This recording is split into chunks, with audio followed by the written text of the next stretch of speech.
Now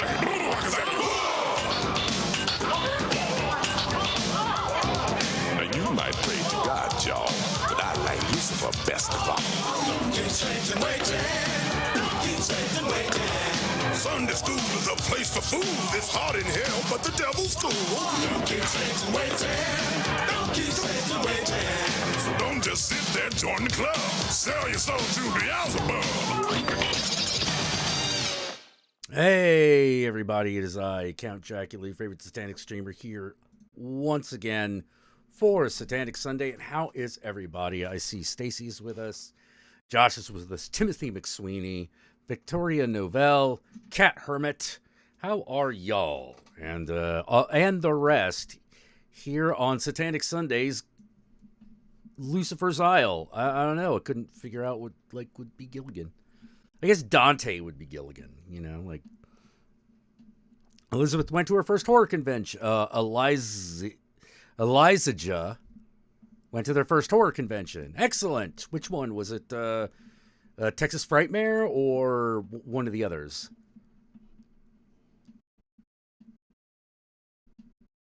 Chrome Bison and Mastodon just entered. Excellent. Ah, man.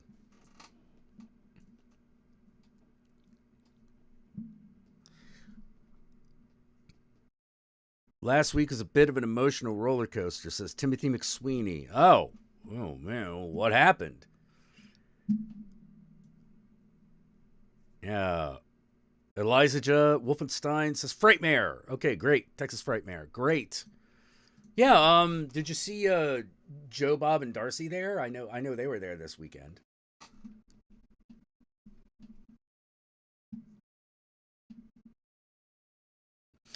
Yeah, already. I'm doing all right. My cat says Cat Hermit. My depression was woof yesterday, but I feel a little bit better today. Kyra says, hey there, Pit. Hey there, Kyra. Dude, you know what? Like, I had something, like, kind of similar, and I'm starting to wonder whether, or this could sound really dumb, but I'm starting to wonder whether or not my ability to not be depressed has anything to do with how much sleep I've gotten. Because day before yesterday, I didn't get a lot of sleep. And the next day, 4 o'clock rolled around. And I was just like, I can't handle anything. You know? But last night, I got a lot of sleep. And I woke up and I was pretty okay today. Let's see. Eliza, you got to meet Bill Mosley at Julian Sands. Let's see. I didn't get to see Joe Bob, but he was there. Oh, okay. Oh, yeah. I mean, he's the popular guy, you know. Was that a 1-day convention or a 2-day? Yeah, I can't remember if that's like a 1-day show or a 2-day show.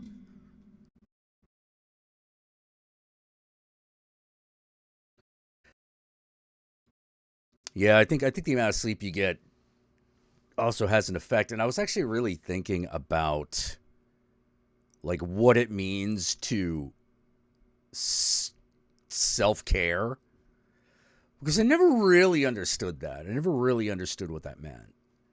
And I think that some of it has to do with, look, man, sometimes just do the things you are supposed to do to take care of yourself, like bathe, brush your teeth, eat right.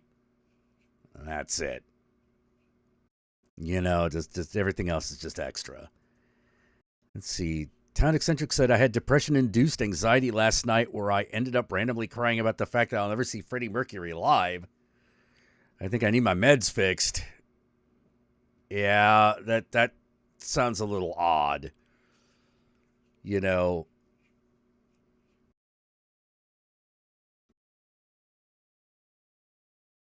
Oh, it was VIP, so you went for 4 days? Oh, that sounds cool. Did they give you a VIP pass, or did you like pay for one?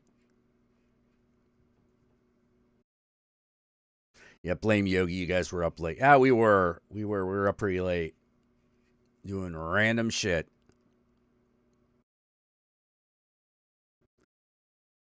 Huh.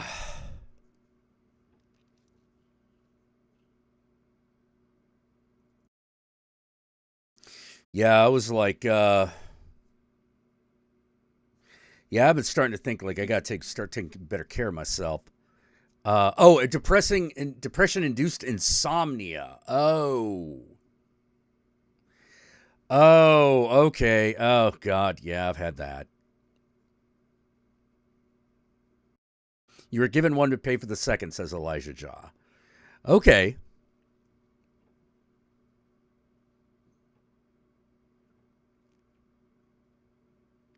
So you got out of a 10-hour shift after sleeping 3 hours, so I don't. Oh, you don't word good right now. Yeah, that'll fuck you up. The Youngster was like Thursday. Like we did that on like Thursday. It was me, Yogi, and John.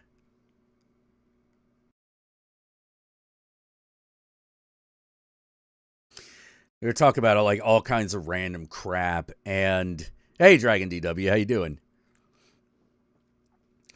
And I remember like one of the things that we kept talking about was um one of the ongoing topics has always been like our sort of aversion to joining a traditional structured cult organization because they just don't provide what we're looking for.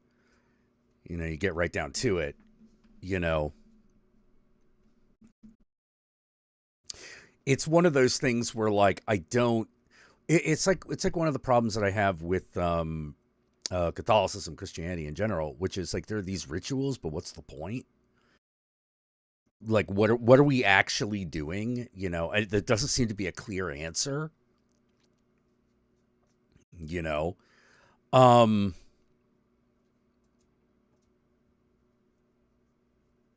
Ketterman says, I think mine was a combination of hormones and autism burnout. Oh boy, yep.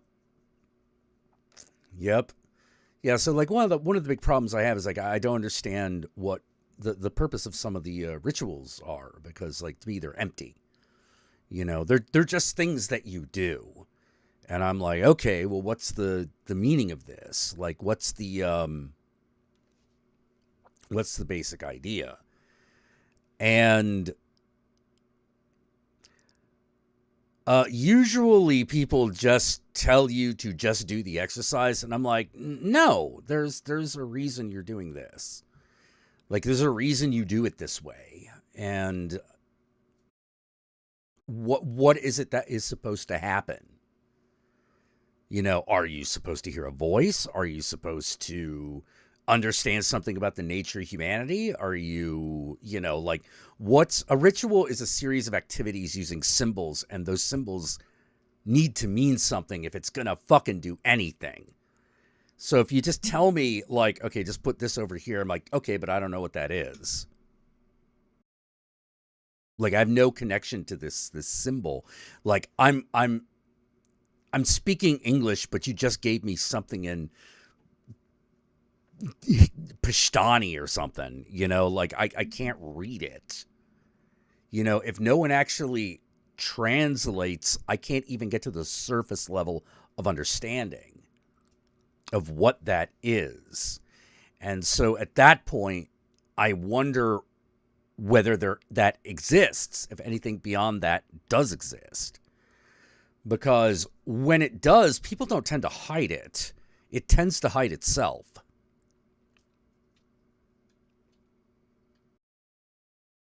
You know? Um, some of it is like to strengthen a muscle.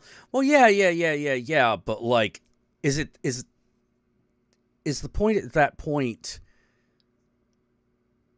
the activity, or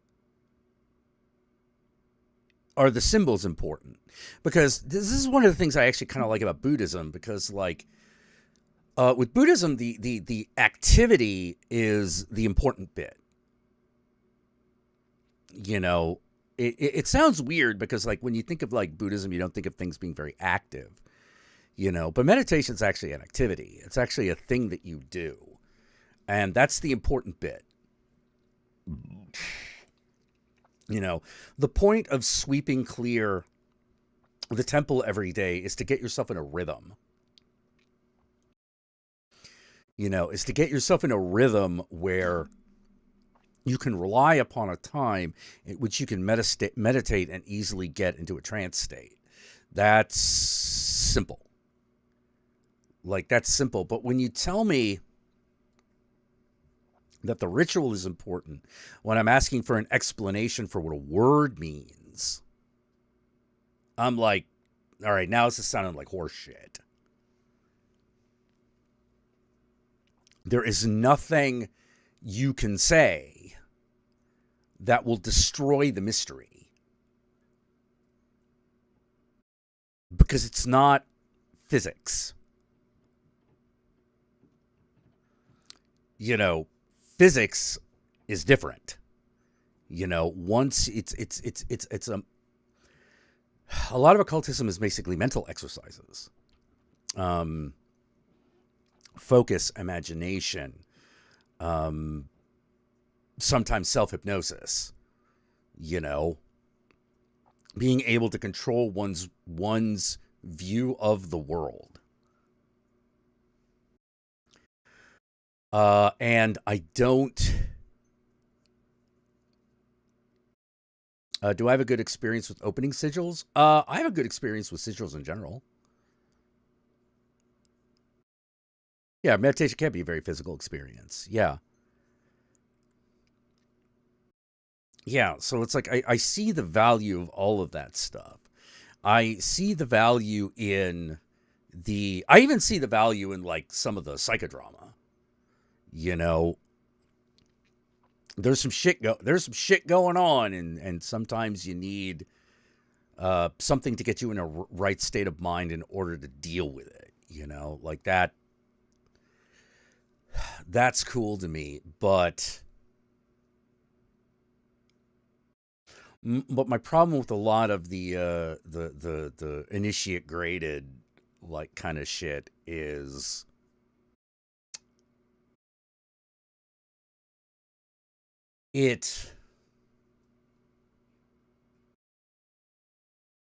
I have a hard time understand what if it's actually getting at anything. And when people don't tell me that it's getting at anything or what that thing is supposed to be, then my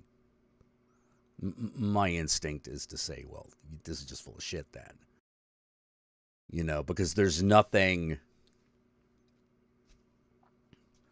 there's nothing so esoteric that you can't see how it is supposed to work. Getting it to work might require a lot of discipline, but like how it is supposed to work is not. Like that's not something that generally needs to be hidden.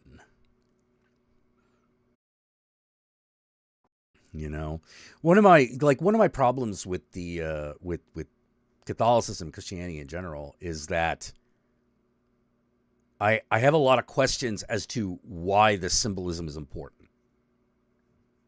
But I know what the symbolism is.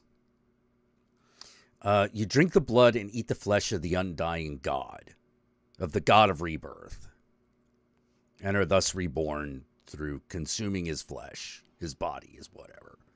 Like, that part I get. I understand the purpose of confession in a religious context, but I think it gives someone way too much power.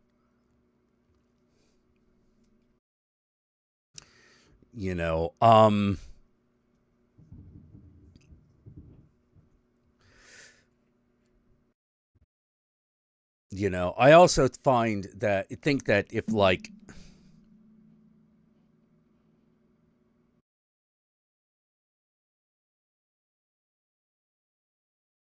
how many times you go to church has nothing to do with your spirituality.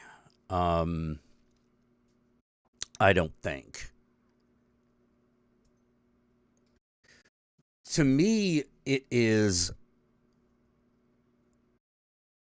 The thing about Christianity that bothers me is there's this clear delineation between the priest and the parish, the parishioners, that doesn't seem to actually be based on anything.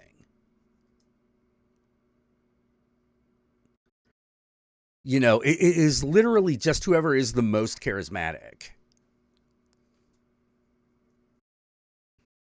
And at that point, what is it you're even doing? What is it you're doing? What is it the leader wants you to do? And time again, the answer just comes down to feel bad and give them money. And I'm like, that doesn't really, like fucking explain anything to me. Elijah Josh says white Catholic approve cannibalism, but my mom's people are savages. Yeah,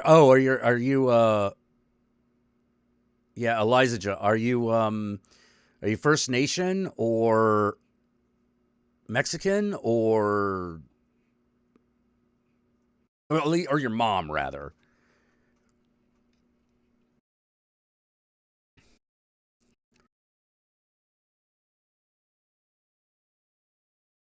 Tell me your sins, my son. Hey, you first, pal. Yeah, no, Jay Tilton. Yeah, that's kind of where I'm at.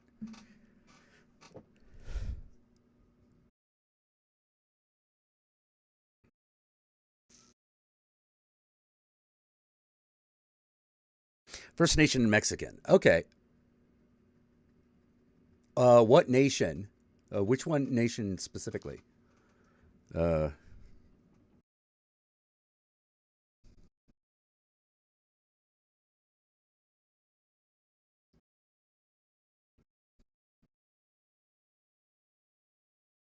Also, oh dang.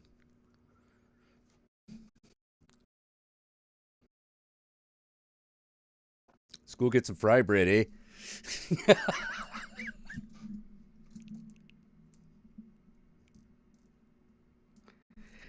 uh,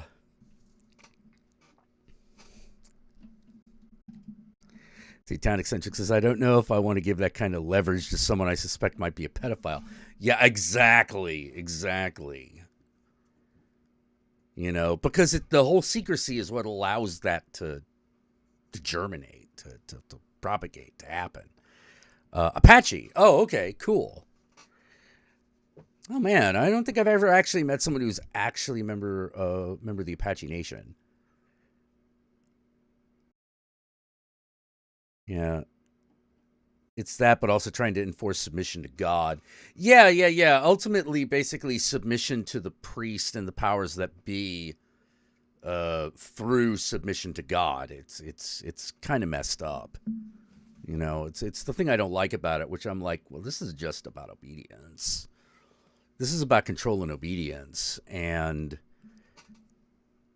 that seems like that is way too rife for corruption.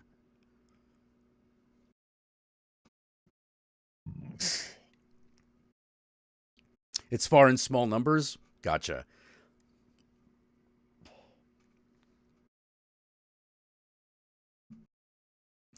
Yeah, I don't see myself as an responding to Kira. I don't.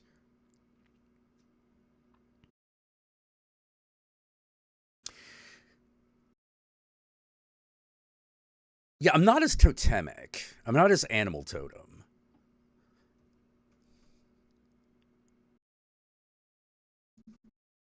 I don't have. I don't tend to see things that way, and I'm definitely not doing that right now. Um, let's see. My mom's dad was an orphan in that stupid mission that wiped out the whole damn tribe. Oof. Ouch. Ouch. Yeah, oh man, that'll do it. Yeah, that'll fuck things up.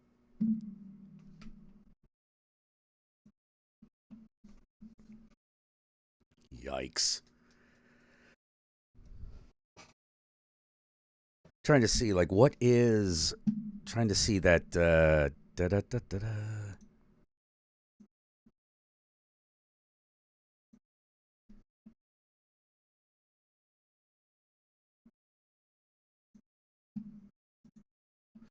That would be...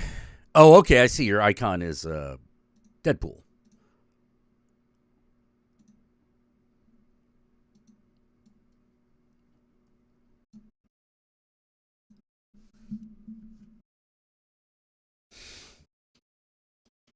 Darth Machiavelli says, ripe for corruption, good sir. We are well past ripe and deep into the compost heap. Oh, yeah. Yep. Oh. Yeah, weird, isn't it? You know? Yep. Yeah, let's not beat around the bush. Like that, them fucking the wiping out of the American Indians was fucking brutal. And you know that the government didn't keep track of natives back in 1910. Yep.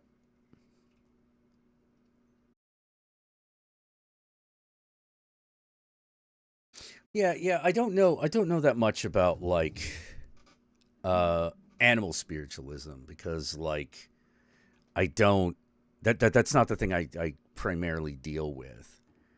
Like for me, I primarily deal with like human instinct and existential questions. You know, I'm not like I don't just because I don't respond well to empty ritual like doesn't. Yeah, I know that stuff works strongly for a lot of people.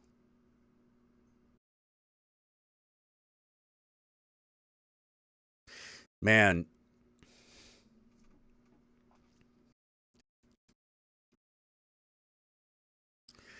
yeah, sorry, just thinking about that. My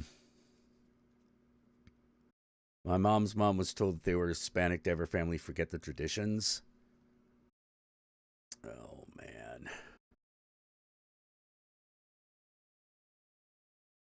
Yeah, well, yeah. Yep. Yeah, it's rough.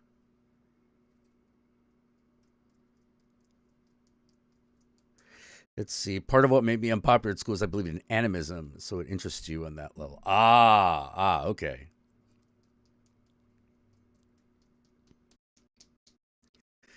Yeah, for me, it's always like my interest in human behavior and things like that. Hey, Johnny Too Dangerous, how you doing?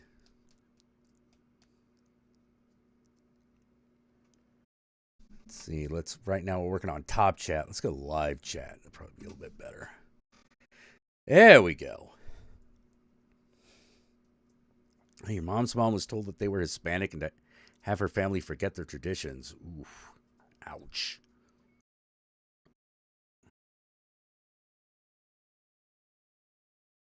You know, like yeah, that's one thing as an Asian person you don't really have to worry about.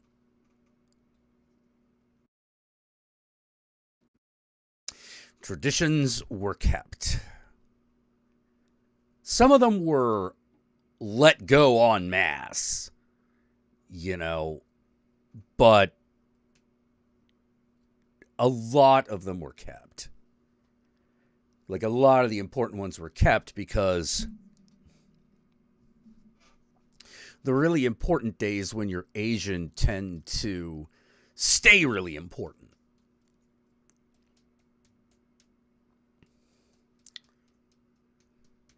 And because they existed for a while in their own communities, it was easier to maintain those traditions.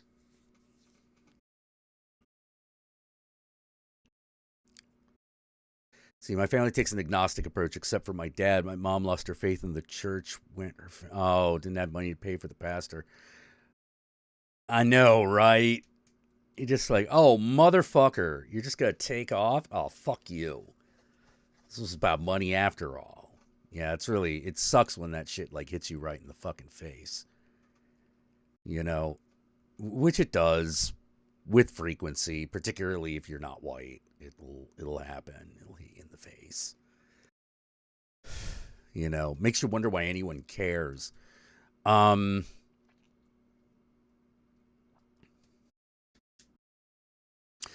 of the things about being like Mexican is a lot of that stuff is maintained through the family.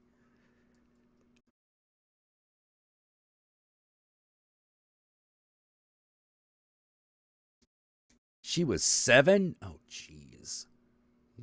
Damn.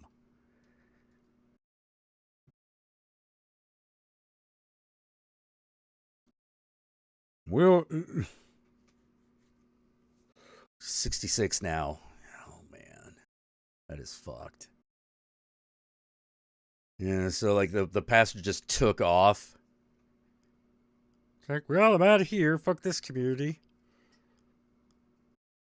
Hey, Nitro G, how you doing?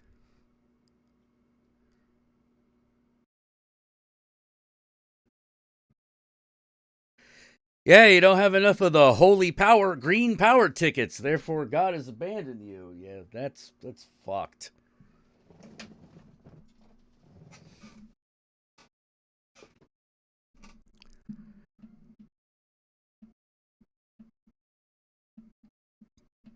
Some Asian traditions died out because they deserved to, like foot binding. Yeah, exactly. A lot of shit like stopped happening. You know, once I got to America, because either there was no time or there was no purpose, or just why.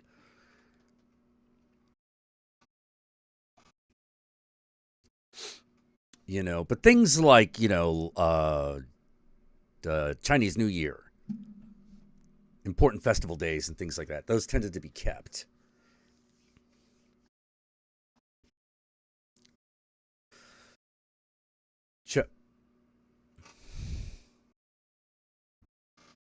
Central Asia, the Central Asian, actually probably like no, the Asian cultures in general did a much better job of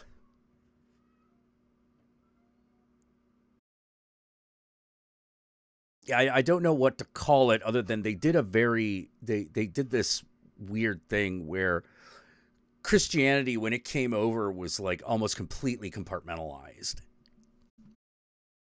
You know, you don't have in Asia. You don't have Chinatown. You might have like little Christian town. You know. Oh.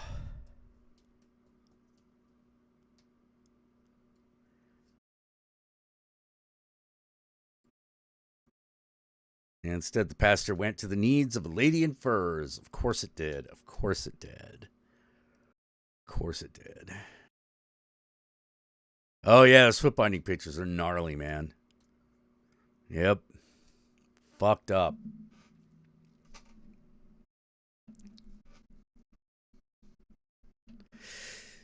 Yeah, it's my world has always been like, well, what's the important shit? Trying to figure out what the important shit from a culture is. You know, clearly foot binding is not important.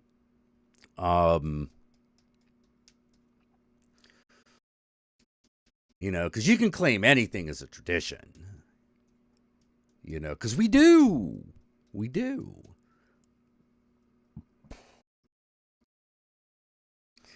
You know,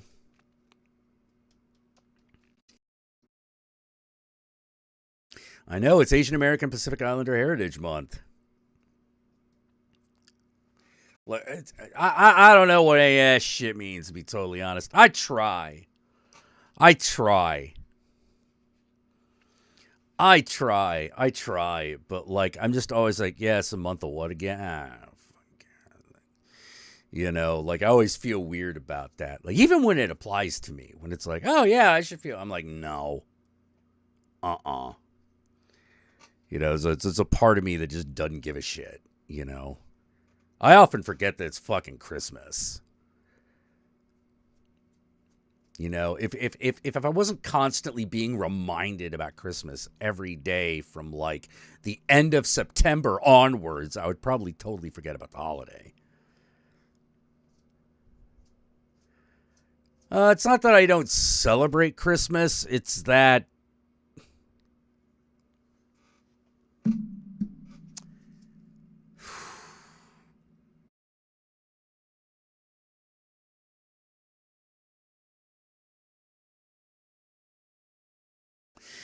no, I guess I really don't. I really don't. I guess I really don't celebrate Christmas. Like I didn't put up a. I don't think I even put up a tree last year. Like it's just, to be honest, like I even got myself a satanic Christmas tree, but like last year I didn't bother with that. Um, then again, pandemic, so that's a little bit different, maybe. But for me, it was just like, yeah, in God we trust, my mummy dust. Yeah.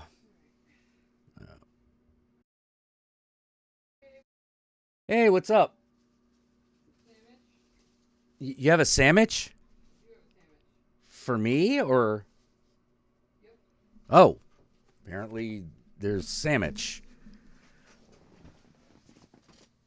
What's this? What's this? Oh, okay. I'll deal with them later. Apparently there was Popeye's chicken to be had.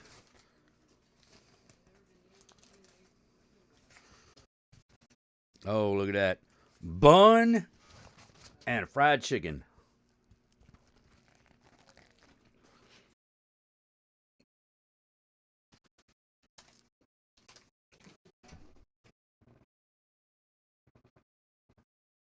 All the sandwiches are identical, right? Okay.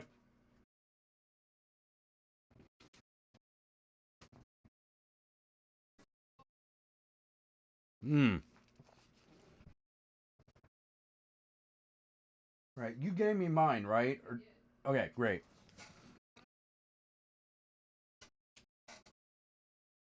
Oh, it does. Oh, all right. With or without pickles? Popeyes with pickles. Yeah.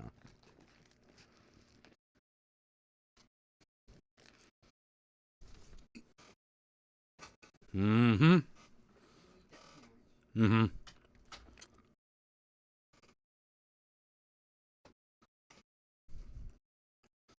Oh man. Hey, Zach, how you doing?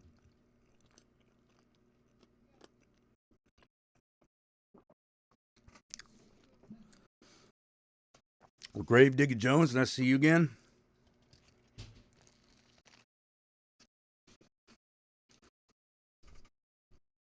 Oh man.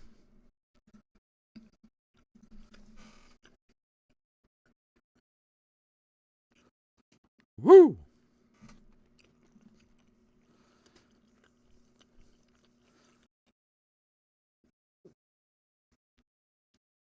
Elijah just like my thyroid throbs at the fat and gluten.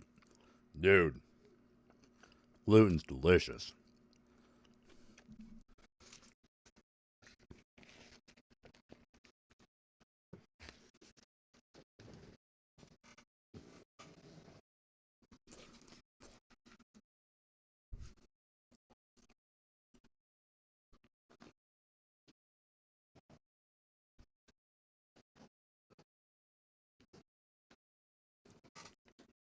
Gravedigger Jones says the Popeyes I got in Alabama are a bunch of dicks. Um, yeah, see the previous noun, Alabama.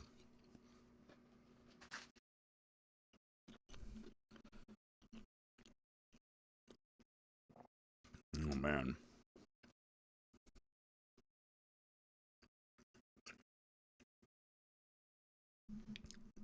Oh, Elijah, do you literally have a thyroid condition? Oh, I'm sorry.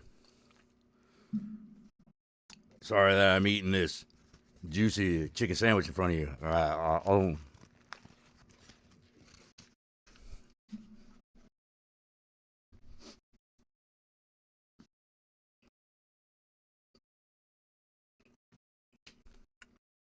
Mm.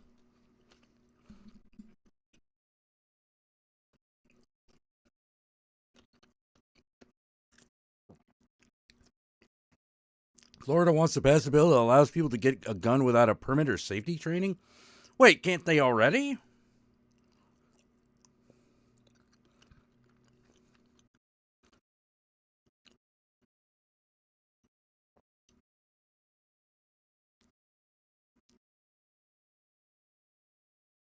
Like I thought you could just like buy a gun in Florida already. I thought it was like California.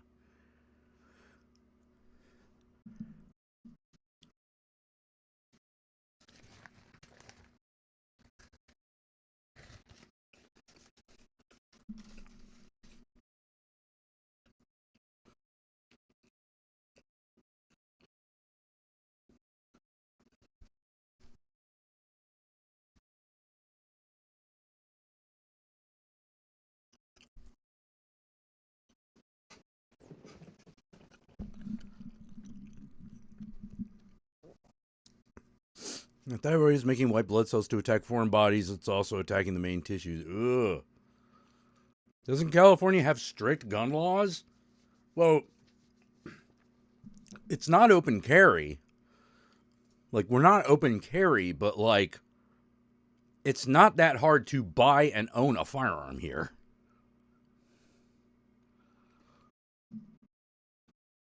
It's a pretty simple affair. Basically, you go in, there's a 3 day, basically, it's one of those, well, there's a 3 day wait period.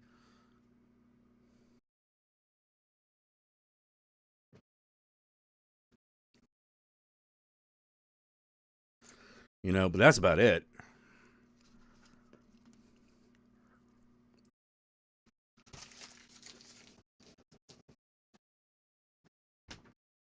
It's really not hard to own a gun in California if you're just a little patient. It's way harder to own a fake gun.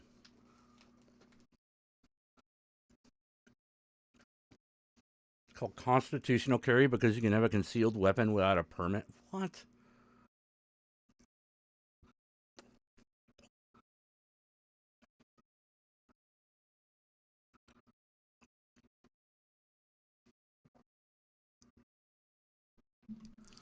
Yeah, it's a complete myth that gun ownership in California is somehow difficult. There are definitely things you are not allowed to do. Um,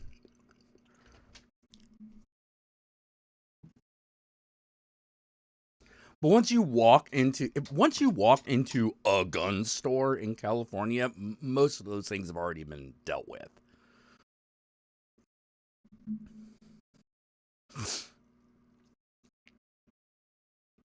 Like, let me put it this way: like, you're not supposed to carry a gun across state lines. So you're not supposed to like go out to Nevada and bring one, buy one there, and then bring it over. But how are you going to get caught?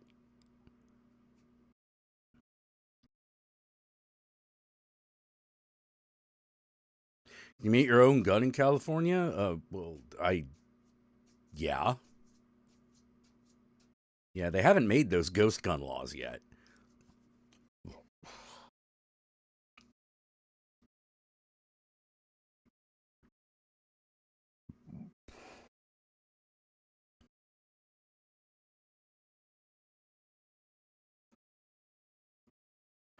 How to cock a pistol to reload it? What?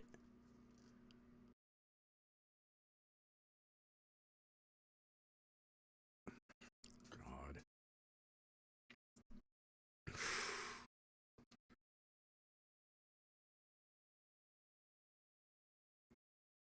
Yeah. I know. There are a lot of people love to complain about, it, but it's actually really not that difficult. Like there is no one in California that doesn't have a gun because they're not allowed. Not really.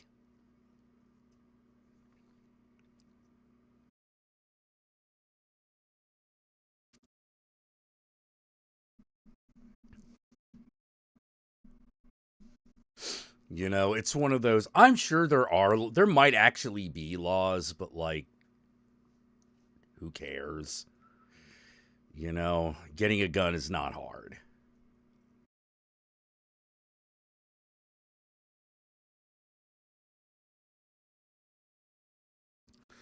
But like, yeah, it's weird because I think like this rabid, like, no gun laws culture that exists.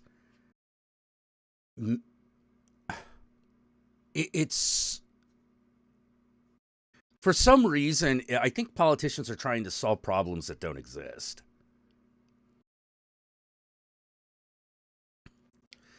Because I don't. No one seems to complain about whether or not they can get a gun in a state that they live in.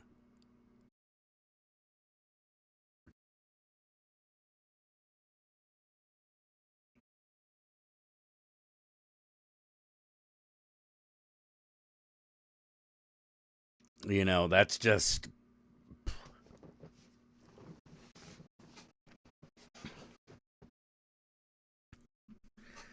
It's not that hard. Like, there are a lot of rules, but like nothing that I mean, it's one of those, hey, like if I wanted to buy a gun for myself, I could easy. I would just need the couple $100 and the desire to do so.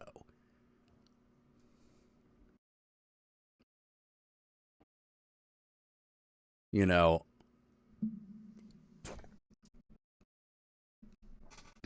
I don't like guns, but I'm absolutely fascinated with them.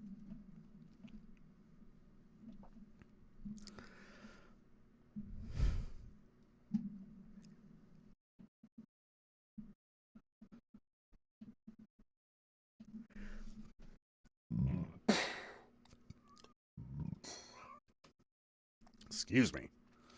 Never allowed to hold a gun because my family was very protective of me. Hey, happy Walpurgis not, William. Oh, man. Hey, cat. Do you... Meow. Meow. You want love? You want love? Do you want security? You can have love and security. You're going to go for that door, aren't you? Oh, no. No. You want to... Yeah, you just want to lie down, buddy. You're welcome to do that. Oh. Maybe he just wants to lie down. Huh. Let's see. According to my state, I need a FOID card? What the hell's a FOID card? I don't know what a FOID card is. Let's see. Buying a gun in California. Let's see. Buying guns in California. All handheld guns sold to normal people in California must be approved and listed on the certified handgun roster. Assault weapons are illegal and as are semi-automatic rifles.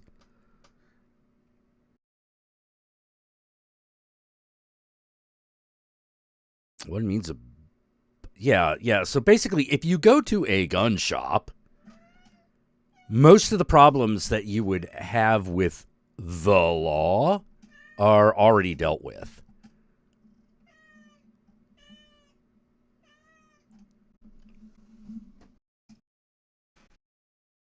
Meow. So it turns out outside. All right, Gomez.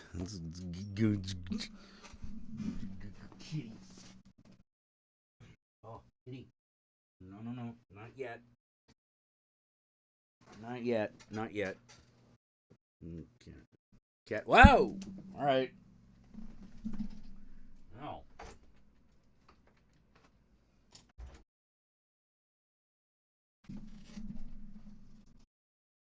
Someone was a little insistent. Gomez is pro NRA. Yeah.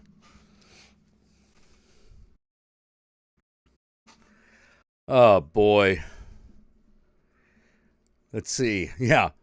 I don't want peace. I want problems. Always. Yeah, Father, I must kill. All right, kitty. All right. Let's see. Check your eligibility. Getting the firearm safety certificate. Purchasing the firearm. Okay, so you have to get a certificate.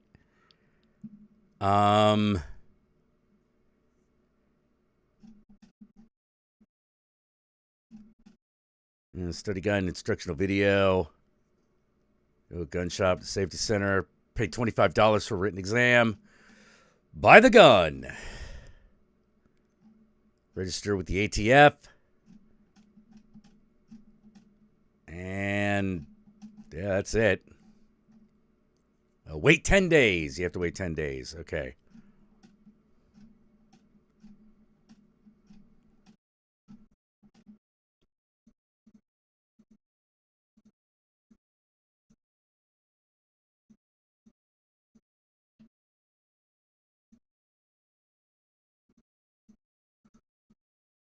Yep.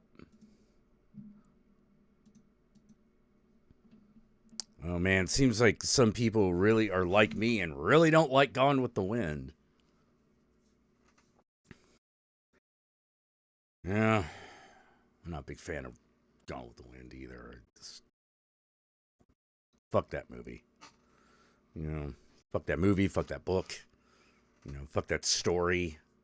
Fucking some lost cause bullshit over there. You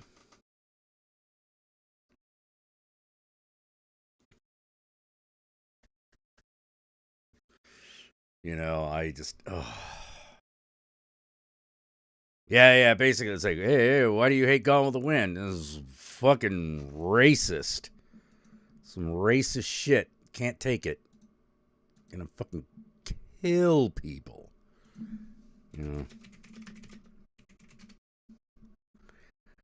Oh, Gone with the Wind. Feel sorry for, oh, look,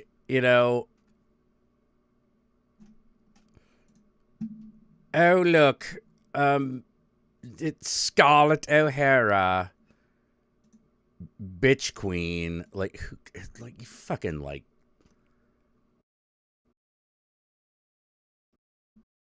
it's just like, what a twat. There's some characters where I'm just like, oh god, what a twat. Why are we fucking... If she wasn't, if she wasn't supposed to be rich and pretty, no one would care. Yeah,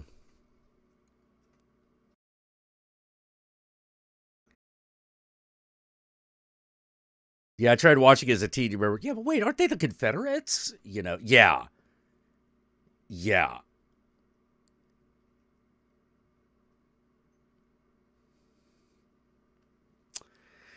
Yeah. Here from Bleeding Kansas, the South lost it, deserved it. Yeah. Well, I mean, it helps if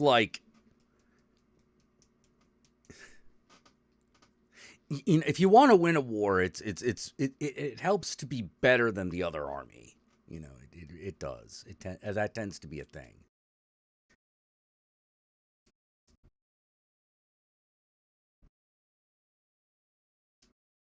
Never saw Gone with the Wind? Ugh.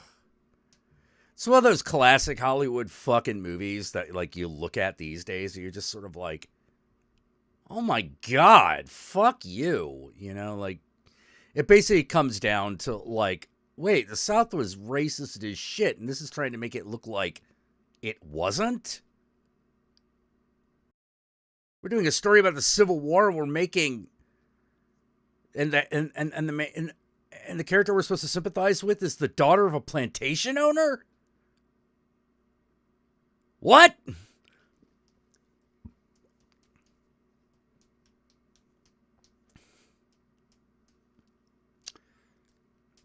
That's where I'm at with that movie. It's considered one of the great classics of the golden age of Hollywood, and my opinion on that is, well, yeah, and Battleship Potemkin was a fucking classic of fucking Russian propaganda. What's your point?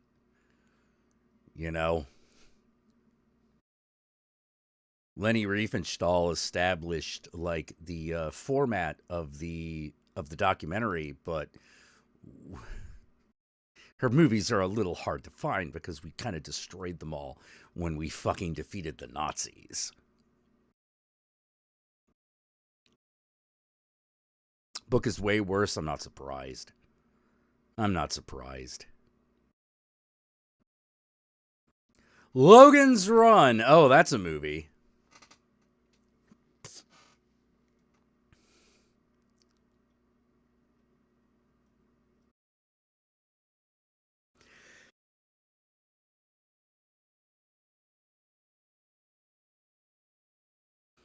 Yeah, I couldn't get past the way they wrote black character speech. Oh, I don't blame you.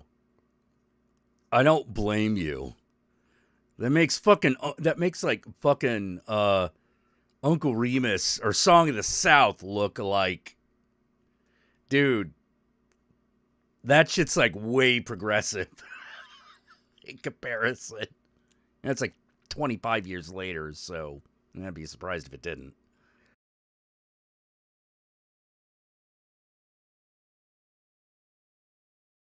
Oh, the Hunley, the Confederate sub that, yeah, oh, yeah. Mm-hmm.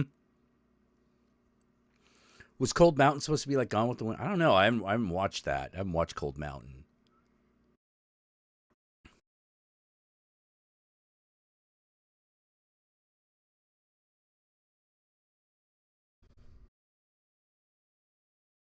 Oh, Hormone was showing Logan's Run. Oh, okay. There we go. Yeah, no, Logan's Run's a lot of fun. You know, it's less ridiculous Zardoz.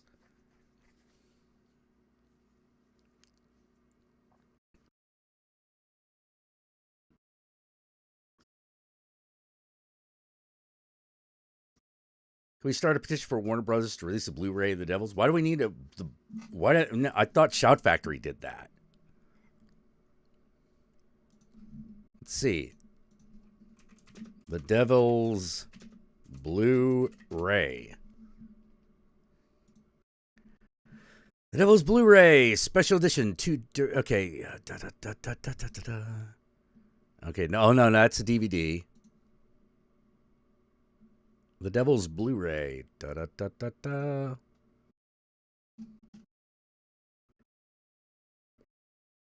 There's Devil. Devil's Nightmare. Huh. The Devil's Blu-ray. Well, I know you can see it on streaming, so it's available.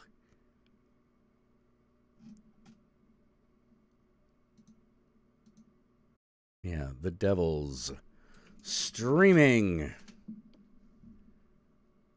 Da-da-da-da-da. Yeah, Amazon Prime.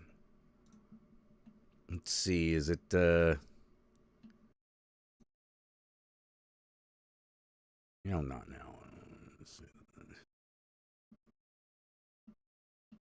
The Devils! Yep!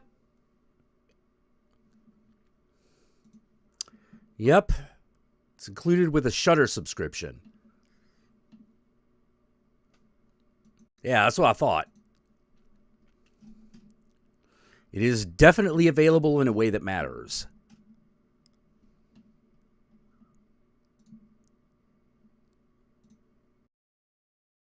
Oh, Ken Russell. You're underappreciated.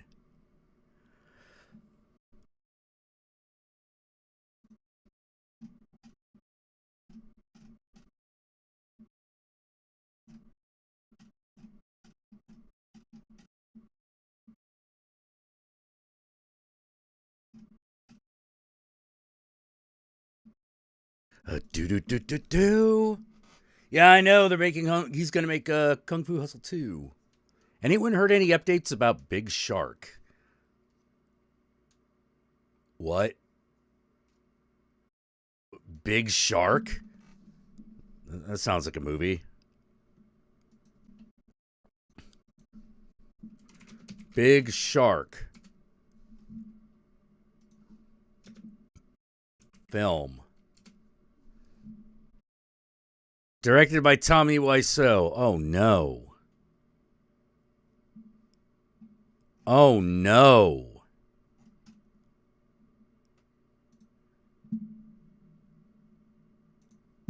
Oh no. Oh dear. That's some Tommy Wiseau shit. Oh god damn it.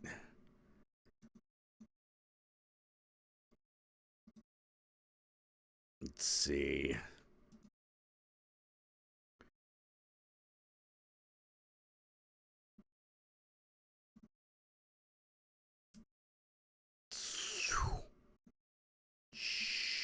God damn it. Come on. Come on. Stop. Stop. Stop. Ah! Come on. What's this? What's all this bullshit? There we go. Nah, nah, nah.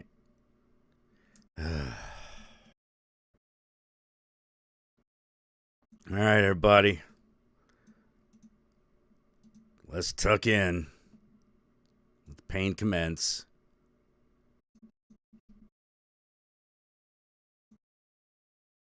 Hey guys. Oh, hi, Patrick.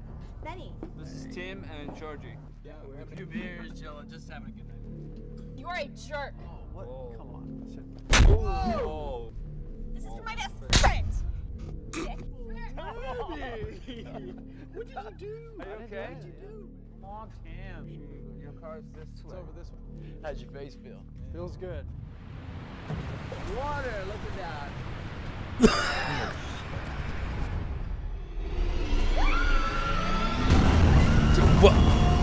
What?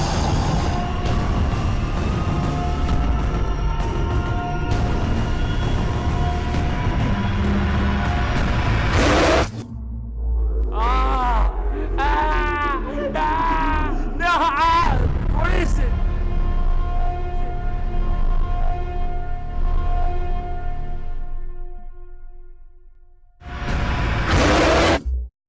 Please tell me this isn't real.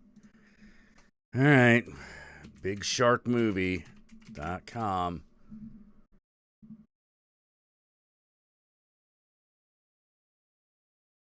Come on.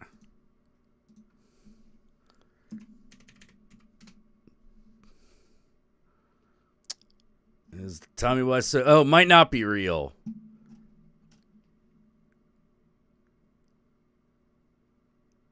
Because I don't see a. It's just TommyWiseau.com.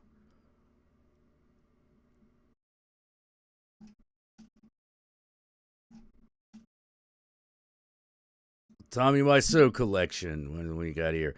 Tommy Wiseau underwear. Tommy Wiseau masks. Standing Johnny bobblehead. Okay. All right. All right, that's enough of that shit. We don't need that. We're done with that. Oh my god.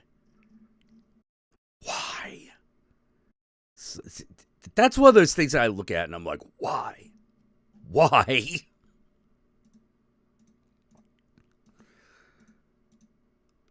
Yeah, it's just some trailer that like he made that like for nothing.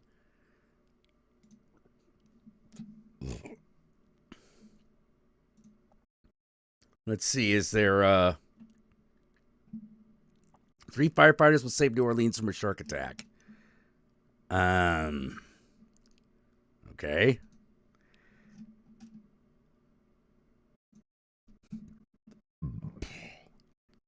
Excuse me.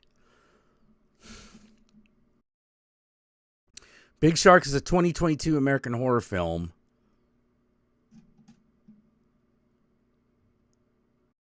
No.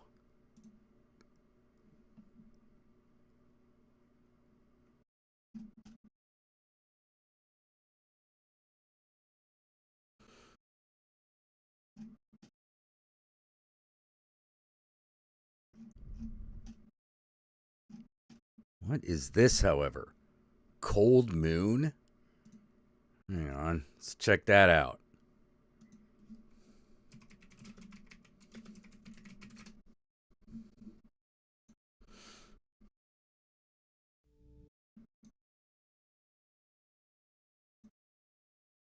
All right, let's check this shit out. See what's going on here.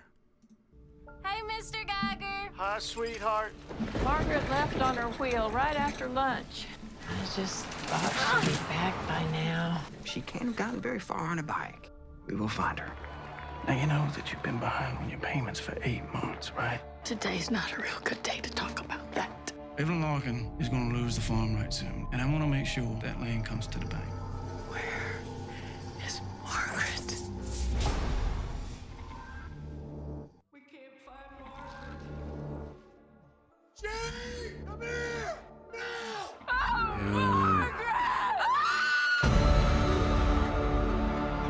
We shall not all sleep, but we shall all be changed in a moment. For the trumpet shall sound, and the dead shall be raised incorruptible, and we shall all be changed. Oh. Okay. You're so tired, Daddy. You don't look tired. You know what kind of tired I'm talking about.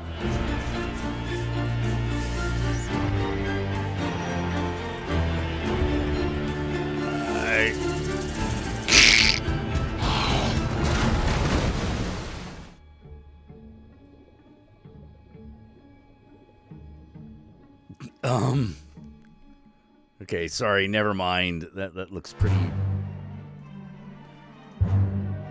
That looks pretty bad.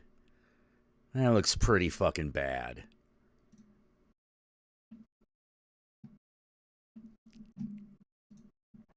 Yeah, it's. Yeah, well, written by Henry Selick, but that doesn't necessarily mean anything. You know.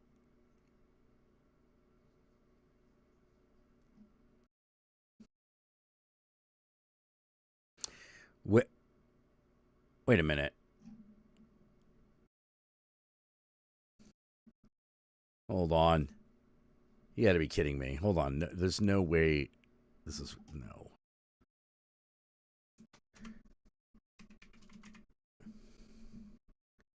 Oh, no. Oh, no. Tommy Wiseau's in this.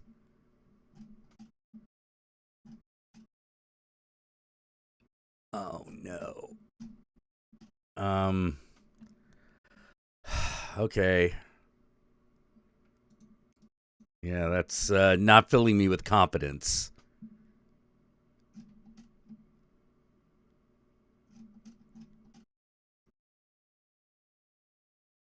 Cold Moon trailer.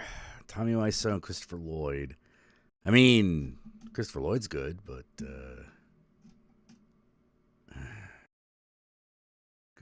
fucking God.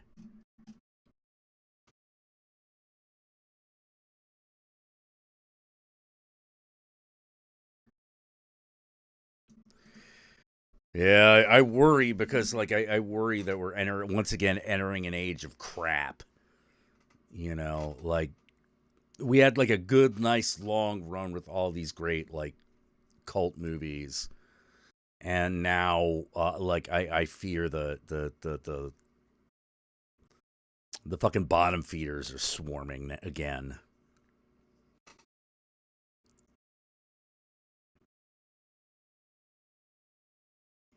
Well, like, I know let me put it this way. Just because Henry Selick wrote it doesn't mean the movie's good. You know, like, there are plenty of movies that suck despite being well written.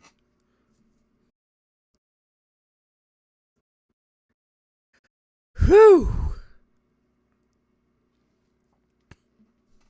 Yeah, that one came out in like 2016, 17. Yep.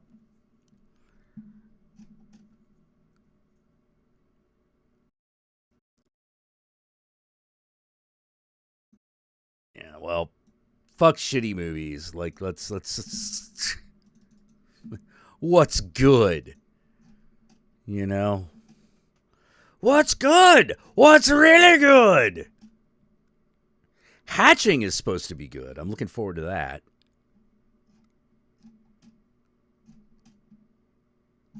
Y'all see y'all see that one?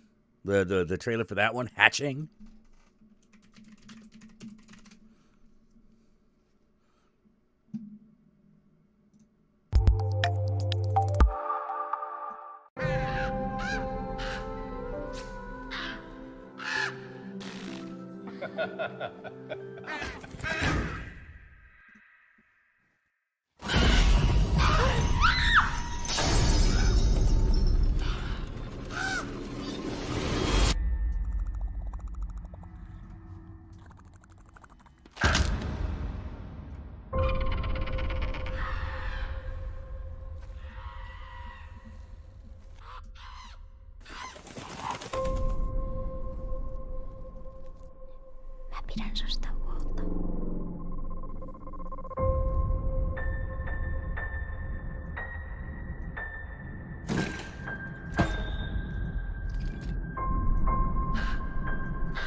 I kind of want to. I want to see that one.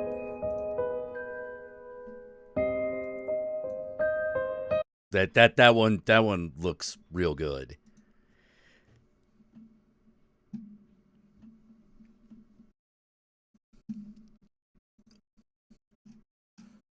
Like, that looks like a good fucked up movie, and I am super good, super happy about that. Yeah, that is Hatching, as opposed to Hatched, which is apparently about, well, okay. Let's see if this one delivers on its promise. I'm betting it doesn't, but I feel like you at least need to see what the promise is. I hate these pathetic family gatherings. This is the only time we all get to spend together. I don't like this. Something doesn't feel right.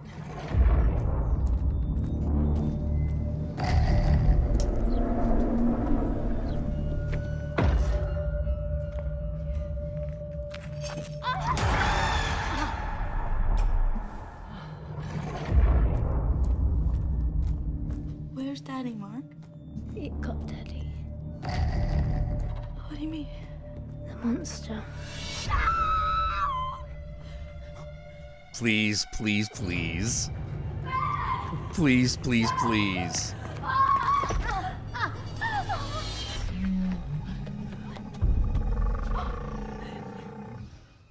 Mom, don't move.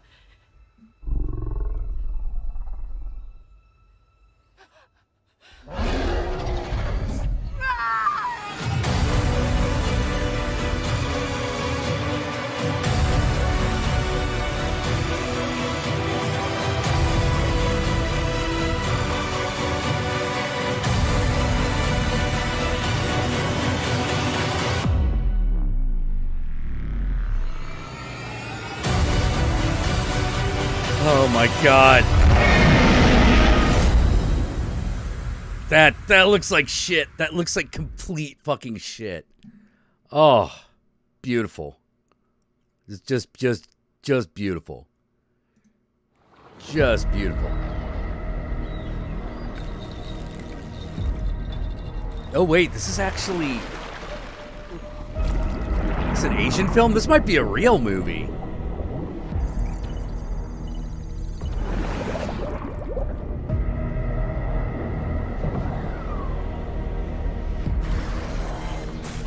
Okay, maybe not. Maybe not. Hard to tell.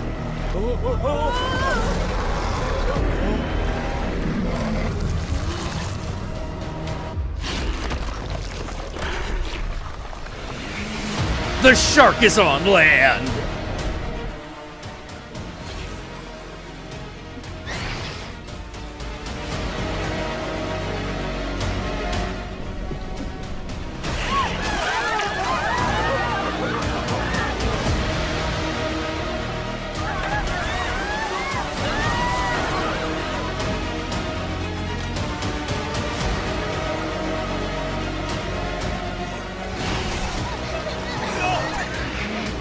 Shark's gonna eat a baby.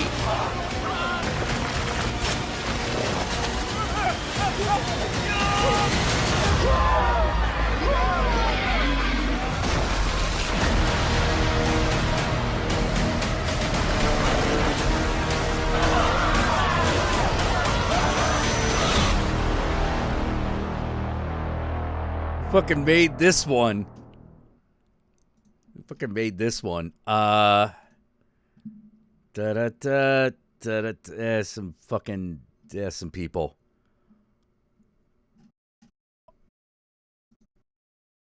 Holy shit, that looks bad. Oh, dude, I think they should just straight up make a Street Sharks movie.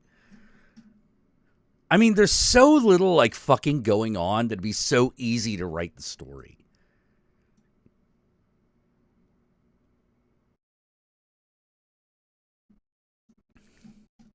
You know, you can write a really good story if you have a lot of liberties. And take a lot of liberties with Street Sharks. All that needs to happen is to be a mad scientist who makes monsters, and four dudes get turned into the Street Sharks. Done. You know.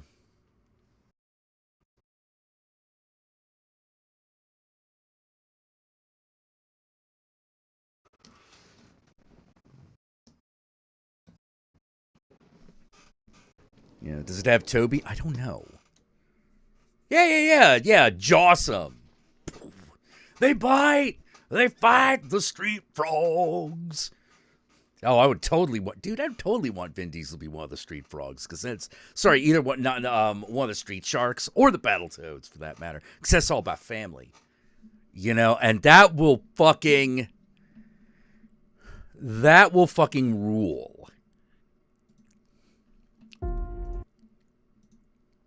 Don't need to worry about a shark when you got family. Man,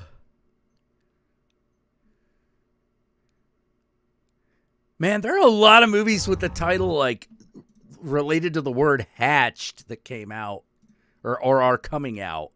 There's another one called It Hatched. Do you remember that pile of furniture in the basement? Underneath it, there was a hole. What do you mean a hole?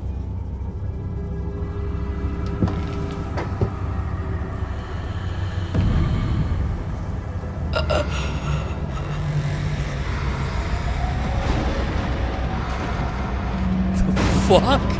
Peter? Okay. Come here. You gotta see this.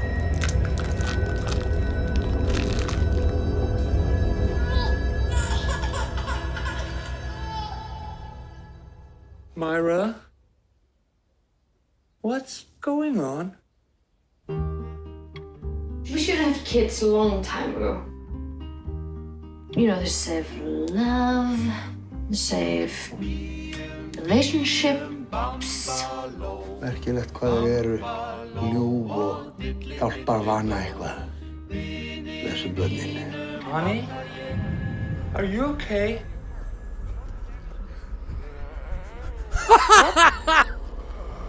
En úti bíður antík á glugga, þegar fjöllin fimbulhá, fylla brjóst þitt heimri. Okay, what? Elvar Gunnarsson. Where do I know that name from? Where do I know that name from? Elvar Gunnarsson. Okay. Director of It Hatched. That's it?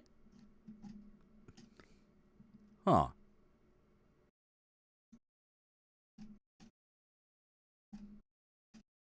Well,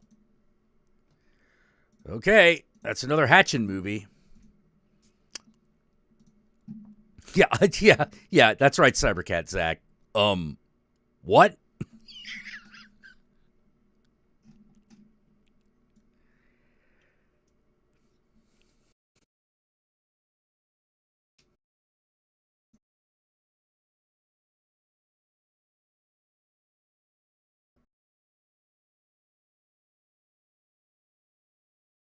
Oh, man. All right, let's see. Let's see what other, like, trailers we got. Trailers 2022 horror.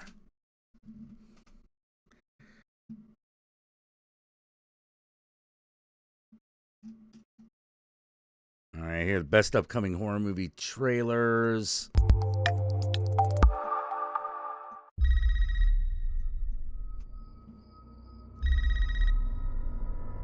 Oh, this is, okay, this is Scream 5. Paranormal Activity, Next to Kin. Oh, God. You're ready. We are shooting a documentary because I am about to meet my first biological relative. She's Amish. I'm not. I am not Amish. We are humbled and grateful to have our sister Margot return to us. I've always hoped that I could meet you all, so this is a really special moment for me. Hey, mind if I film you for a moment? Yeah, I do. That bothers me. Hey. I like your doll. What's her name? Yeah. You know, that was my mom's name. She used to live here a long time ago. She's still here. What did you say? Whoa. Why would they build a church all the way back here? What is that? The demon, Asmodeus, was trapped inside a chosen woman of God. This has happened before.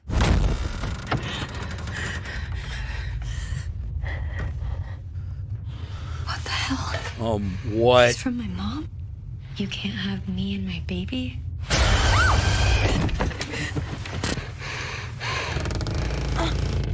Oh, no. I know every Amish family within a 50-mile area. They ain't Amish.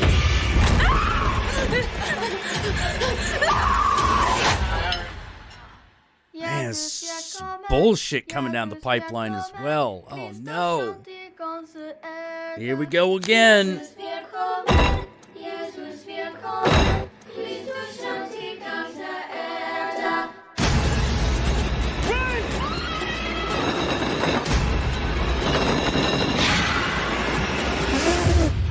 Wait, was that a two-headed goat? Sure about this?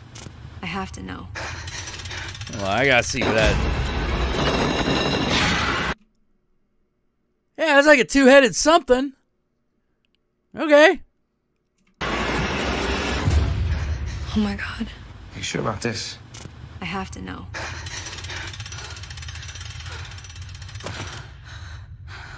This looks like bullshit to me. Paranormal Activity, Next to Kin. Yeah. Great one. All right. Then there's Antlers. Unwelcome, however. I don't think... See, this is unwelcome. We've been gifted this beautiful house. We live here. Can you believe it? Yeah, I agree. I think paranormal activity just needs to stop. We really appreciate the house. Well, then you know. It's got a hole in the roof. The Whelans, they'll do a good job. Jamie! Hey! You just carry on with your day as a real actor. There is one thing I need to show you, and it's a little bit peculiar. Every evening before sunset, she'd leave a blood offering here. Sorry, did you say blood? For who? For the red caps. They'll need feeding. They'll be hungry.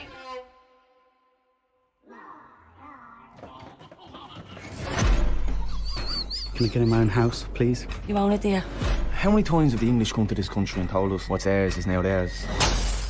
They need to know their place. Tim! What did you leave out tonight? Oh, shoot. You can't miss a single day. Hello?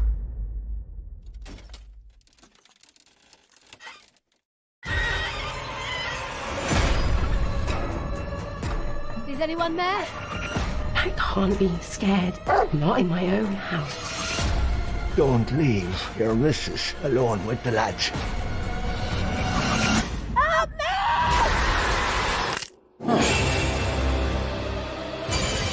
They'll need feeding. Every day. Every day. Every day. Every day. Every day. Every day. We just came here for some peace.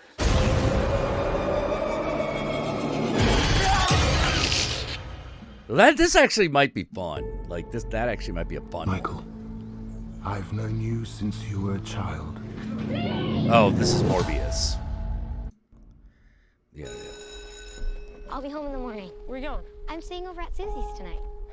Oh yeah, when is this supposed to fucking be available? The papers call him the grabber. I wish you wouldn't call him that. You don't actually believe that story, do you? Because he can't hear you, and he doesn't really take kids that safe.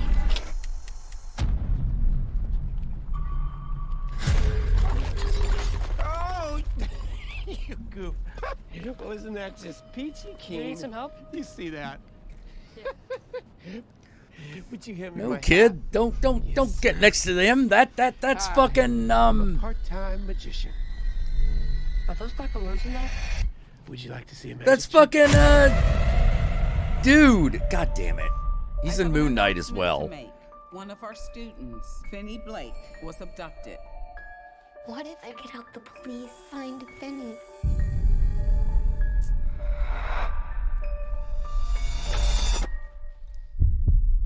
God damn it, what's that actor's name? Doesn't work. Not since I was a kid.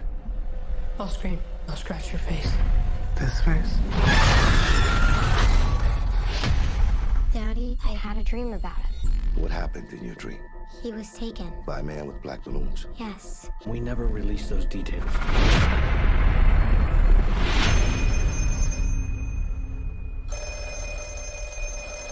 Yeah, this is Ethan Hawke, thank you. Yeah, this is also like... Hello? Don't hang up. Who are you? You know all our names? You're getting out of here. Please, please let the dreams be real. See the wall in front of you? I tore a long cable loose from down there. There's a combination lock on the inside of the storm door. What's the combination? I carved it in the wall. The tree, the door, the gate. I'd never seen it before except in my dreams. You don't have much time. You're gonna use a weapon. You raise the phone, step back, and swing. Look what you made me do. Please hurry. You remember what I told you? There's someday I have to stand up for myself. Someday is today, Finn.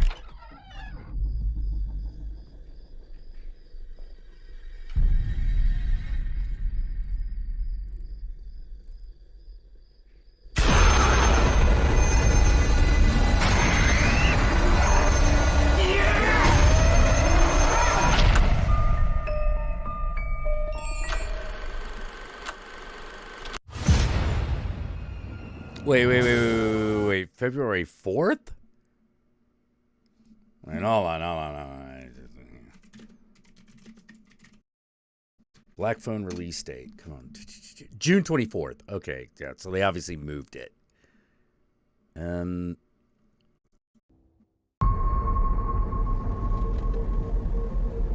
Nervous? Maybe a little. Apparently it's very difficult to access. At the bottom of this part of the lake, there's a perfectly preserved... Oh! I've seen this one, Deep House. There she is. Yeah, this is about a haunted house that is underwater. Everything stayed exactly how it was. It's not bad. It's a complete funhouse movie. Like I can't see a thing. Like, if you want, like, deep, forget it. There's no deep here. It literally is just a haunted house story.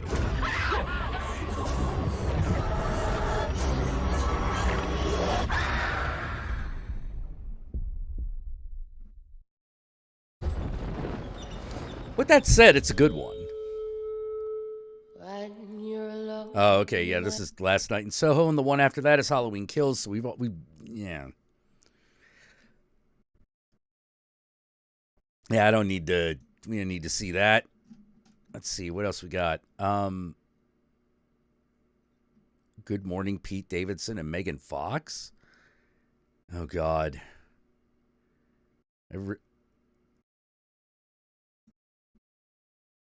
Megan Fox has got me so worried again because, like...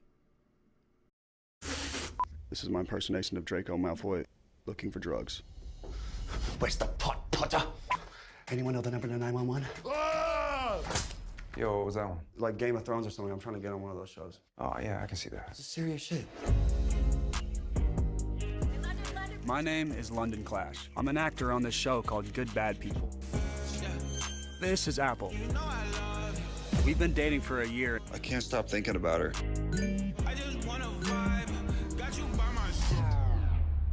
Good morning with the you. What the fuck? Yo, does this look like a breakup text to you? Yes. We're getting your energy right, man.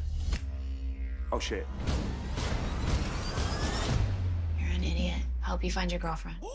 About fucking time. Hi. Can you push this meeting? No, I cannot push the meeting with the director of Batman. Apple's, like, breaking up with me. The only thing that will never break your heart is money. Jesus Christ. That hoe is loyal. You feel me? Oh my God. Movie man! What's up, Barry? Yo, did you see Apple? Yeah. Did she say where she was going? She did. She actually... No, are you fucking crazy? That's a... Hey! Not necessary, sir. I'm gonna text you. Yeah, that would be good. I will kill you! The boy's in trouble. This is how we fix everything. We're on a mission. Start your engines. Quit acting like a bitch. Smoke me! I don't want to. This has been the weirdest day at work ever. I got this. What the hell is this? Yeah, Stony Smurf. Get over here. I trusted you! This is the worst day of my life. Yo! Hey! Do you want to be in love, or do you want to be the biggest star in the world? Oh, shit. It's time to party! Oh, my God. What is this dust? That's people, man. This movie's gonna shoot itself. I'm gonna shoot myself. Drake has a huge snake. I don't think that's Drake.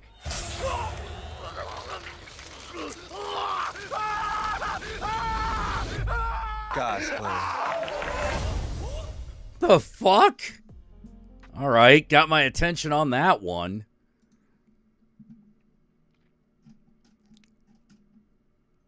Let's see. The Exorcism of God? I don't know.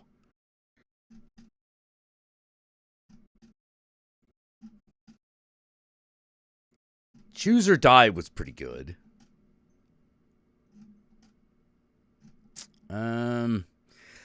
Well, I guess that's all we get for now.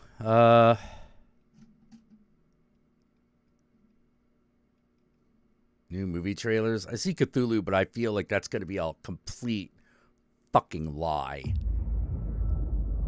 Don't cast that spell. It's too dangerous. Why? We tampered with the stability of space. Okay, yeah. Marvel Studios. Come on. I'm going to see this, but like, give me a... Just like human beings.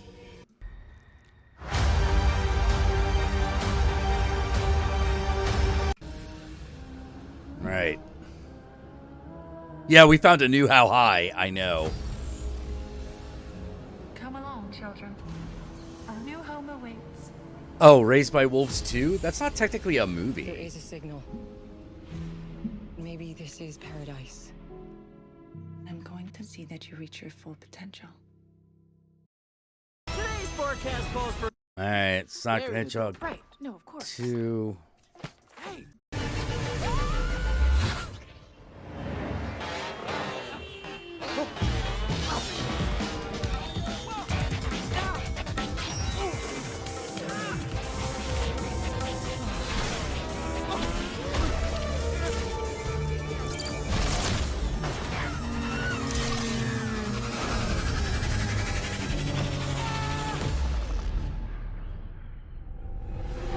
Okay, Enter the Spider-Verse 2.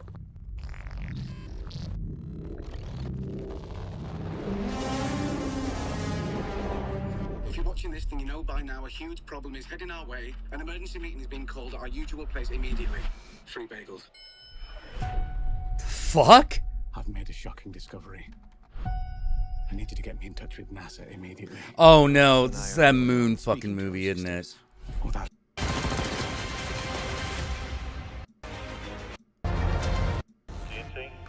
It's Buzz Lightyear. Justice for what he's done to our city. I will not rest. This city will not rest until Eric Reed is held accountable.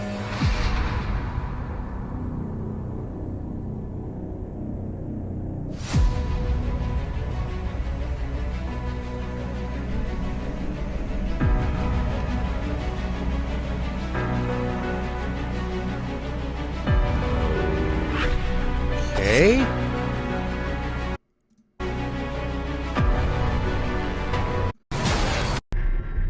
Well, let's see what we're working with.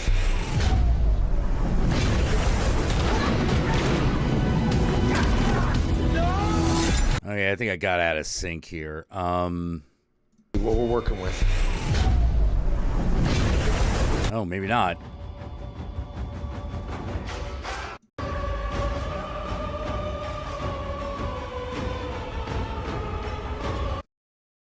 Yeah, all right. Yeah, it lost me. Da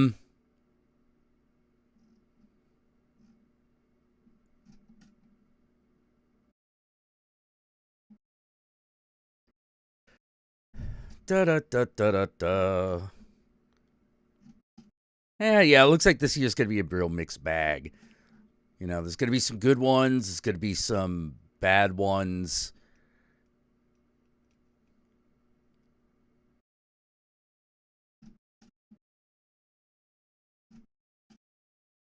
Yeah.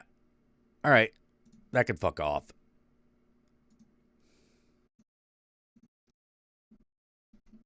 Oh man.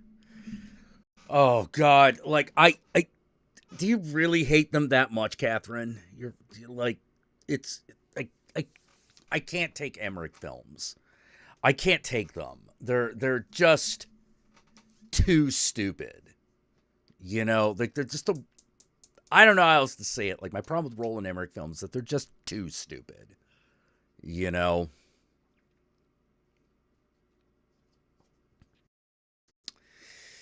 Oh.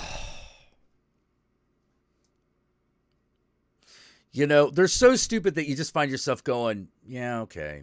Or at least I find myself going, yeah, all right. What? I'm going to get attacked by global warming now? Okay. Oh, what, the moon's like actually an alien? Okay. Yeah. Yeah, there's just something about them. They just completely rub me the wrong way. Like, I have no excitement or love left for them. You know?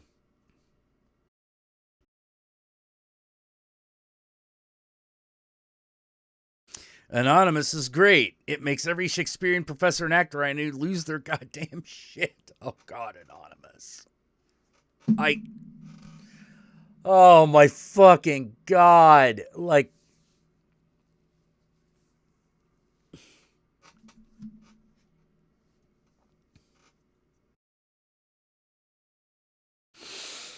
yeah, the conspiracy theories about the identity of fucking, like, Shakespeare are so fucking stupid. Like, they're so fucking stupid.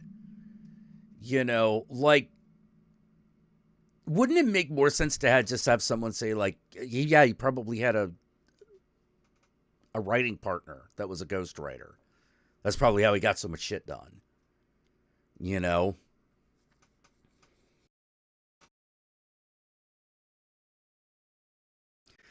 You know, but this whole idea that they're like, oh, there wasn't a real Shakespeare. Yeah, there was. Yeah, well, there are too many accounts of people running into him.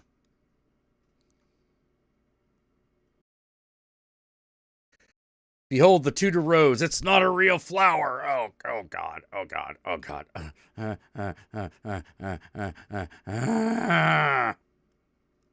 Sorry. You're fucking...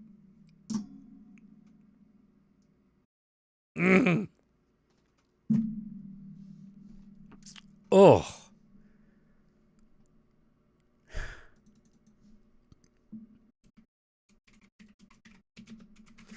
I just...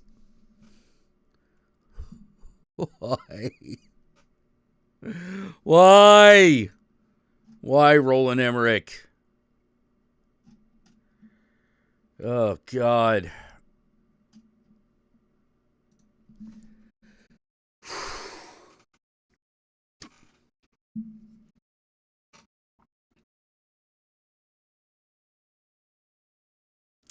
Yeah, by that logic, Donald Trump doesn't exist because all we could find were his tax documents. I know.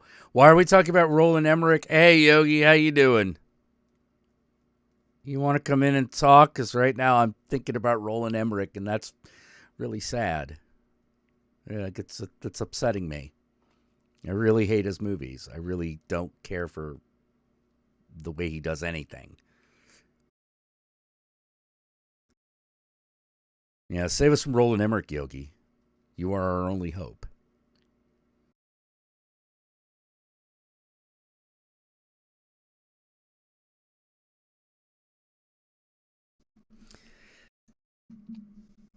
Someone mentioned the movie. We ran into a trailer for Moonfall that took us to Roland Emmerich, obviously, and then someone mentioned Anonymous, which is Roland Emmerich's movie about Shakespeare being a fraud, and that just made us very sad because it's so stupid. And I was talking about how all the conspiracies about, well, William Shakespeare was a fraud, they make no sense. We think it's Sir Francis Bacon. Question. If your main point of contention with William Shakespeare is that he's so prolific, it seems unlikely that a single person would have done all of that, then how is him being a guy who did a bunch of other shit answer that question?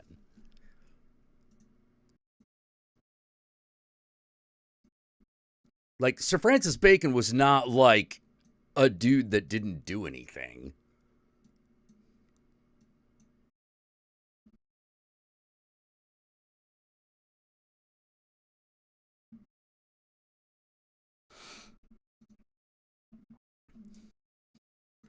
But, but the lack of logic makes us, a little sad. Makes me a little sad. Makes me go like, oh. What,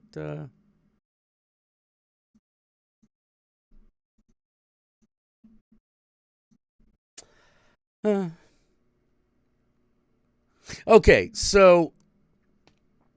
yeah, let me get you go ahead, get ready. I'll get Zoom set up.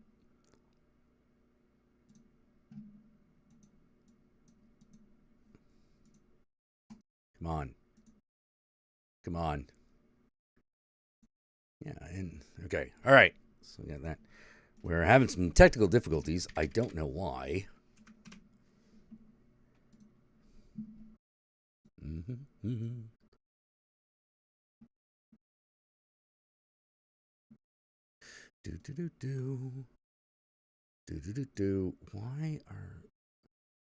What is going on? We seem to be having some sort of technical difficulties with Zoom here. I don't know exactly what's going on.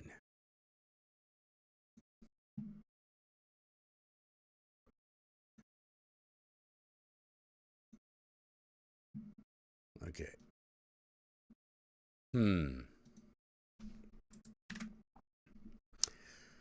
Let's get to the task manager and see if we can figure this shit out.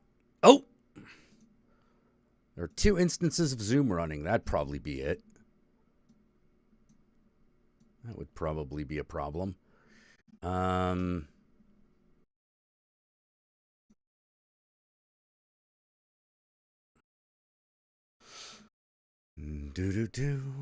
on.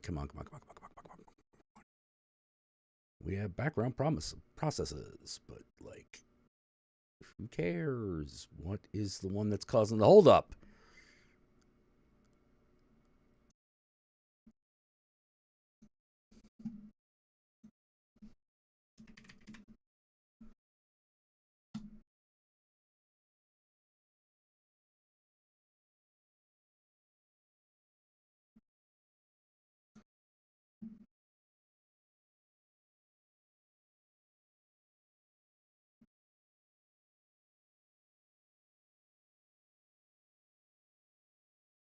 Okay, we seem to be doing a little bit better.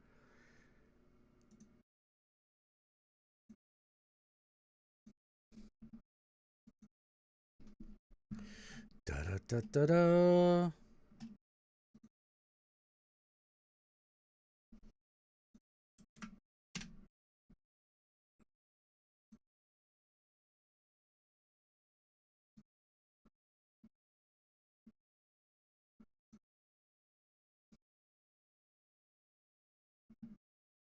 Oh, this is interesting. You have to bear in mind here, it's being a little weird. It's working, though, so there's that.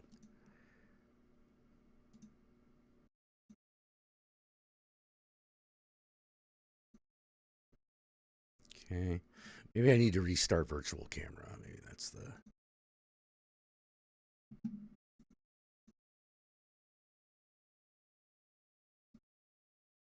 Oh, that seems to have fixed it. Okay, so excellent.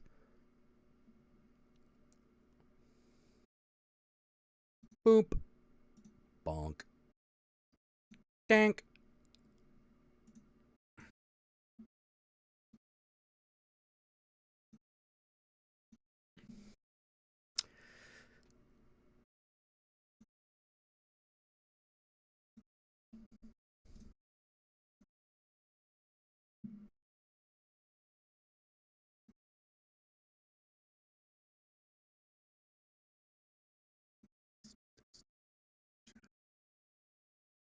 Touch up my appearance just with the light. No. Let's see. Troubleshooting.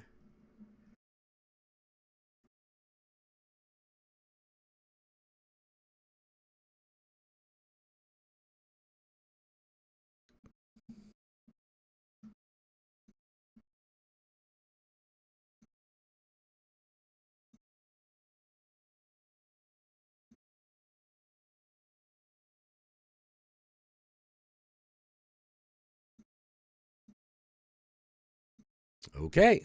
All right. Looks like we are good.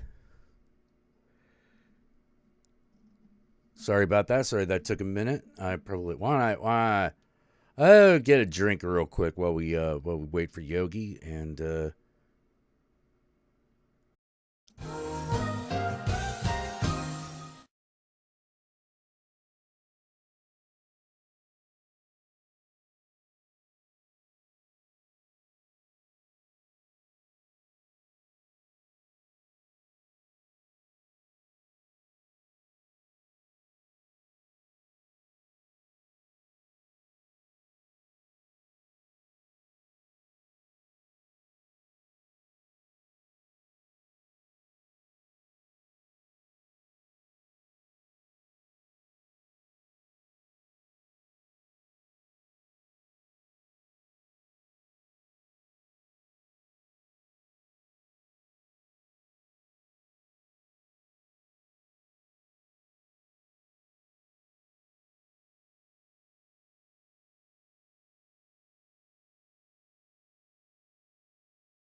And we are back.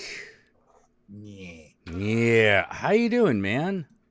Oh, I feel like shit. How are you? Oh, well, what happened?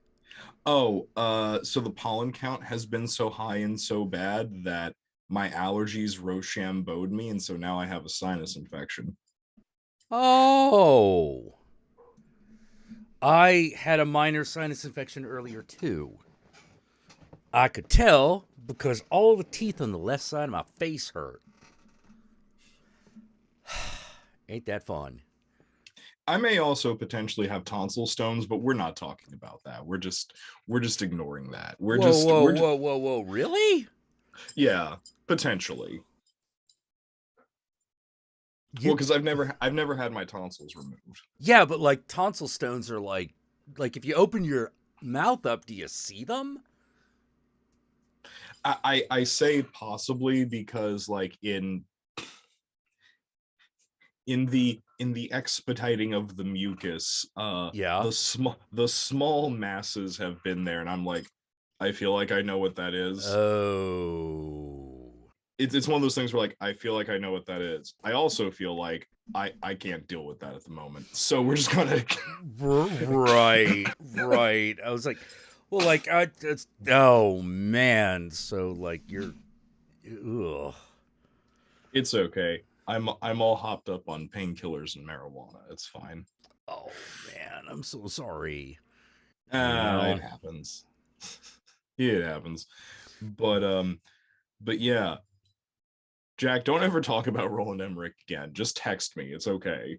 Okay, I thought you was still at work, so I didn't like. No. And that's fair. That's fair. If I was working today, that would be absolutely fair. I would be, but I had the day off, which is good. But yeah, I was like, well, he'll get here around like midnight or something if we're still on then, But we got caught in a Roland Emmerich cul-de-sac. See, the problem is, I know why Sir Francis Bacon. Why? The answer is because he's noble, therefore he would be smart enough. That's literally what the anti-Stratfordian, because that's what they're called. That's what the anti-Stratfordian like thought process boils down to. It literally boils down to a common person couldn't be this artistic or intelligent. He could if he could read and write, which wasn't really. I mean, not everyone could read and write in those days, but more than just the gentry. I mean, yeah, like his father was a successful tanner. Yeah. Like his father had a successful business and was able to send his son to school, so yeah, so he knew how to read and write. That's pretty much the only thing, that and the access to information, but still, I mean, like but that always gets me though. That always gets me because they don't like to point out the fact that, hey, this would actually be really bad if this was written by a nobleman. Why is that, Yogi? Well, because as much as I love Shakespeare, because Shakespeare truly is a poetic master of the English language, have you ever noticed that Shakespeare gets both geography and history completely wrong? Oh, yeah. Everything is completely fictionalized. Yeah, like, how to put it, I would feel bad for Sir Francis Bacon if he wrote this, because that would mean Sir Francis Bacon was uneducated enough to think that lions existed in Denmark.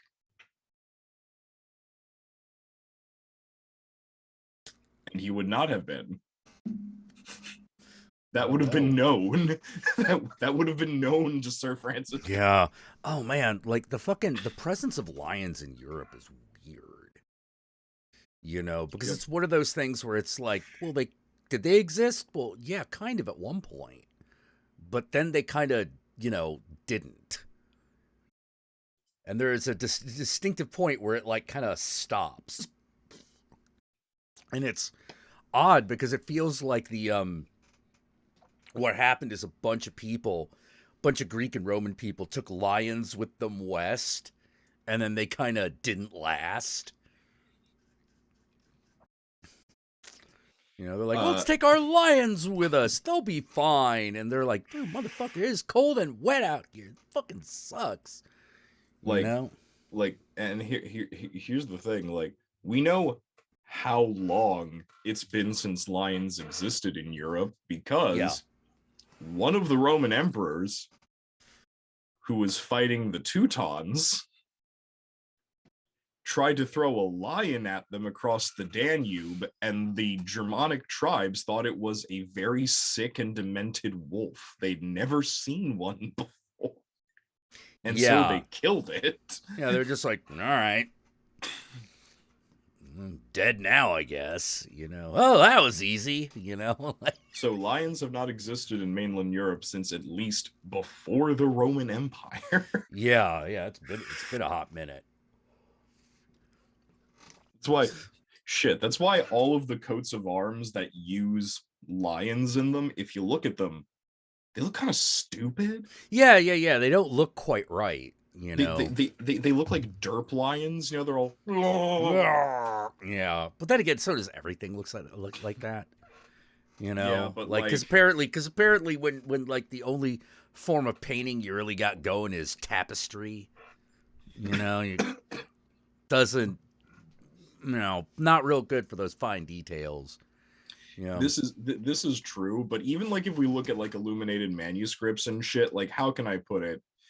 There's a level of there's a difference, there's a clear distinction between the two levels of drawing and illustrating from the medieval era because we haven't quite gotten shapes right versus you've clearly never seen this before. Yeah. Like well, how to put it, man? Like you look at the quality of like art between the Greco-Roman era and like medieval Europe, and you just sort of like, yeah, there was a lot of knowledge that was lost. Clearly. Yeah, there was. Clearly, you know, like, because it's one of those like, hey, well, look at all these people, and it's like, why do they all of a sudden just start drawing and painting like shit? You know, and it's because they pretty much forgot how to do it. You know, whereas the Greeks and the Romans were just like, oh yeah, let's have artisans to make things look nice because we're tired of looking at the same old like fucking shitty thing. The fall of several different empiric civilizations that were holding Europe semi together will do that. Yeah. Yeah. Man, oh god. And meanwhile, over in the east, the Ottomans just flourished. Yeah. They're doing some great stuff, you know. For that matter, like the painters in a lot of the painters in Asia were doing some really cool stuff, but we wouldn't. Now, to be fair, once we got to the Renaissance, like Europe starts to kick ass. You know, European art starts to really kick ass during the Renaissance. You know, because it starts to deal in details that like normally you hadn't really considered before that period of time. My favorite being what is known as chiaroscuro, which is the idea of using like value, like black and white value, like very dark darks and very bright whites, you know, and everything in between. To create the illusion of depth and curves. Yeah. It's so common now that we don't even realize that. Like it's so common now that people don't think about it, you know, but that was really pioneered by like Caravaggio, you know, like way back in the day, and pretty much perfected by Rembrandt. Oh, and to answer the question in the chat, like who throws a lion, honestly, well, to be fair, he threw it in the Danube because as a sacrifice, because Glycon told him to. Like this is actually a thing. Yeah. Like this particular emperor, this particular general, he went to Glycon, who, as we all know, is our favorite like fake god ever. Yeah.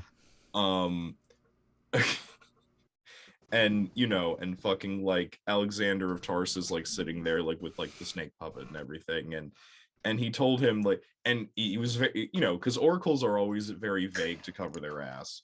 Yeah. He said, yeah, sacrifice a lion in the Danube and victory will occur. And so he threw a lion in, but it broke from its bonds and it just crawled out on the Germanic side of the Danube, and like the Teutons were like, it's a diseased wolf, and then they just like slaughtered it, and then they went and they kicked the Roman like legions. Yeah. They kicked the Roman legions like very handily, actually. And then they come back to the oracle, and he's like, "Well, I didn't say whose victory it was going to be, now did I?" Exactly. You fucking dick, you know. That's a. I'm not gonna lie. If like in America, if oracles were still like in big supply, in big demand. They are. This is well. They are. We just call them like mediums and stuff now. I mean, fair. I mean, I do have a tarot reading sign on my front door. Exactly. See? Still around. They just don't necessarily make headlines. You know, because the news basically comes, if you have to write things down factually, it's sort of like, some dude that you may know said this. And, you know, that's out of foot. Oh man, have you ever noticed? And by the way, in the world of today, Facebook has replaced the grocery store aisle as far as the suppository for all tabloid everything. And yet, if I go to Acme, I can still see the Weekly World News, the only tabloid worth reading. Oh, they start printing that shit again? They're still printing it, yeah. Oh wow, okay. Yeah, I kind of like the Weekly World News because at some point they just stopped trying. Well, they were yeah, just, I mean, like, just sort of like, all right, what crap do we make up today? You know, like, what would I do if I couldn't like read the continuing saga of Batboy? I know, Batboy goes to Saturn. You're like, okay, all right. I think people like real. When I buy the Weekly World News, I think like the grocery store people like think I honestly believe this shit, and I'm like, no, this is like the greatest print soap opera ever. Yeah. I just want to see how this goes down, man. You know, I'm literally just here for the story. Yeah. I do not believe that no, I don't believe that Batboy went to Saturn. I don't believe that a drunken man in Minnesota like captured a leprechaun and put him in a cage. But was he also Bigfoot? I was also about to say, no, I don't believe that a woman was married to Bigfoot for 10 years without realizing. Like, oh, but... oh, God. Weekly World News, you make me happy. You make me very happy.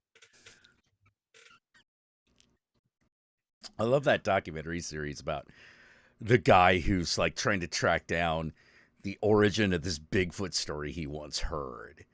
Like he's not trying to, God. He's not trying to figure out if Bigfoot is real. He's trying to track down something that he knows happened that involved a guy telling a story about Bigfoot murdering somebody. You're talking about the one on Hulu, right? Yeah. Where he's like, I remember like 20, 30 years ago, I was like, working at an illegal pot farm, and a guy comes in, he's like, oh my God, Bigfoot killed a dude. And I'm like... Several dudes. Yeah, several dudes. And we're like, okay. There's blood all over the crops, man. Yeah. And it's like, you know, and then like, you know, they just sort of like forgot about it because like, yeah, right. And it's about his journey to discover a story that makes sense because he's like, I don't think I'm going to find Bigfoot. That's kind of outside the scope of what I'm doing here. But I want to figure out what the fuck the event was that made someone say that. You know, what causes a man to run into like a pot farmhouse on a rainy night in Northern California and scream Bigfoot killed several people. Yeah, this is like in the early 90s. So, yeah, so the documentary is all about him trying to track down this story. And it gets weird. Like, it gets super weird to the point where they find a guy called Bigfoot Joe. And you're like, well, that's gotta be it, right? That's gotta be it. They must have been talking about Bigfoot Joe killed a dude. No. No, it keeps going. You're just like, what? How did this go beyond Bigfoot Joe? First of all, Bigfoot Joe. What the fuck? Second of all, how is that not the end of this goddamn story? Because clearly it was Bigfoot Joe, and then it's like, no, actually it wasn't. We can prove that it wasn't. That's what I thought was crazy, where they're just sort of like, he's going through these levels of bullshit, and at every level there are believers. So every time he puts together a story that kind of makes sense, he finds people that can corroborate a new part of the story.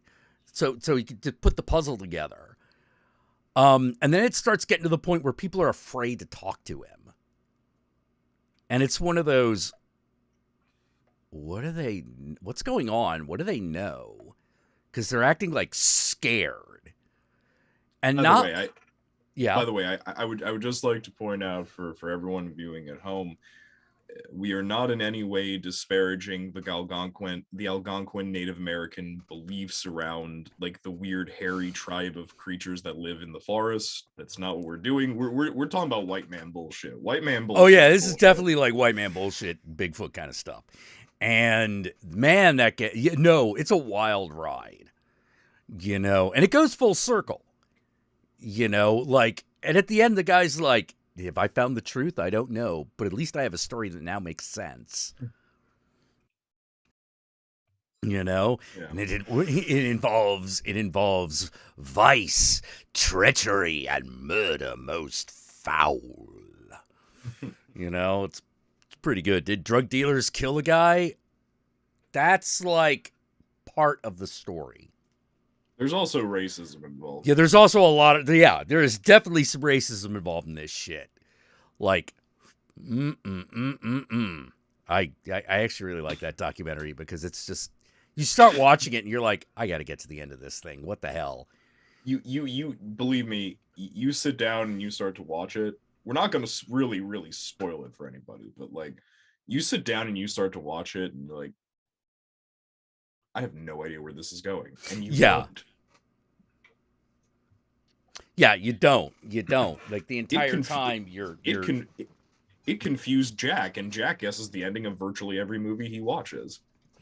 Yeah, because like I said, once you get to Bigfoot Joe, which but in and of itself was a bit of a surprise. You're like, well, clearly this is the answer. No, it keeps no. And you go, what? What? How is this fucking keeping going? And then it does, and he explains it. So it's one of those. This is most likely what happened, but you probably couldn't prove it in a court of law. Put it that way. And that's why the documentary goes no further at a certain point. Yeah, because they're like, all right, at this point, like now we're investigating like a potential crime here. And that's where I should probably back off. What is it called? It's literally just called Sasquatch. Sasquatch? Yeah, it's on Hulu. It's a true crime series with several episodes, and it's literally just called Sasquatch. Yep. Yeah, I think it's got 3 parts, I think. Yeah, it's 3. It's like 3 or 4 episodes, yeah. Yep. Watch Sasquatch streaming. It's one of those, it's a documentary that involves Sasquatch, but it's not a documentary about Sasquatch. See, it tricks you because you think it is at first. Yeah. Like, that first episode sets it up as if it's going to be totally about Sasquatch. Then by the end of that first episode, you're like, oh, we're going in a completely different direction. Yeah. Yep. By the way, did you guys hear about the time that either Animal Planet or Discovery made a documentary trying to convince suckers that mermaids exist? I remember when they tried to did that one about dragons. I don't know about the mermaids. Like, how were the effects in the mermaid one? Did it look cool? Wait, hold on. Was it trying to convince them the dragons exist? Because I remember that there was a documentary where the whole idea was, hey, wouldn't it be fun if we could imagine what the biology of a dragon would be like if they were real? I don't remember people trying to convince me it was real. Yeah, but it was definitely a show that was filmed with the we have discovered dragons kind of. That was a premise. Oh, okay. So apparently there's like one with mermaids from Animal Planet.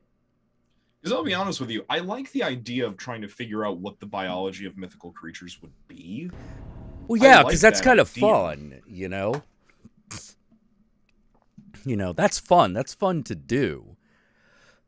But, oh, God. Yeah, I can never, sometimes it's really hard to tell whether...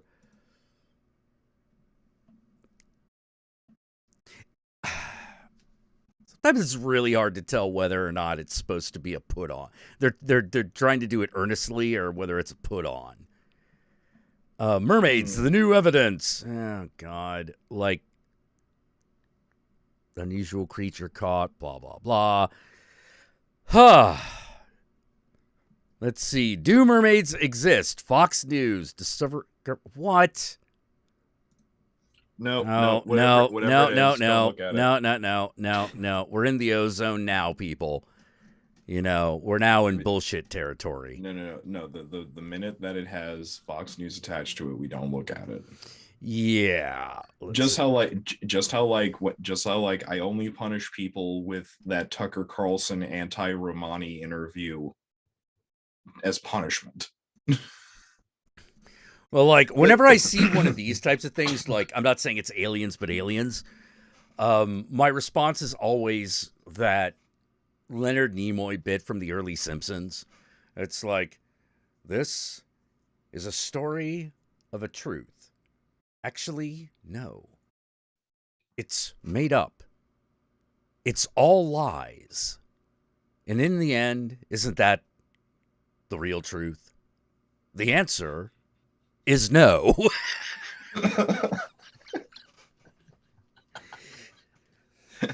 Leonard Nimoy is my favorite modern Jewish mystic. And that's when they found them. We still got 5 minutes, Mr. Nimoy. Oh, let me get something out of my car. I don't think he's coming back. Nope. Looks like my work here is done. What are you talking about? You didn't do anything. Oh, didn't I? Oh, man. I think that was like, yeah, I can't remember if that was, I think that was the Mr. Burns is glowing in the middle of the, yeah, it was the X-Files episode. Yep.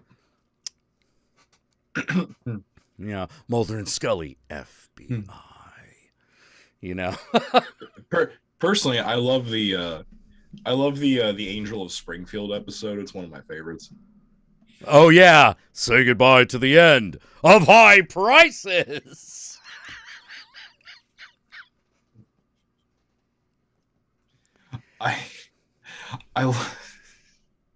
Because I'm not gonna lie, I would totally be Homer.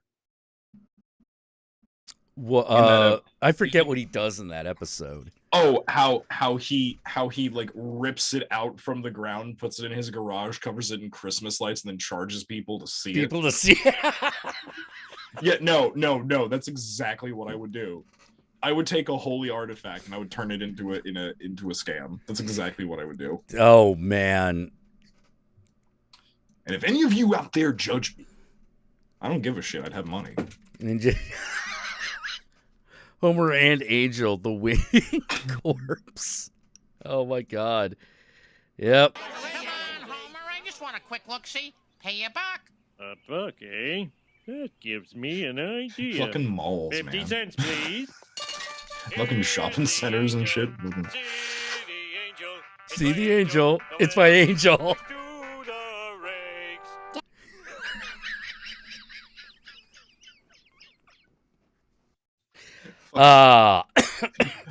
Fucking Ned Flanders trying to tell people trying to tell Homer that he shouldn't charge for miracles, and like, no, actually, you should. You should, yeah, completely. Why not? You know, like. I don't see any problem with what Homer did in that episode. I'm like, it was affordable. Everyone could afford it. So what's the problem?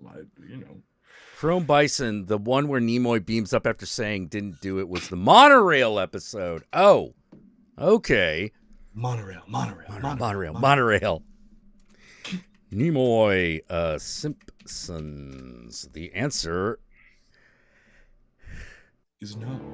Yeah, let's see. I think I found it. Hold on. I mean, it wouldn't have been that hard, but still, you know. Hello, I'm Leonard Nimoy. The following tale of alien encounters is true, and by true, I mean false. False. It's all lies. But they're entertaining lies. And in the end, isn't that the real truth? The answer. The answer is no. Is no. No.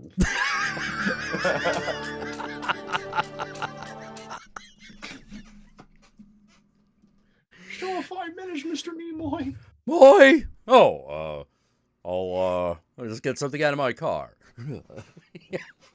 Oh God, I remember I was a part of this like short-lived like a bunch of friends and me tried to get together and be a comedy troupe.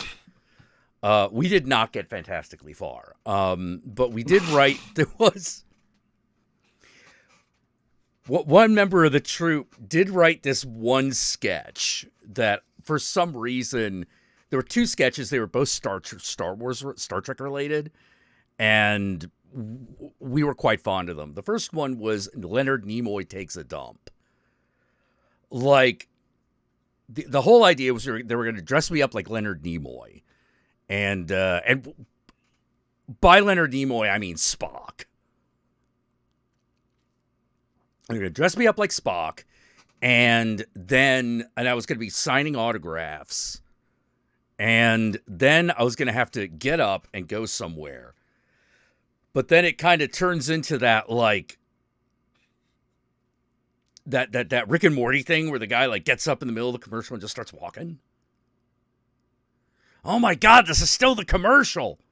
You know, so yeah, like I walk through a field, I walk across a water. I have like some various small adventures. Walk in the background of a couple of other sketches while they're going on. And the payoff is I head to a lavatory in the middle of a park. Mm-hmm. I go in and then just start making like the most ungodly shitting noises.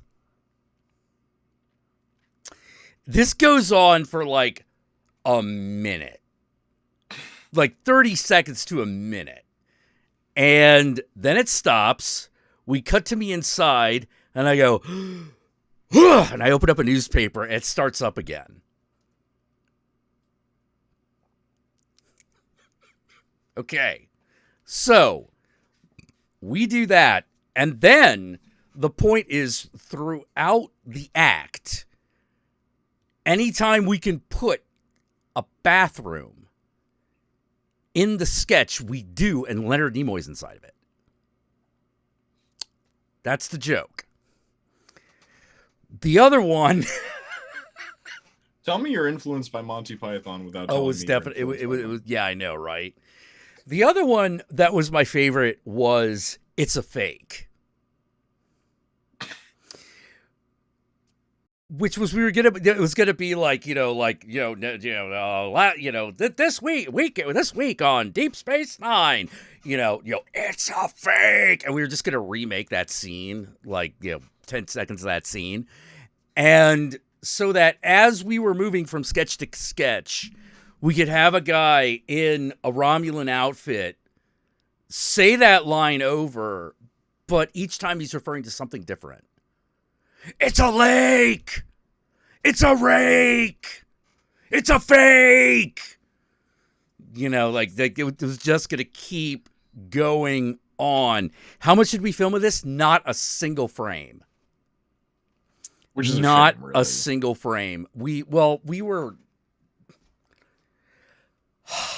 we had all the wrong stuff. I feel that. You know, like also, God damn it, Stacy, going like, well, that's your Catholic showing, Yogi. Look. Just because my religious trauma has taught me how to sell anything is not a problem. Yeah. Yeah, if it, man, that was okay. So the name of the troupe was Sci-Fi Super Fuzz, and it's one of those. Yes. If we had it's one of those, like we were like, all right, we're not getting anywhere. Is it cake? Yeah, we're not getting anywhere. We're not actually doing anything. Let's just fucking pack it in, guys. This is after like a year of trying to do something and not doing anything. You're like, let's just cut our losses. A couple years later, YouTube happens and everyone has moved away, and we're like, fuck! That'd been perfect. How to put it? If the Jeffrey and Cole Casserole show was a thing that could exist simultaneously on YouTube and Logo, then fuck it. Anybody can do anything. Yeah, it was, but like, we didn't have the faith, man. Mm-hmm. I know I didn't. I didn't have faith in that venture, you know? Well, there you go. Because I'm just like, what are we doing? Because like, I don't know what it was. Like, I just kind of got, who wants a shake? You know? The other one was a Babylon 5 joke, which was a guy who was going to be in a Kosh outfit, standing in front of the mall directory and just staring at the dot that says, "You are here." Little cerebral.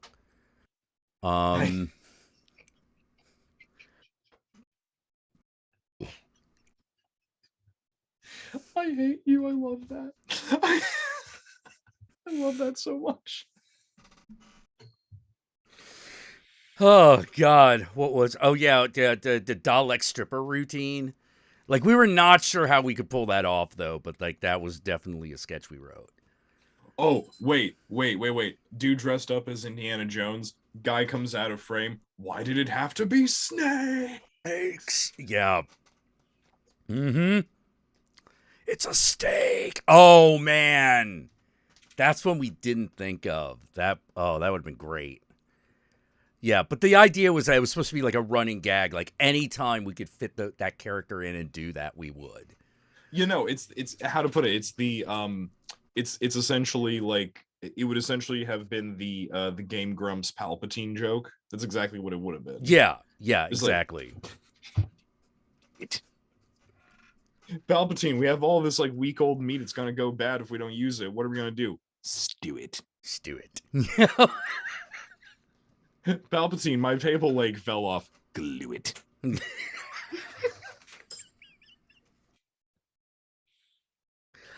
Oh my God. But yeah. Like, there was, it's really weird to look back and go like, no, we were actually right on the cusp of a type of comedy that would become very popular. We just didn't actually do it, you know? And looking back on it, it's like, it's one of those, at the time, it's like, that wouldn't have worked. And you look back on it again, you're like, no, wait, that totally would have worked. What the hell are we smoking? You know? That just goes to show you, boys and girls at home, we regret the things we don't do. Yeah, we regret the shit we don't do. Learn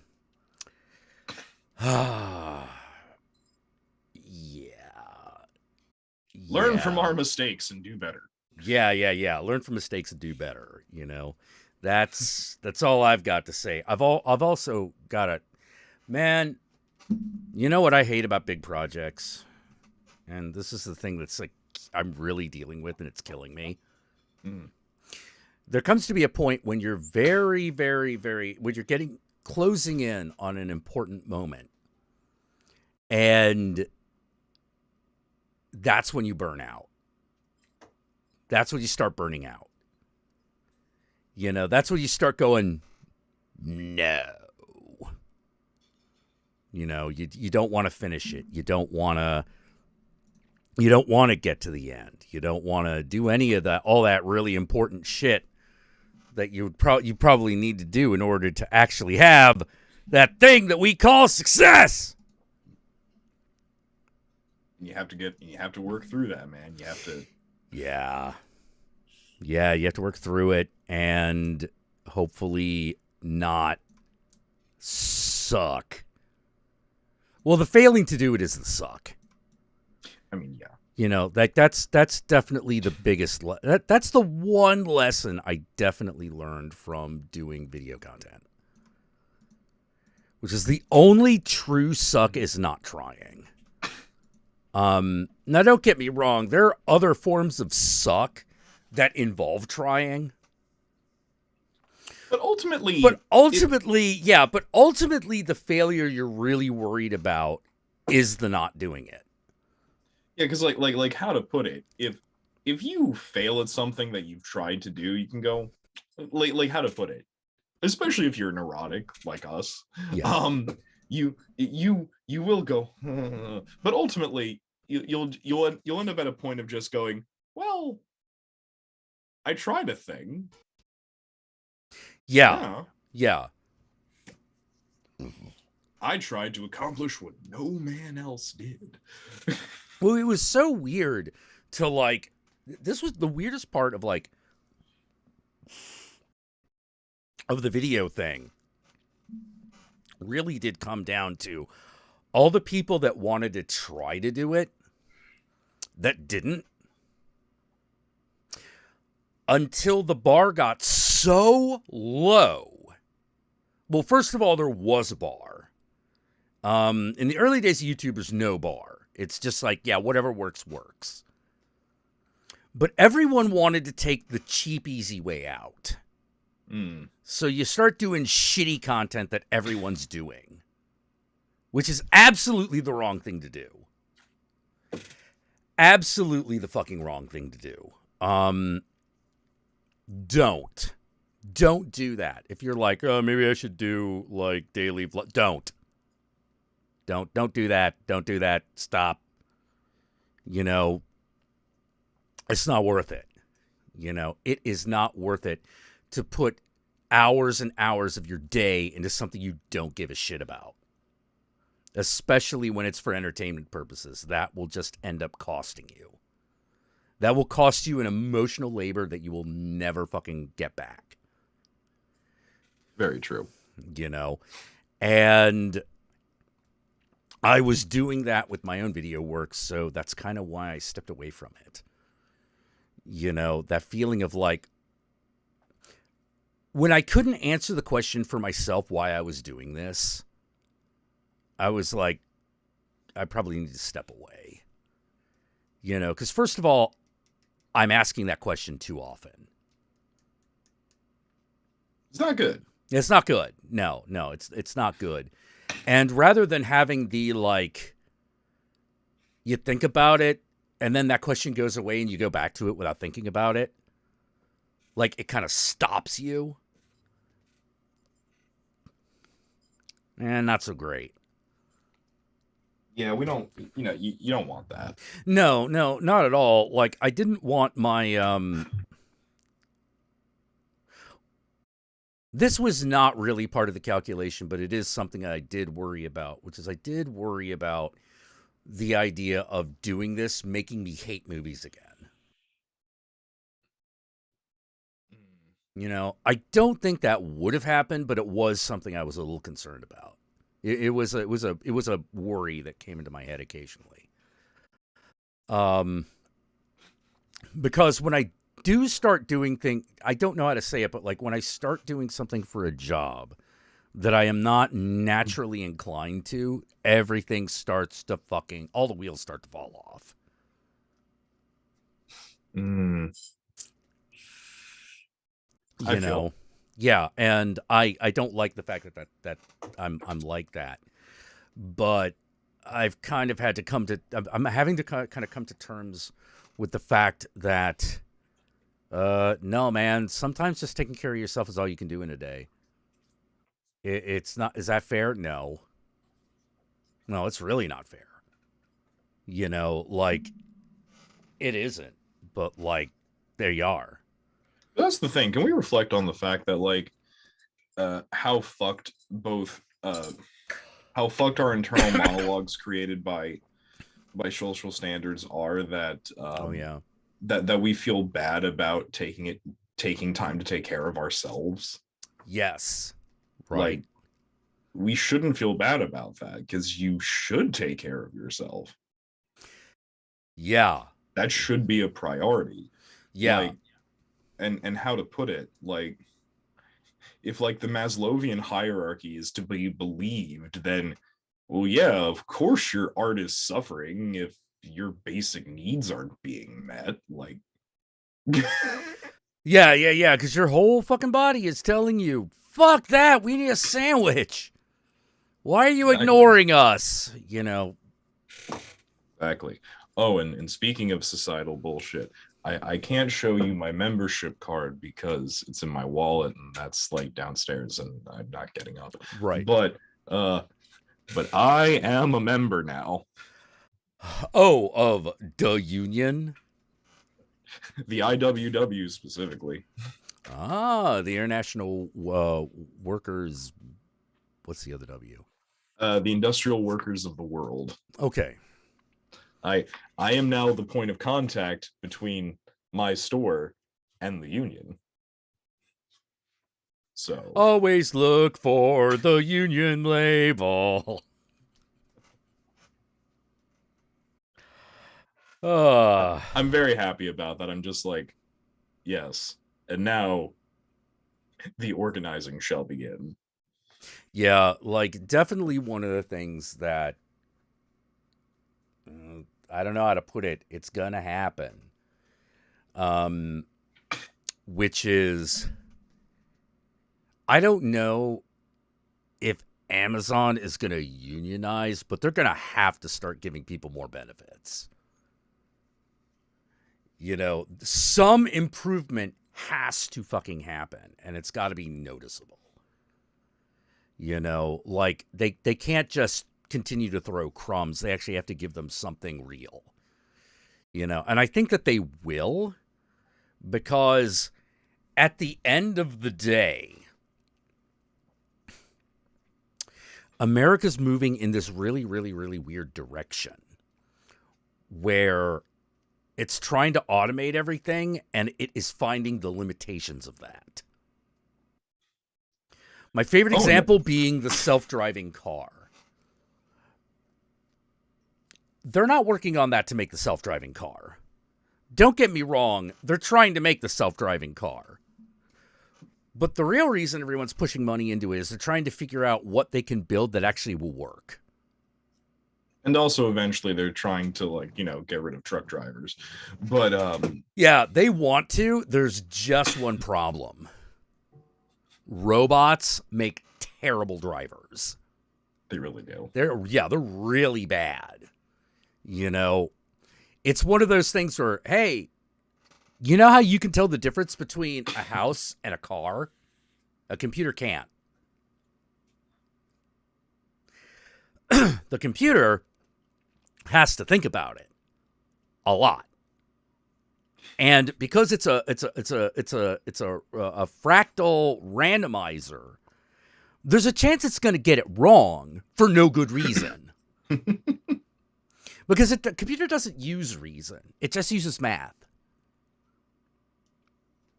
It has no instincts. Can you give a computer instincts? Maybe, but then you have to give it something that it needs instincts for. You need to give it an urge towards life. We would need to actually create a machine that can house consciousness. Yes. Yeah, you would actually need to do that. And while people are like, yeah, we're working on machine intelligence, but really, no. That's not what they're doing. That's not what we're doing. You know, like, we're trying to get a machine to fake making decisions like a person. And when you're dealing with fast-moving vehicles, turns out that is a terrible idea. You know, and how to put it, America's weird drive to try to automate everything. Oh yeah, no, go ahead. Try to automate everything you can. That'll be great if we're going towards communism. Yeah, exactly. Remember, the Marxist utopia is one in which automation is at its highest capacity so that we don't have to. Yeah. Here's one of my favorites. Okay, so you remember like delivery drones? That was a terrible idea. Oh, it was a terrible idea. But the reason it was a terrible idea, to me, was really fucking amusing. Which is this. For some reason, people are really likely to fuck up or shoot at a drone carrying a package.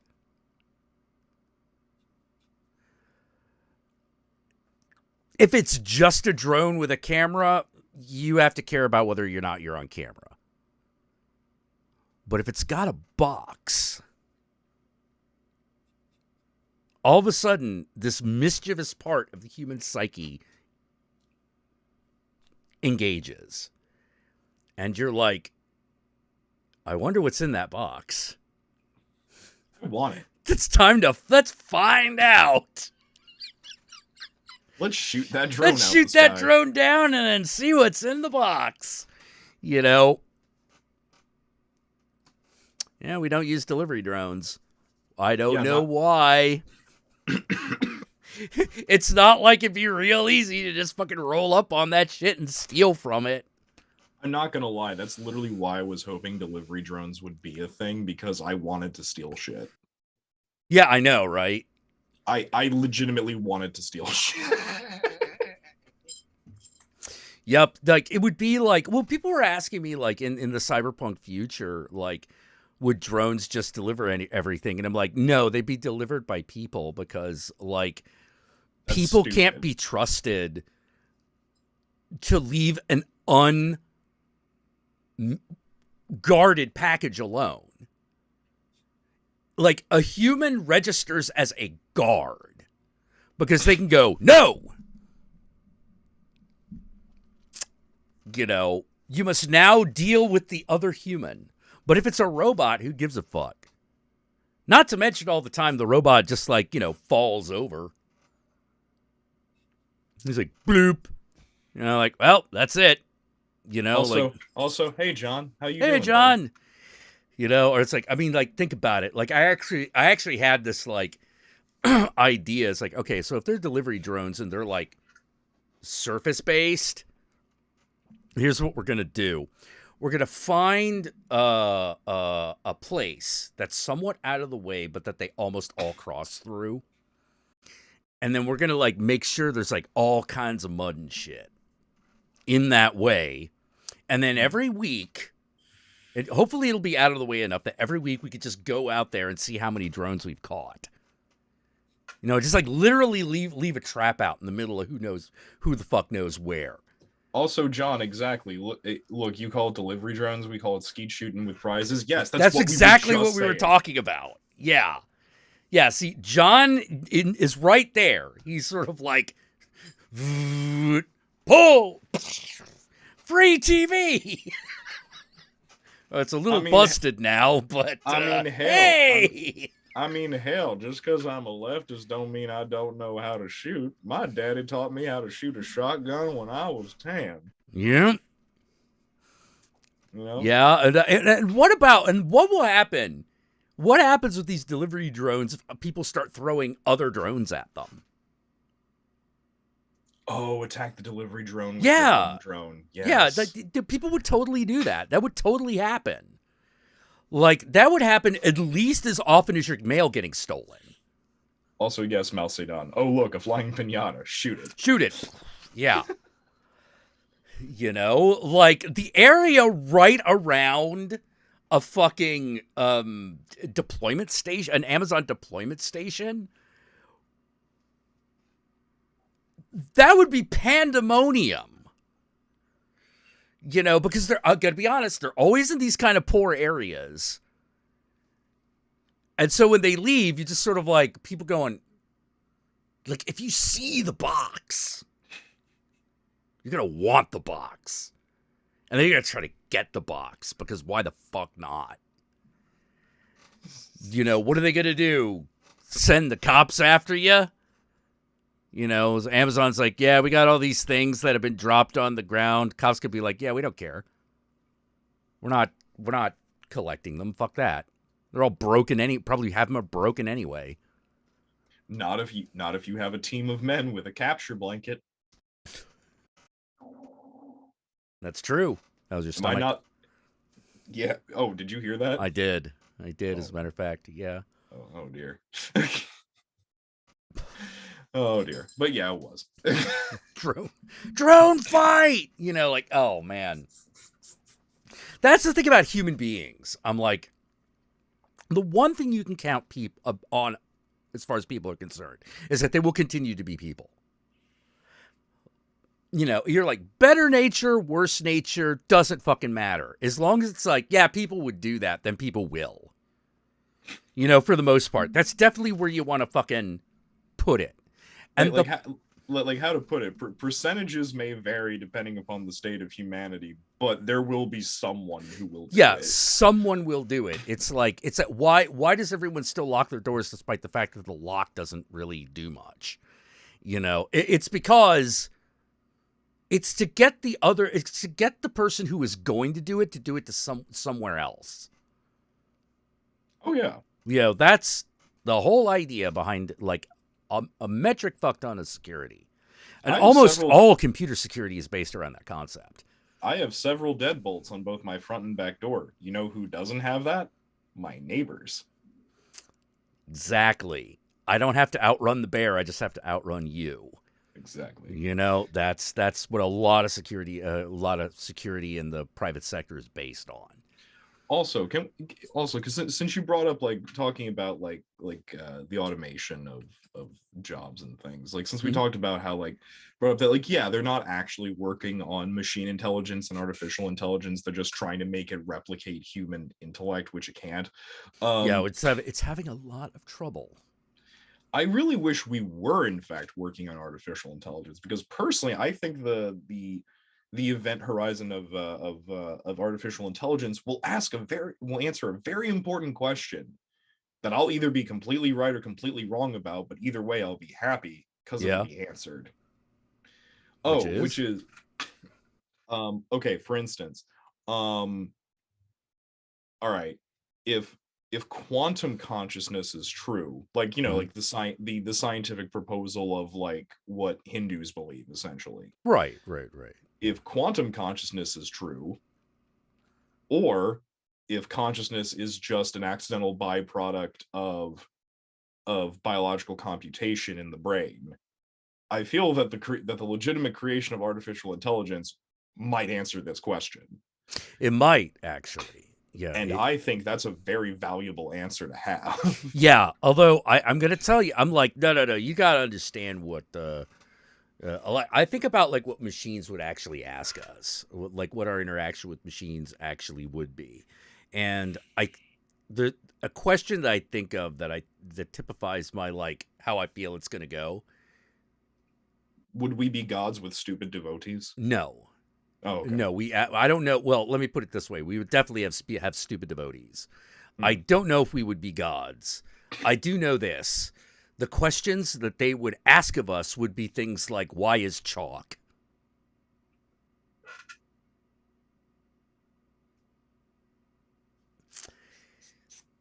And you're just going to be sitting there like, that question makes no sense.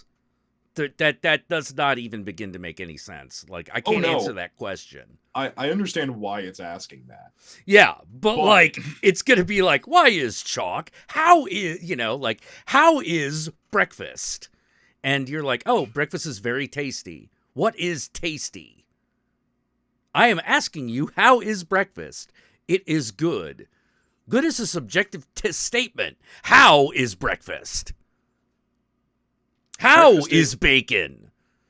You know, and you just be like, look, man, I don't know what you're asking. Breakfast is for I require it to fuel my physical being and I will it to be so. Yeah, but you ever know? You ever argued with tried to get a kid? A kid's asking you a question, you're answering it, but they clearly are not asking the question that you think they're asking. You know, it's like, what's past the stars? Well, actually, nothing. It just keeps going. There are just more and more and more stars. Okay. But what's past the stars? Like, their conceptualization of what stars is does not allow for them to understand the answer. Yeah, that's why three-dimensional models and visual learning is very important. Yeah. Yeah. You know. And then all of a sudden, yeah, so here's what would happen. The computer's going to ask, how is breakfast? And you're going to try to answer that. And then all of a sudden you're going to have 5 computers all constantly chanting about breakfast and which is the right breakfast. What's the best breakfast? And you're going to be like, why are you doing this? And you're like, because we have a thing in our brain that says we have to be making everything as efficient as possible. Because it's the point of automation. You know, they will be primed to look for ways to automate. And so they're going to ask a lot of stupid questions. You know, and we're going to have to amend that there are no such things as stupid questions unless you're a robot, you know. Then your questions can in fact be very unintelligent. Yeah, it's like Miss Thompson, my computer just asked where is red. Yeah, it'll do that.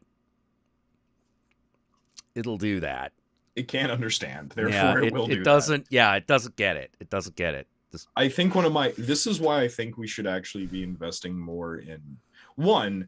Again, I think we should be looking more towards legitimate artificial intelligence, like actually trying to catch consciousness in a net of cybernetics. Oh, I agree. I agree. That's if we can figure out, like, if we had the first clue how to begin doing that, I would definitely say that we do it. Yes. You know, yes. But right now we're just casting lines into a sea of ideas, hoping that one of them actually snags something. Yeah. So one, that, but two, I think we should be paying way more attention to the people who are giving language to animals.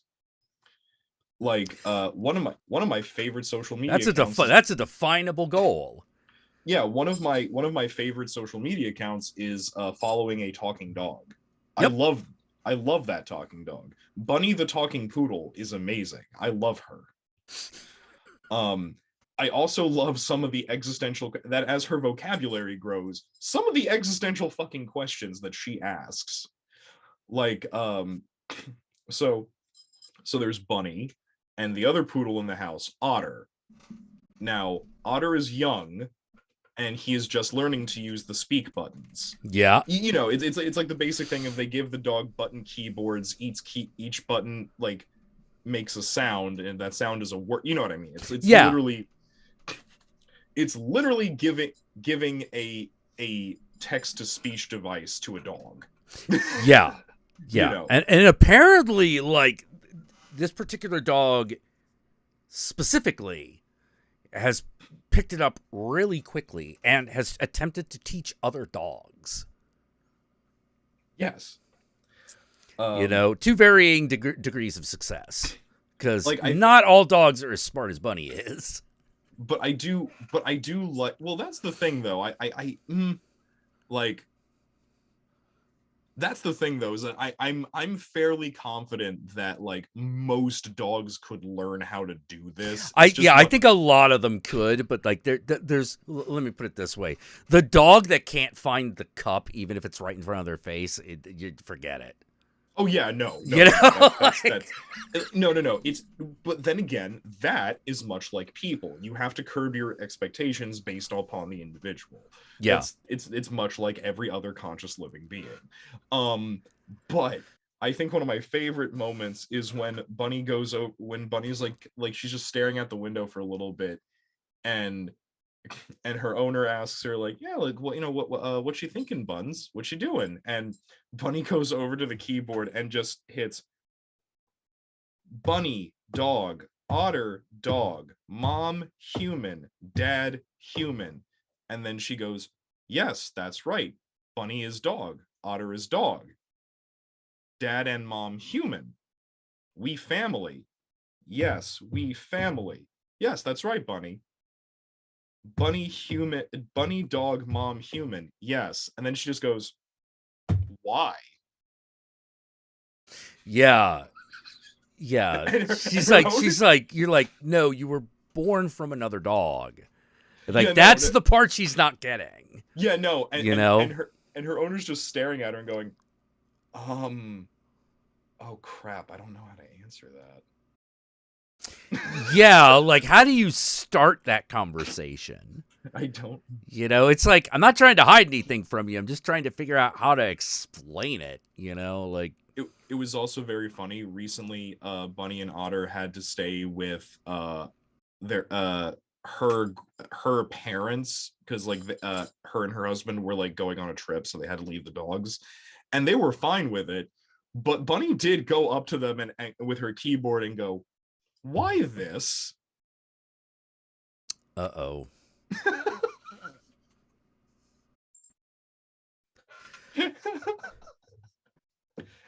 Yes, no, exactly, John. So you kidnapped me, Mom? We're getting ever closer to the horizon of where are my balls, Summer? Yeah.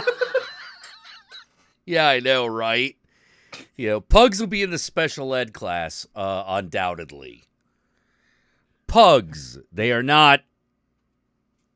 I love them, but they are so stupid. Yeah, they're not the smartest. You know, they're pugs. Oh, where did you come from? How did we make you? Nobody knows. You know, like Bunny just pawned in Game of Life. You know, I think one of my favorite things is that like as Bunny's like vocabulary is growing, she's able to express like more complicated emotions, such as like how to put it. If you ever wondered if a dog can have depression, the answer is yes. Oh no. The answer is yes. Oh no. Because quite often like Bunny will just have like these like bouts of depression where it's like, Bunny, what's wrong? Bunny, feel Yeah, I'm not happy, but I don't know why. Yeah, no, exactly. You know, like I feel less than okay, but I don't know why. You know, I could be sick. I have no idea. You know, I just know. However, also, you can actually use this to explain medicine to a dog. Really? And the dog, yeah, no. Like, what is it?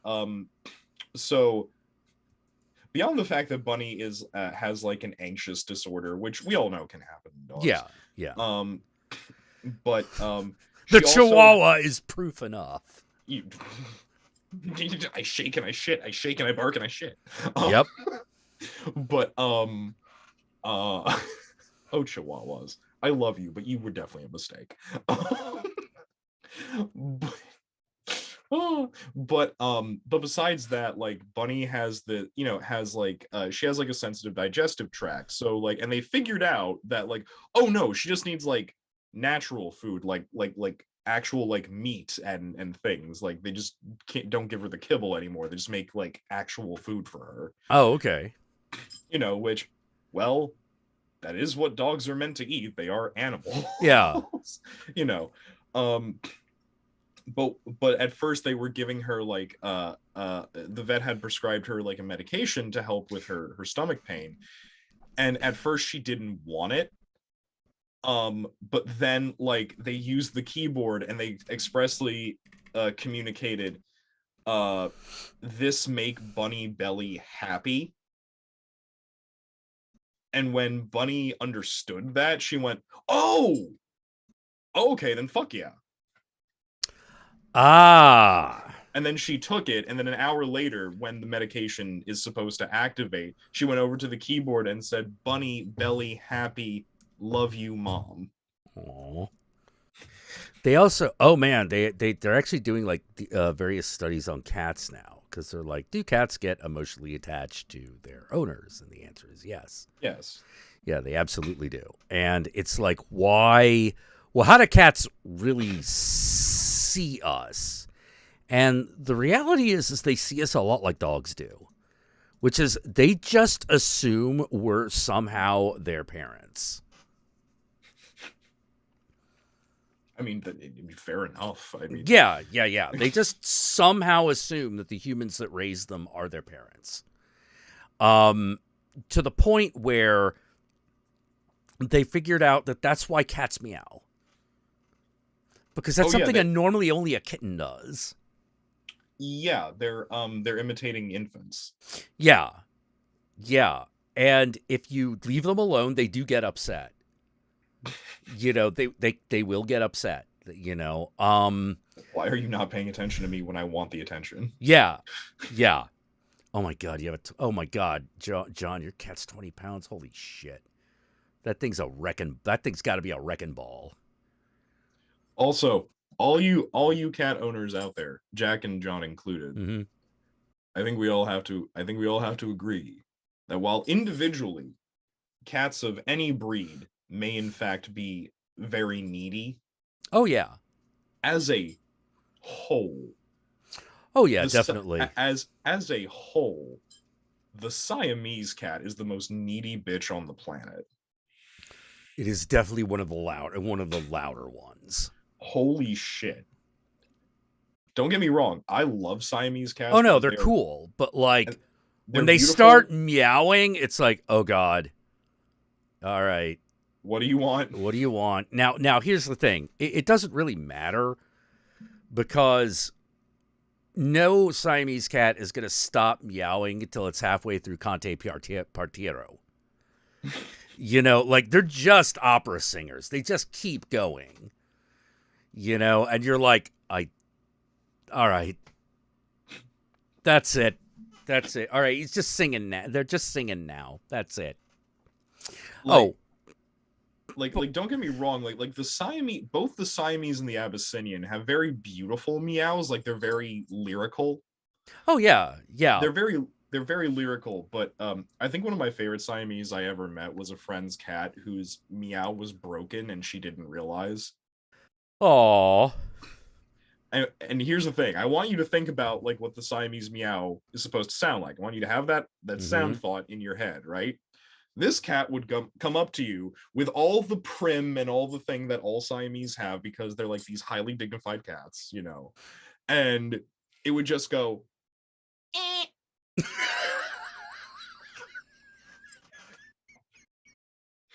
And that was it. That's all he could do. But it clearly had an expression on its face and a body language that said it did not realize that. Aww. And so we were just like, no, Sasha, you're beautiful. Oh, beagles. I like beagles, but man, shut up. Yeah. Eagles and basset hounds need to shut the fuck up. Oh my god. I'm sorry. Yeah, like that's one of those, I'm going to need you to stop now because that sound is specifically designed for me to hear from like 4 miles away, yet it is within 100 feet.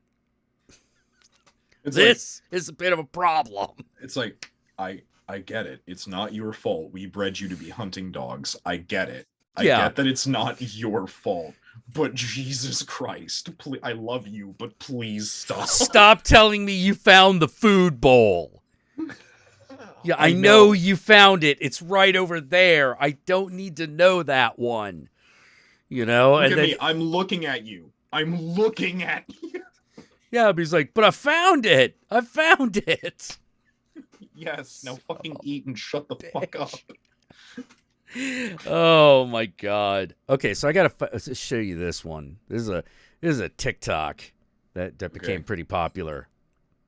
Very simple, very quick. Rachel. What? That is a predator. He's not a predator. What are you? We're blooping. Bloop, bloop, bloop, bloop, bloop, bloop, bloop. Okay, that fucking became a that became a thing on TikTok that I discovered. You're not a predator. You're a bloopin. You're a bloopin. We're bloopin. You know, people have made animations. They have imitated it. The internet was really made to promote cats. Like, we have to understand this. Like, the internet was made to promote cats. Yes. I honestly think I think I'm not entirely sure. I'd have to look at the numbers, but I'm pretty sure that if I were able to make a statistics graph, I'm pretty sure that I could prove with numbers that the ownership of cats has increased as social media has continued. Yeah, I would not fucking be too shocked. You know, I simply wouldn't. You know, I gotta put it. I want a cat. Don't get me wrong.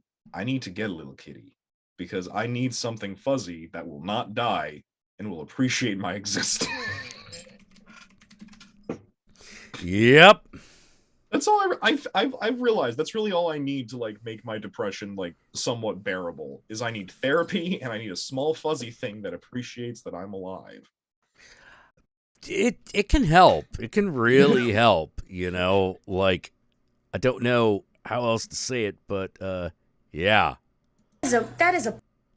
Okay, so I discovered that TikTok because I found this on Instagram.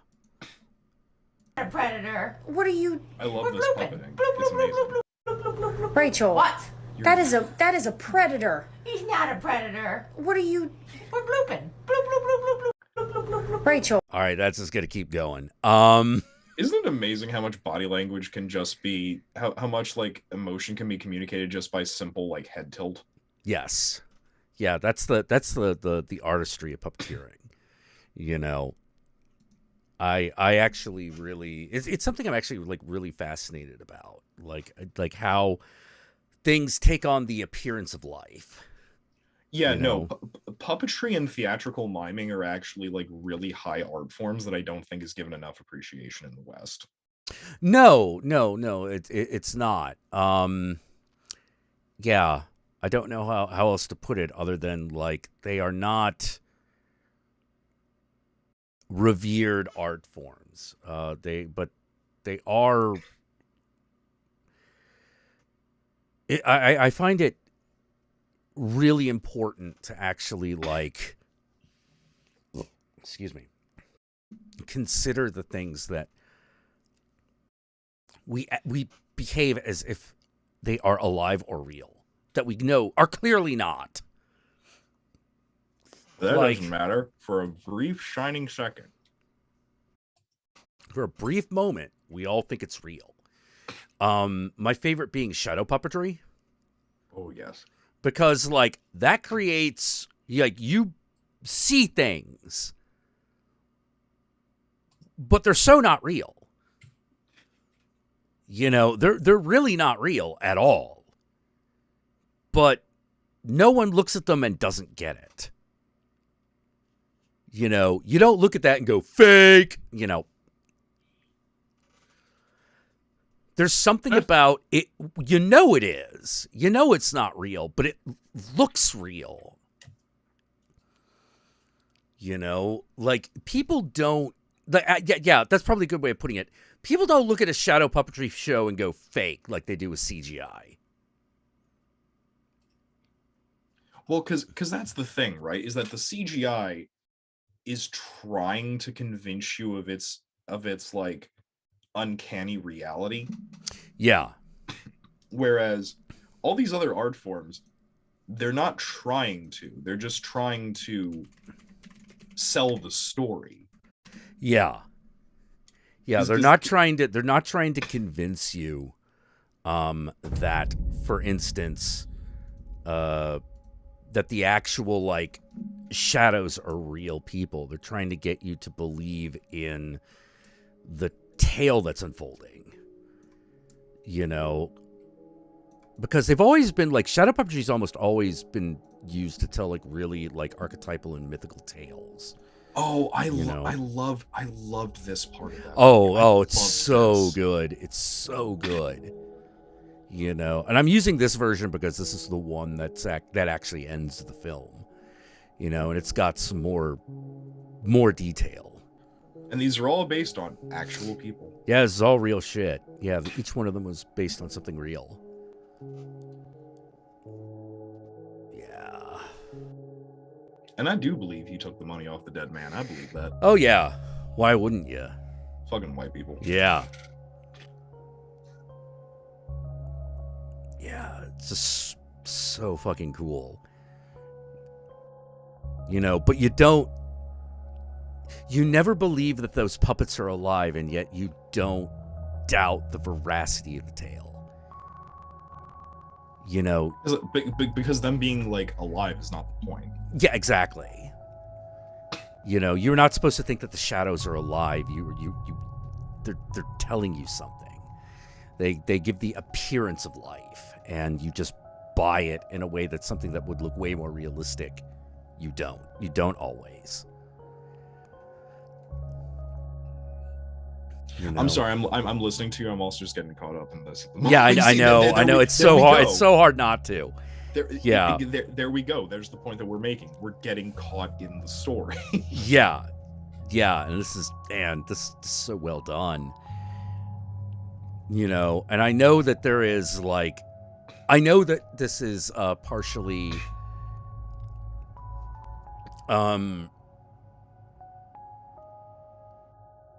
it is partially CGI. This section, but it's so slight. Yeah, it's very slight. It's just to enhance what they're actually doing with the shadows. You know, like there's like a brief blink right there, like, you know, that was a CGI moment. Mm-hmm. But yeah, no, it's literally just to like clean up what's already being done. Yeah. Like... Yeah, here's the, you know, tale of the guy at the beginning of the movie. Mm-hmm. You know, just it was this was one of the things that really got me to really look forward to the movie, because we were going into this like, when you do shadow puppetry and things like that, you're entering into this kind of mythical space. I don't think it is an accident that the most shadow puppetry actually does tell mythical stories. You know, because where's it still most common? Like India and Tibet. Indonesia. Yeah, Indonesia, a place like that. What's up? Oh, lend the cat in? I have a dish. Yeah. Blah, blah, blah. Oh. Okay. Hold on. No, you gotta wait a minute. Yeah, this is the part that wasn't in the trailer. Now we're in the area where it doesn't get into the trailer, where it recounts the first movie. Yeah. Yeah, and the constant reappearance of Candyman. I'm also not gonna lie.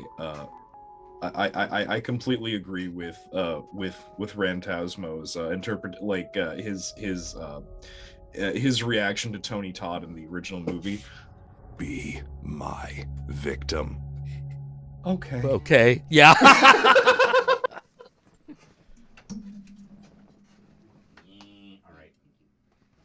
All right. Yeah, but there's something about shadow and light specifically that puts you in this sort of mythical mind space. So when the idea is sort of like, you know, the caves of Lascaux and stuff like that is like, you know, you would have people like most likely put on puppet shows on the inside. Makes total sense. Yep. May I point out that that's one good thing about being sick, is that I can make my voice like this for all of you pretty little babies out there. How y'all doing? You know, Yeah, I can I can just rhapsodize about that stuff like constantly. You know, it's one of the again and again. I said it a million times. Like it's a space that for some reason only horror movies go to. I do not know if that is because those stories are always inherently scary or what. Well, I think it's because like horror is like inherently transgressive. So Yeah. they're like, how to put it, like that's the thing, like you have to cross this invisible threshold, and then you're in the world of horror. You know, you're in the world of the shadows. And stop it. It's like, oh, I'm sorry, you don't like the sound of my voice? I thought I sounded pretty.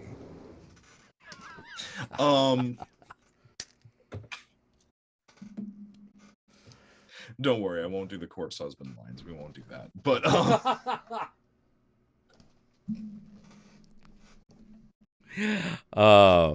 but yeah, I've always wanted to know what it is about like horror stories that they seem to be able to reach into that area.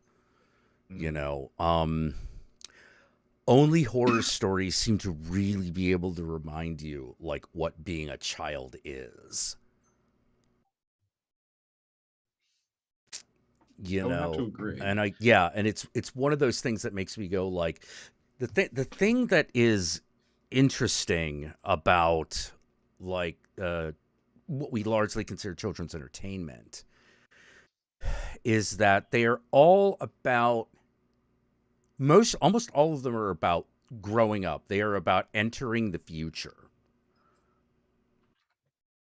Horror movies can remind you of the horror of that vulnerability, the horror of being young and small, you know, and how children deal with that, and how children deal with that is not all that significantly different than the way adults do. It's just that adults have gotten really good at one skill: denial. Adults are really good at denial. It's one thing children are not as good at. See, but and that's why though. That's why, like in all mythical stories, be they horror or dramatic or whatever, in all mythical stories, that's why the most powerful people, the wizards, the witches, the medicine men, the cunning folk, are people who do not deny that reality. Yeah. Yeah, and they always seem to have like the easier time communicating with children. You know, and all the older adults are terrified of them. You know, they're like pariahs. You know, like don't talk to that person. They're a little too weird. You know, and of course, like it's not the person so much as the frankness of the discussion that they will have. You know, being around that person invites thoughts that you'd rather not think about. Because that's where that person lives. You know, like that's what that person does. You know, that's what makes them a demon, a devil. You know, like they're going to constantly bring it to, they're constantly bringing this thing to you and you don't want to see it. You know, that's something else that like gets me though. I shouldn't pay attention to them. I should not pay attention to white Wiccans on Facebook. I should not pay attention to I know what you mean, man, but like sometimes you're just like, well, here I don't know why I'm doing this to myself, but like we're doing it. Time to look at into that section of the abyss. Yeah. But I recently saw a post where, how to put it, white Wiccan dude like trying to lump all magicians together. In what way? I mean, like, you can in certain ways. I mean, how to put it? We're all people that deal in the imaginary. That's the thing. That's the one thing. That's why the word magician is the only universal word for people who use magic. Like it's literally what it means. It means one who uses magic or mysticism. It's the only, you know. Yeah. But which like is itself a term that comes from when the Greeks encountered the Zoroastrians. Exactly. You know. But you know, it was you know, it was one of those whole like, you know, we're the descendants of the witches they couldn't burn kind of bullshit. Right. Which I fucking hate. I was like, no, you're not. I'm like, no, you're fucking not. But in the post lumped like, how to put it, had images of Native American medicine men, Kabbalists, cunning folk, like, you know, all these different things, and it referred to all of them with the word witch, and I'm like, no. Like, I don't think you realize how both insulting and colonizing that is. Yeah. Witchcraft is a very, it's very European. It's also very, even within it being European, it's very specific. Like, you wouldn't call the cunning woman a witch. They're well, not you the same might, thing. but like, well, it wouldn't be technically correct. I mean, how to put it? You might if you were James the First. Yeah. If you were a douchebag. Yeah. You would be, you know, it's correct only in the way that a mambo is also a witch. Yeah, no, it's like you would call a cunning woman or a mambo or a Native American shaman a witch if you were a Christian zealot. Yeah, if that's the only context that you had, you know. So it's like, no, it's not. I mean, it's weird because it's like in the kind of neutered general sense of what some people mean by witchcraft. Yeah, it's technically correct, but it opens the door to a lot of incorrect assumptions. It really does. It's also one of those things where it's like it completely ignores how every culture interacts with magic uniquely. Yeah, like First Nation medicine men. That they're used today. Mm-hmm. You know, like that didn't really fucking go out of vogue until white man appeared in North America. And luckily because of the reconnection movement, they're coming back, as they should. Yeah. You know, it's really weird how it's sort of like people are like, well, Europeans brought science, and it's like, oh, I mean, yes and no. Like, did they? Yeah, did they though? Because they also brought a lot of other shit that was extremely destructive. Not that science isn't also extremely destructive. Hell, one of the major things that we put forth all our great scientific knowledge to is to make sure that it falls into the hands of those who believe in evil purposes. For the common good. They said. You know, like we part of technology is how to kill each other. We're never going to get rid of that, because that's always going to be a thing we're going to be trying to do, is kill other people. You can't take back the atom bomb. I'm sorry, you just can't. Yeah. But it's also one of those things that makes me go like, oh my God, what will happen if like we lose all this scientific progress? And I'm like, well, the threat of the atom bomb will probably go away because no one will know how to use it.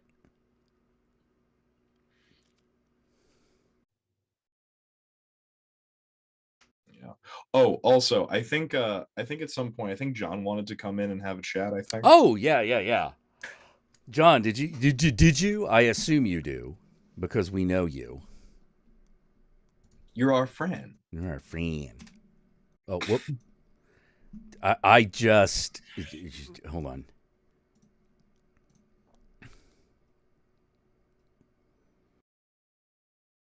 Now just hold on. I gotta hold on. Just hold on, baby. Daddy's got to do what Daddy's got to do. All I'm right. just gonna sit here and take his breathing treatment. All right, there we go. Got that working.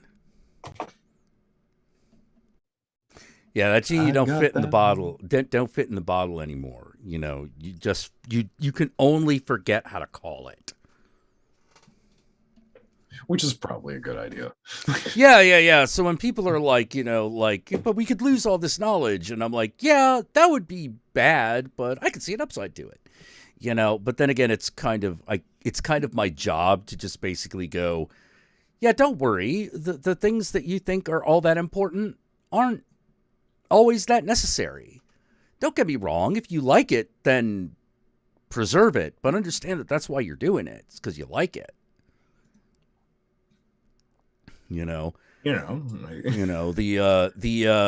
universe is not absolutely dependent on we got to do this thing the way we've always done it or shit like that. That does not true at all.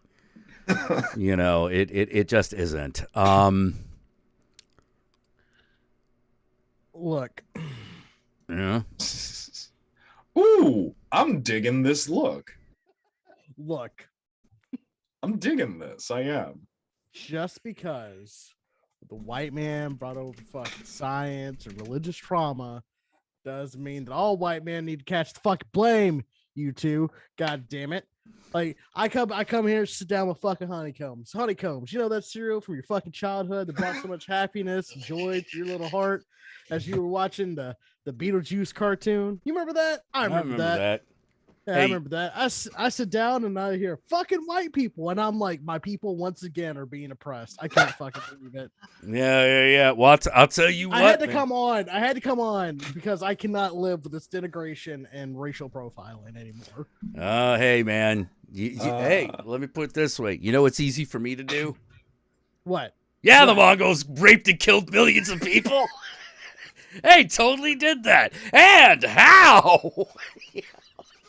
Hey, John. They fucking wrecked They fucking wrecked Muslims back to the Stone Age. Yeah, yes, Yogi. John, I have one thing to say. What's up?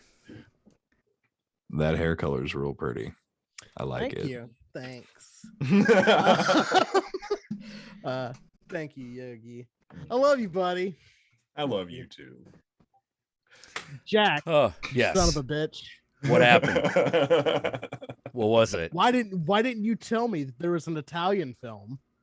Why have you not dedicated? Oh, this is about Anthropophagus, isn't it? Yeah, you goddamn right it's about Anthropophagus. Wait, John, did you really not see that before the other day? No, because you gotta understand. Yeah, I'm sorry. I just assume everyone into fucked up movies has watched that movie. No, you gotta understand. For a while, I had to sneak it. I could get caught with porn and it'd be a lot more explainable. Oh wait, that's right. Your upbringing was nuts. That's right. Exactly. I was afraid of Chucky as a kid. Okay. Well, I mean that's fair. I mean, how to put it? The idea that one of your toys could come to life and kill you is kind of terrifying as a child. Yogi, I had a My Little Buddy. I didn't want to fucking talk about it. My buddy, and me. My one of my cousins had Child's Play on, and then I went home and I said, "Fuck you! You ain't never sleeping in the same room as me." Some of my bitch, but yes, Jack. I'm sorry. There's that's a movie I've never heard of, never seen. Oh, and I'm sorry. I did. I'm sitting through this movie and I'm like, oh, why is this shit on Last Drive-In? What the fuck? We watched this, but not Halloween 3. Okay, Joe Bob, whatever. And then you get to the last half hour. Yeah. And it just goes. Yeah, no, it just goes ape shit. You're for an hour, you're just why are we watching this? Why is this happening? Oh God, they're wandering around a castle. Who gives a fuck? Why are we watching the Grecian guard? Who gives a shit? The pregnant lady sprained her ankle, and everyone's just okay, bye. What the fuck is that shit all about? Yeah. And then And then cannibalistic mutant man shows up, and like he's been in scenes before. He's eaten the throat out of people. It's like it's been kind of cool, but like he is the best part of that movie. Yes. Yeah, he's the whole movie essentially. You know, like when he's not on screen, there's no movie. Well, there's the movie that the tourism board paid for. Yeah. I keep forgetting about that. Tourism, Coke, and Marlboro. If you want to send your hate letters. Yeah. You want to see a movie where a cannibal eats a baby from inside a woman? You will. Like not like oh look, it's a born baby. All right, like that's like passe, right? No, fucking draws within from the womb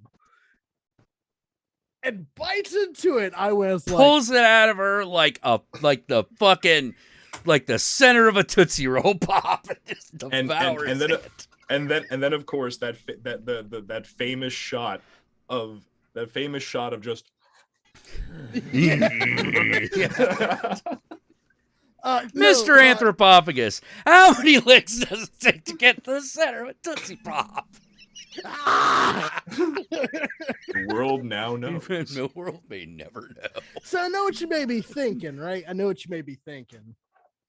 There's no fucking way this movie can go any fucking crazier than eating a fucking unborn baby. Oh no, there's still like a good 20 minutes left.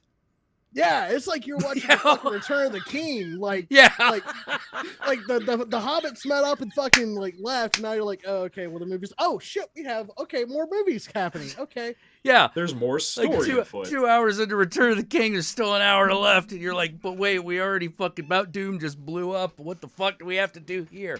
Oh, we gotta dance around a fucking bed for 10 minutes. And then, as one does. Then he reaches within him. He gets attacked with a pickaxe to the side. Oh, yeah. Mm-hmm. Like spills his guts, and then he grabs his guts and starts eating them. Yes. And then the movie ends. It's dude. 10 out of 10. Oh yeah. 10 out of 10. The last half hour of that movie is the promise. Is in many ways the movie that like both the necromantic films failed to deliver on. Yes. You know,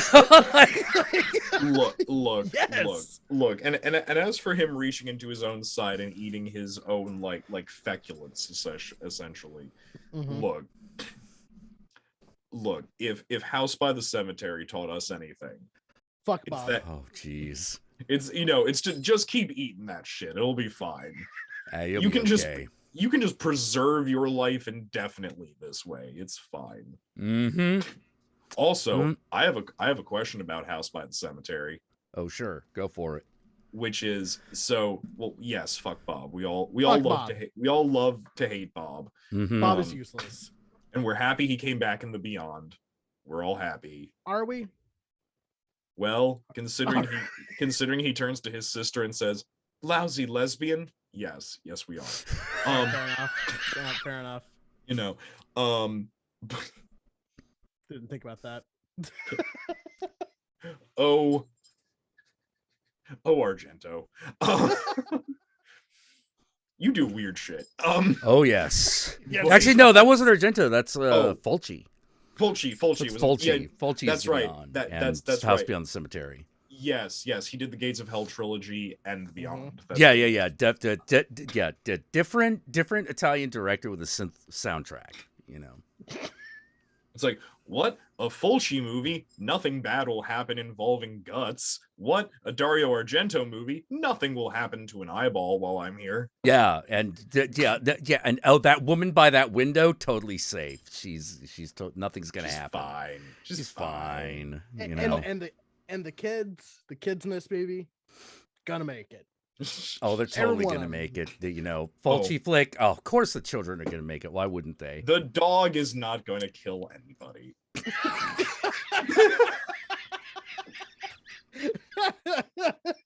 Oh my god. But Fido, no! No.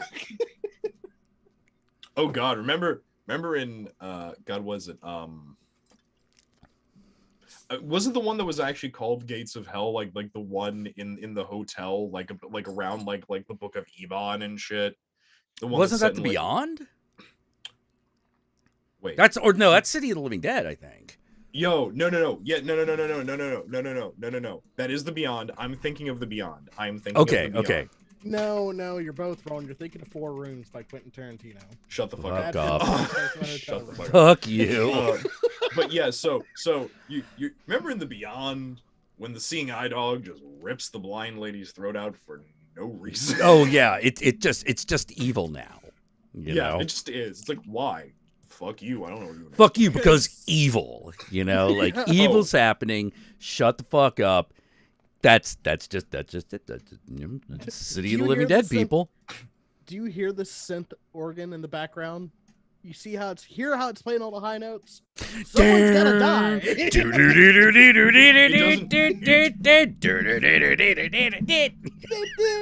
getting killed. It doesn't matter why. It just is. Like that's really, it's her own fault. Don't go into that room. The creepy organ music is playing. I know the soundtrack's in there. That's no good. Look, it's a Fulci movie. That's no good. Look, am I the only one that wants like an Italian giallo like style fucking horror film? But it's about Dr. Phibes. Am I the only person in this goddamn room? Oh man, that would. Oh man, like the thing is I looked at the script for that, like the third Dr. Phibes movie, and I don't know what to say other than that really should have been made and directed by Ken Russell. Mm-hmm. Yes. Because I'm just sitting there going like, wait, there's a scene in which basically that one's like Dr. Phibes versus the Illuminati. It's basically what that was. And one of each member of the Illuminati, because there's 7 of them, represent like, one of the deadly sins. And I forget which one it was, but one of them was constantly drinking milk from pregnant women's tits. And I'm like, why wasn't this movie made? Also, to whoever said this in the chat, yes, initially when I was thinking of Bob coming back, I was thinking of Manhattan Baby. You are correct. Oh. Which, man, that's a movie. Manhattan Baby. Just because we're going to make a ripoff of The Exorcist and Poltergeist at the same time doesn't mean we still can't be racist against Romani people at the beginning of the film. And more importantly, that doesn't mean we actually have a plot that you can follow. Tombs are for the dead. No shit. Yeah. Oh yeah, there's a little Roma girl in the beginning. Yeah, looking at pictures of it. Yeah. And like, fuck you. Hey, at least I got the clothing right. That's something. I mean, it could be worse. It could be Jack and the Beanstalk racist. I was telling Jack that I made you watch that the other day. Joe, this guy shows up and I'm like, I'm offended for you because this character is just. It's like, oh look, so over the top. It's like, oh look, one of my people portrayed as a child toucher with a calliope. I'm very happy about this. Yep. Yeah. Just very happy. Best Romani character since Pinocchio. Yeah. Oh my god. But yeah. So I have a question about Fulci's House by the Cemetery, which is, sure. So you know how like when we see the doctor, he clearly has no eyes anymore. Mm-hmm. Okay. What the fuck was that thing staring from the shadows then? What the fuck? Shut up. Shut up. Shut up. It's a Fulci film. And I'll ask questions like that. Yeah, you don't ask questions like that. There are no answers. There's no help for you. Also, okay. All right. I really want people to stop saying that the babysitter was the mannequin brought to life, because that's clearly not what it was. Wait, what? Wait, we're talking about House of the Cemetery, right? House by Cemetery. Yeah, remember the weird babysitter who gets her head cut off? Yeah. Yeah. And remember how like there's like a scene with the mannequin that looks a lot like her in the window? Yeah, that's the foreshadowing. Yeah, exactly. Yeah. For some reason, people have like thought that that means that the mannequin is the babysitter, and I'm like, what? No, the mannequin losing its head is foreshadowing to the babysitter. Babysitter getting her head cut off. That's the ghosts trying to warn the family through stupid that that crap's gonna happen. But also, can we talk about the fact that and the babysitter makes no goddamn sense on the fucking planet? One fucking bit. I'm just like, because okay, up until her head got cut off, you thought she was in on it, right? Yeah. You think she's part of it somehow, and then clearly she's not. So I'm just like, wait, then why were you acting like a crazy person? Because I'm a red herring. Yes, because she's red herring. That's why, dude. Hey, look. Let me tell you. Allow me to. My favorite Argento film is also one of the ones that makes the least amount of sense. It is Tenebrae. I love Tenebrae. I love Tenebrae, but you tell me how that plot is supposed to go together. Oh, no fucking clue. Wait, is Tenebrae is the one in the hotel, right? No, Tenebrae is the one about the murder writer. Yeah. Oh. Yeah, that's the one about the murder writer. It has some of my favorite fucking shots from Argento flicks. I was thinking of Inferno, wasn't I? Yeah, you were thinking of Inferno. Now that movie is stupid. Oh yeah, but I love it, but it's stupid. Hey, it may be stupid, but it's pretty. Oh no, yes. But yes, Tenebrae makes no goddamn sense. Because you're sort of, by the time you get to the killer, you're like, but wait, the killer was halfway across town when that happened. How did he? Was he in two places at once? Especially since we went to such pains for the movie to tell us exactly who it was. Like, there's no mistaking it. You're just like, well, that guy clearly was remembering a murder as it happened while he was doing it, while simultaneously explaining it to the cops. Excuse me? Like, wait, how is that possible? Jack. Yeah, no, Tenebrae is an awesome movie. Like, I love it, but if you examine the plot a little too closely, you start going, wait a minute. Jack, you're forgetting. You're forgetting, when you watch Tenebrae, you have to either have a drink in your hand or a joint in your fist. It's one or the other. You'll be fine. Oh, that's a good point. Yeah. Because then you have an explanation for the cutscenes. Editing. That editing is crazy. That editing's nuts. Actually, although I think it's not my favorite Fulci movie, but it is one of my favorites. Just because it is so weird. Okay. The Black Cat. Oh my God. The Black Cat. Like, if you want to know what the Black Cat is, the Black Cat is a slasher movie where the slasher is a cat. Yes. Like, that's it. That's the movie. That's the whole thing. Fulci's The Black Cat is what happens when a giallo director reads Edgar Allan Poe's The Black Cat and goes, no, the cat should have been the killer. Yeah, cat's the killer. That's it. And it has cat cam. Like, this is one of the things that makes the movie so good, is that it's got cat cam. They strapped a camera to a cat. Yeah, or they got a camera guy who was really low to the ground. No. Strapped the camera to the cat. They had gaffer tape, and like they just fucking wrapped that son of a bitch on his fucking head, and they said, run. Yeah. Phenomena is your favorite Argento. I love Phenomena. Phenomena is really good. It's definitely all right. There's only I don't know what bug carry has to do with a talking monkey. We don't need to know. Yeah, but do you really need to? Like, You know, people describing Jello films might as well just be like the mentally ill in a fucking asylum having a conversation about the random things in their head. Oh yeah. Oh, especially if you're dealing with like the cuts that were shown theatrically in America, like that whole subplot with like fucking not Donald. Is it Donald Pleasance? Which the older one, the Loomis, the guy played Loomis. Oh, I think that is Donald Pleasance. Yeah, it's Donald Pleasance. Yeah, Donald Pleasance. Like, okay, like half that plot is not in the original American cut of that release of that movie.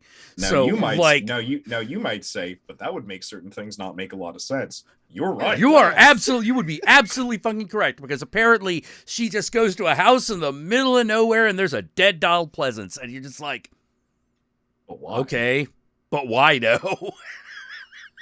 I mean, I feel like it's a waste of talent there. But okay, cool. But Donald Pleasance is dead. Yeah. Did you see like the uncut part? And you're like, oh, he was actually really integral to this plot. He was a very integral part of the story. Yeah. Why was this taken away? God damn it, Motion Picture Association of America. Oh God, like I don't know whose decision that fucking was. But yeah, it was just sort of like, nah, it just doesn't have a girl in danger, so we're just gonna cut it out. You know, quick, cut to the midget with the scissors. You know,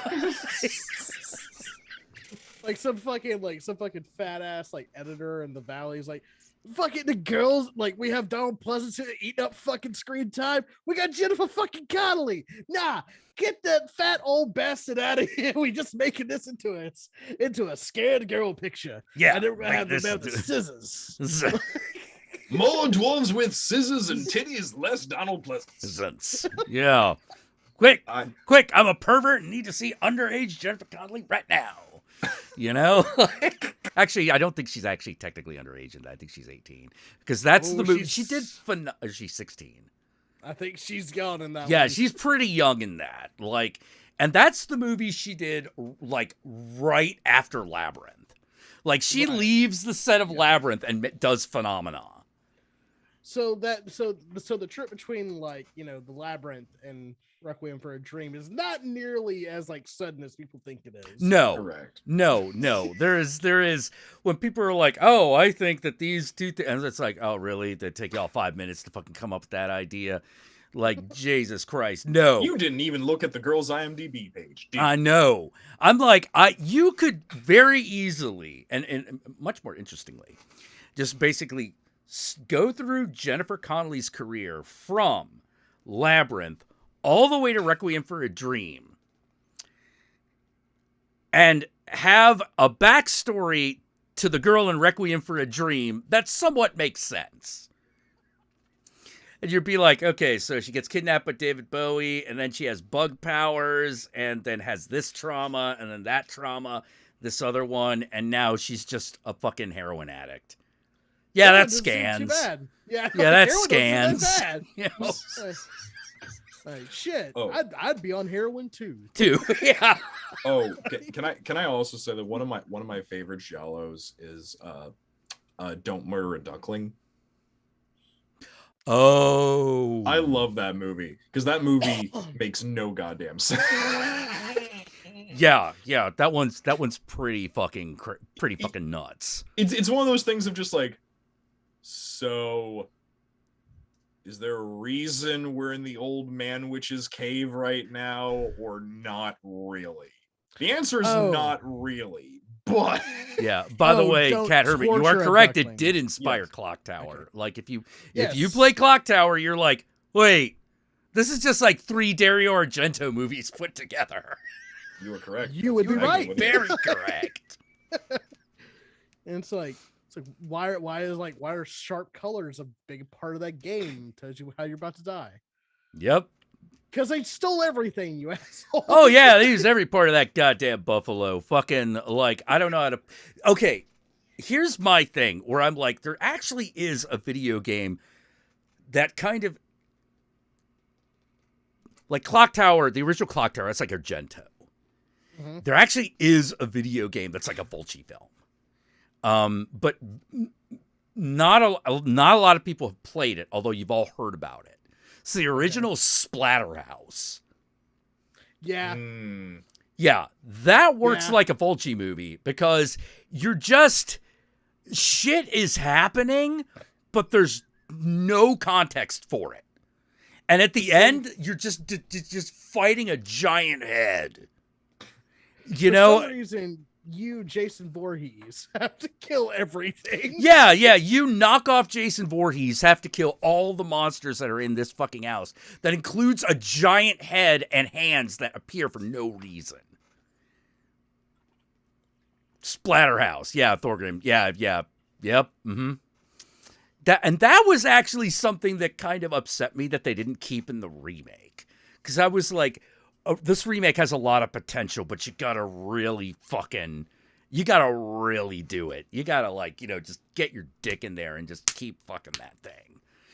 Well, they were too concerned with trying to make like the Splatterhouse guy into this smart aleck, wise ass serial killer, I was of the opinion that he should have been a silent protagonist, except for the mask. Yes. Like, the mask should always have been talking to you, the player. Right. And sometimes it's telling you to do things, but sometimes it's lying to you. Like if it's about a mechanic, it'll tell you the truth. But if it's like, you ought to go upstairs first, it might be telling you the truth. It might also be a really terrible idea. Might lead to the bad ending. We're not sure. Or not sure. Yeah, exactly. And there definitely needed to be more of what the fuck am I fighting? You see it, you know what it is, you can describe it, but you're going to go, all right, so once you get past the wall of zombie hands and you defeat that boss. Because you know. That's what it should be. The giant Sprite bottle. Yeah. It's now time for you to fight the fucking Italian censor board. An amalgamation of just assholes just being formed into one. It's.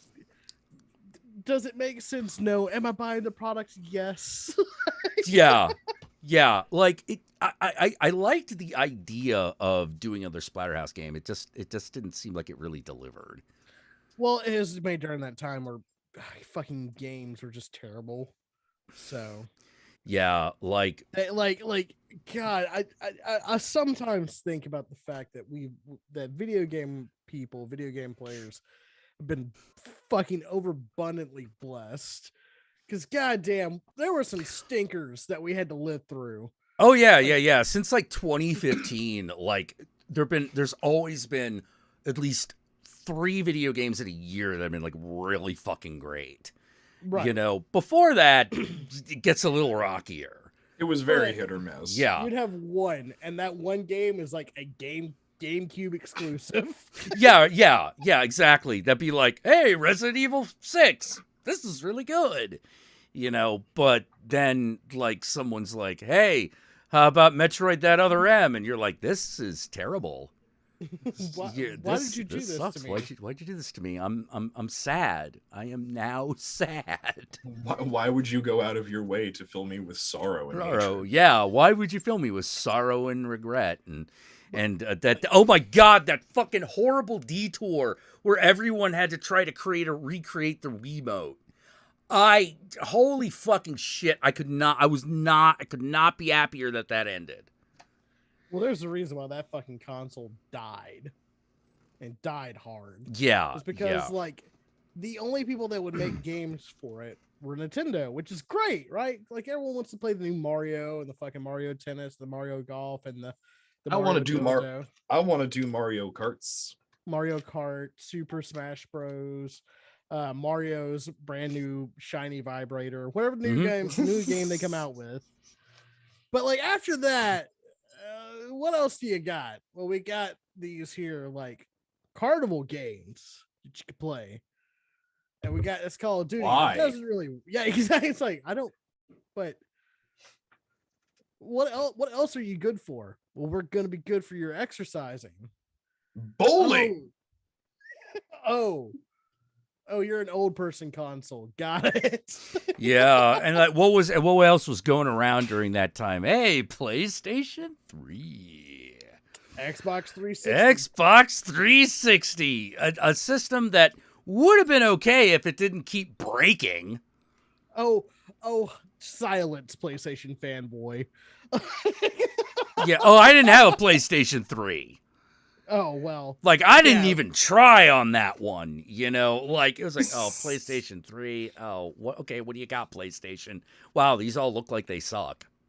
Yeah. You saw that and went, no. No. Yeah, it's like, look, given the way this thing has not been selling, anything that's going to be really good is either going to be a 360 game or on PC, and I was right. I just thought of a thing, which is, since we were talking about like giallos a little second ago, remember in the 70s when Spain tried to make giallo films? It didn't quite work.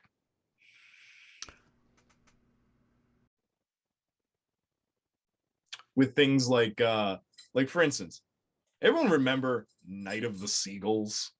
No. I don't think I've seen Night of the Seagulls. Oh, it's that sounds like pure bullshit. Oh, it's stupid. Is it the birds with seagulls?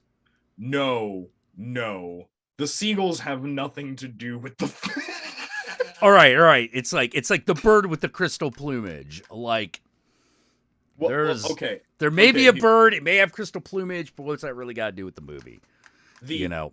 Well, okay, there's like a one-off line, but it doesn't really work, which just makes it worse. Oh, yeah? Night of the Seagulls is part of, I forget the director's name, but he made a couple movies that all, for some reason, revolved around undead Templar skeletons. Wait, this is starting to come back to me. And Night of the Seagulls is one of them. Holy shit. Wait, does it have fucking, who's in it? I'm glad you asked. Let me pull up the cast list. Yeah, this is starting to now sound extremely familiar. Night of the Seagulls. So, and by the way, if in case anyone out there was wondering, because I sure as hell was wondering, yes, this movie was more than likely made by a fascist regime. It's entirely possible. Because remember, Spain was fascist until the 70s. Yeah. Let's see. They're all Spanish actors. There's Victor Petit, Maria Costi, Sandra Morkowski, Jose Antonio Calvo. Okay, I figured it out. This is why I've seen it, but I didn't recognize it. Guess what one of its alternate titles is? Night of the Dead or some stupid shit. Zombie 3. Oh, right. Okay, yeah, I've seen that too. Zombie 3 is Night of the Seagulls. We have to sacrifice. Like that's something that always got me. The fact that this town's like, yes, we have to sacrifice one of our virginal girls, like for several weeks, like to the skeletons, and I'm like, why? Because we need an excuse to have a naked girl in the fucking movie for a good 10 minutes. Yeah. But why? Because people will pay to see tits and bush. Especially if it's a really big Look. bush. Look. This is heterosexual and lesbian stuff. Don't worry about it, Yogi. You're not expected to understand it. I can't. I can't. Imagine again, straight guy and lesbian stuff. Like don't worry about it. Then again, I also don't really get Dante's Cove either, so I don't know. Fuck that. Oh my! That entire series. Wait, series? Oh yeah, Dante's Cove was a series. I only saw Wait, we can't be talking about the first movie. We can't be talking about the same movie. Hold on, Dante's Cove. Holy shit, this thing is gay. Yeah, it's real gay. Dante. I'm not saying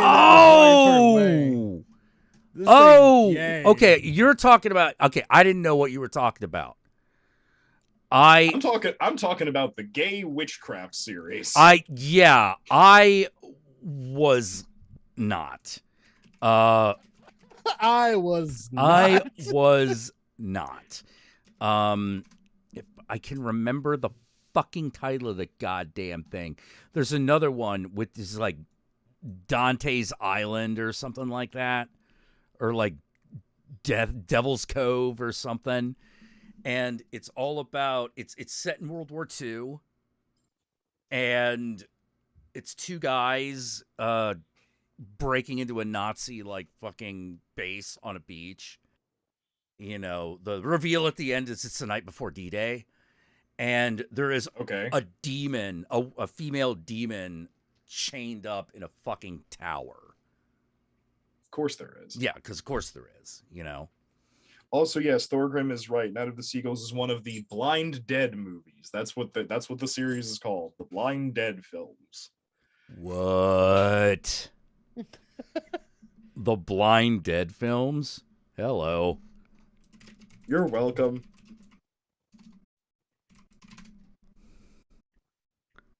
Scream of the Blind Dead. Hold on.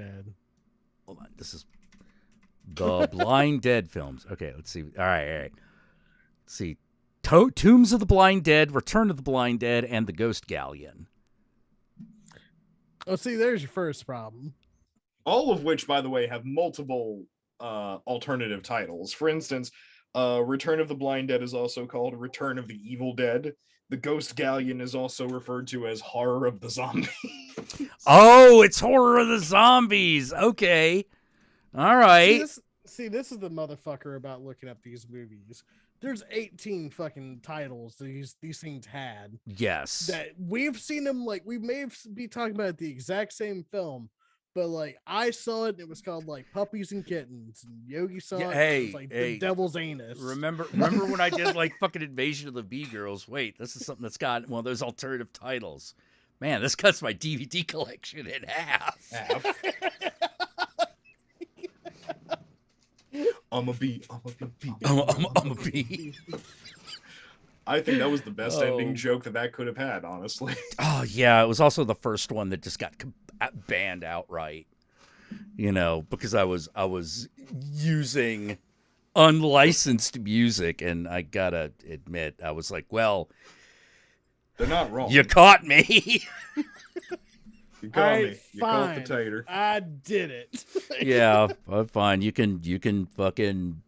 Well, it's like I think I would have been okay if they had just like been like, look. I would have been okay with like. I actually thought what YouTube really should have done was anytime someone got dinged for a copyright thing, rather than just unmonetizing or giving it all to the other person, it should have been split automatically. Now, Jack, you're talking about using reason and logic. Yeah, like if it was one of those like, well, yeah, you use will.i.am's song, so the people who actually hold that get some of that money if they're also on the platform. I'd have been like, yeah, okay. That's fair. You know, that's fair.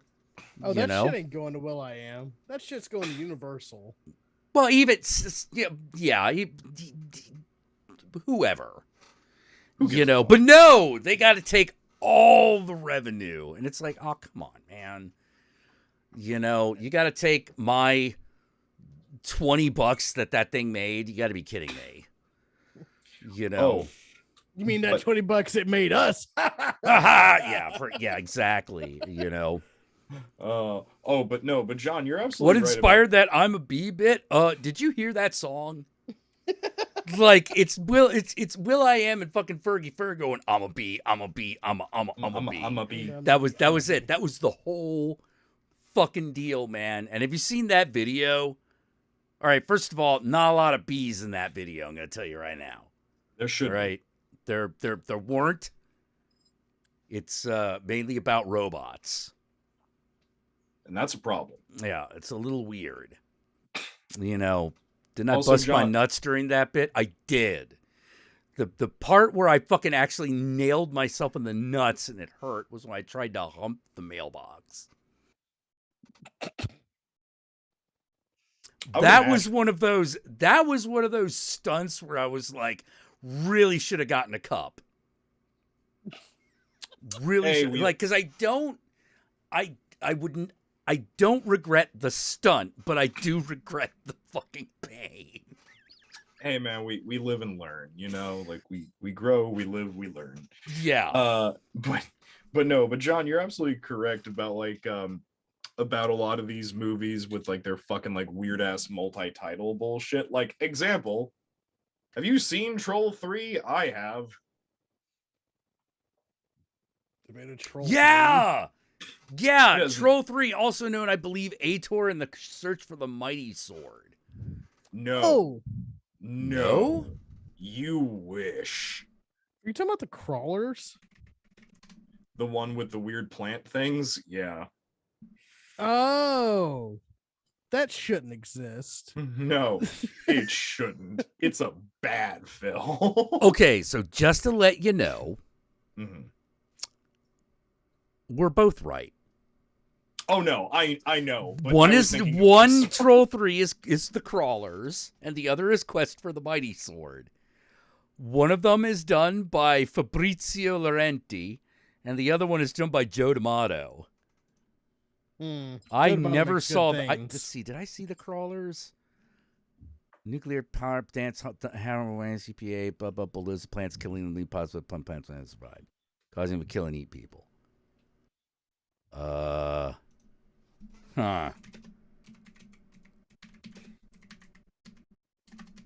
Also, how to put it, with the whole like Blind Dead series, this can't be Zombie 3. Why is it not opening on a destroyed Manhattan? I know, right? Where's all the popcorn here in Troll 3? Oh my god. Oh my god.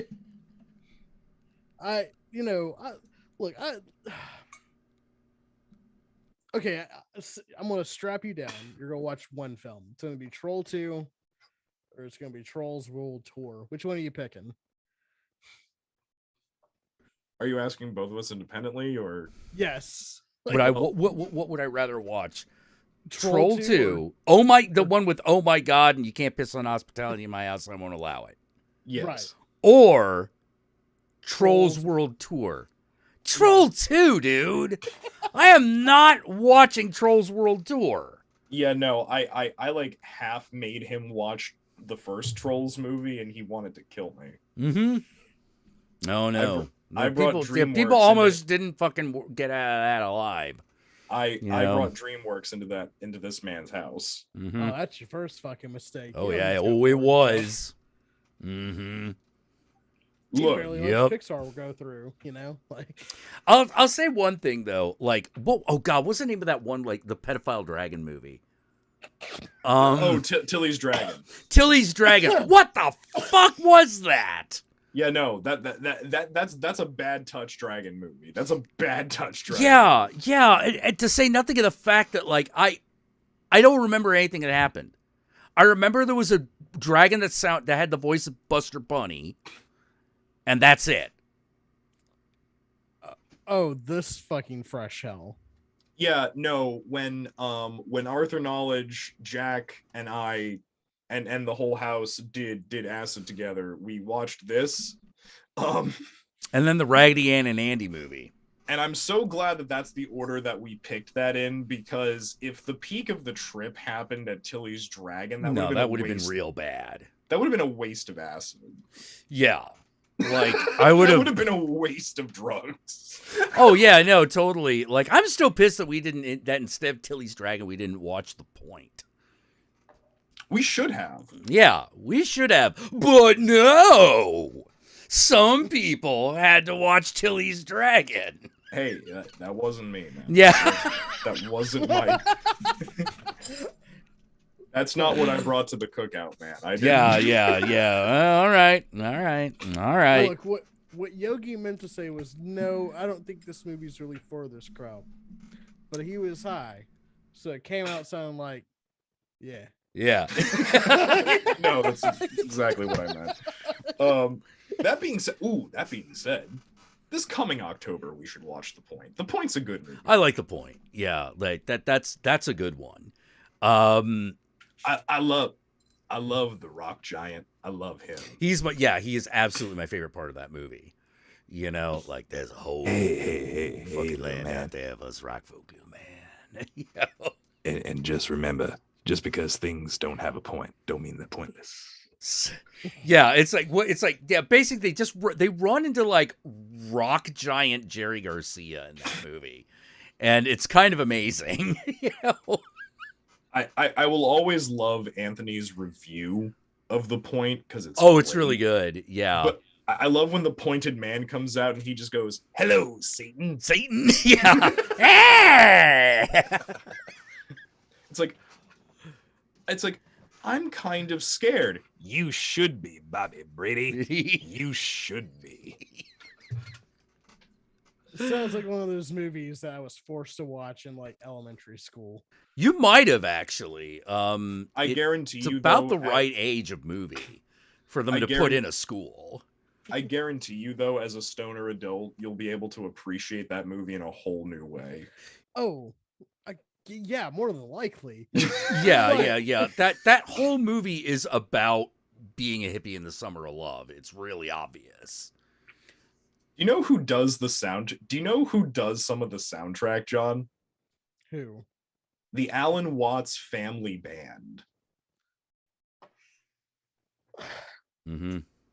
The Alan Watts is involved in this thing. What do you have a confession? A user of marijuana, kind of really fucking hate hippies. Oh, well, here's the thing. I, a user of marijuana, who is a student of metaphysics, Zen, and Hinduism, all together, I also really hate hippies. Like, I don't... Because hippie is a very specific thing. And people don't realize that. Yeah. There are no new hippies. You know, that's not gone. Really.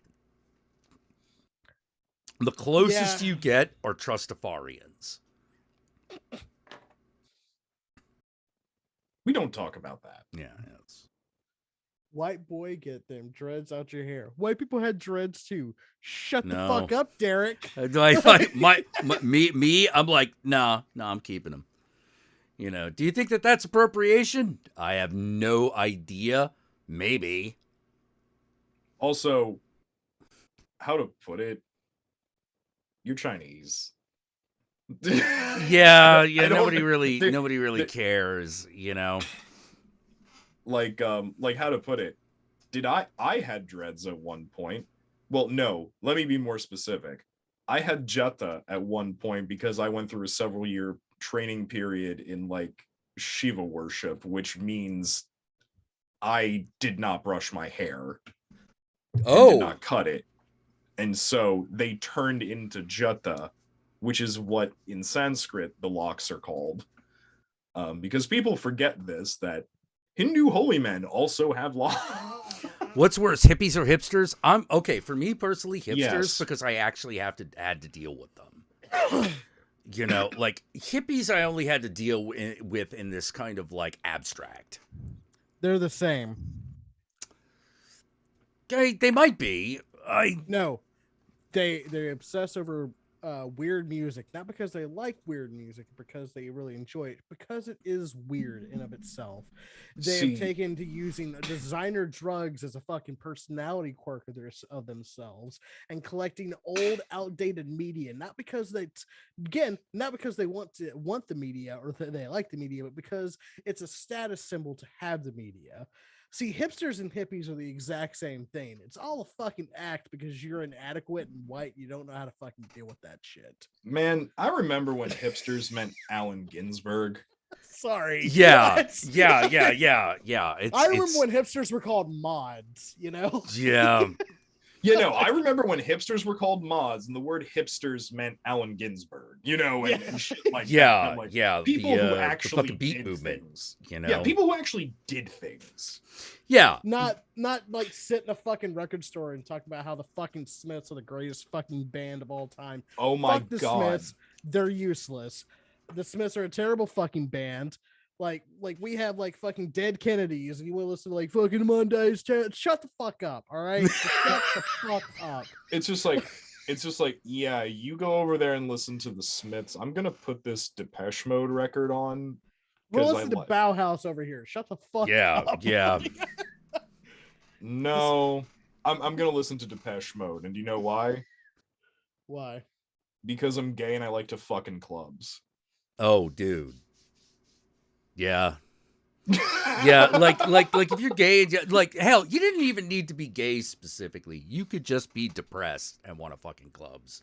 And Depeche Mode is your fucking music. You know. Wait. I'm not disagreeing with that. Like, wait, I now must reference something.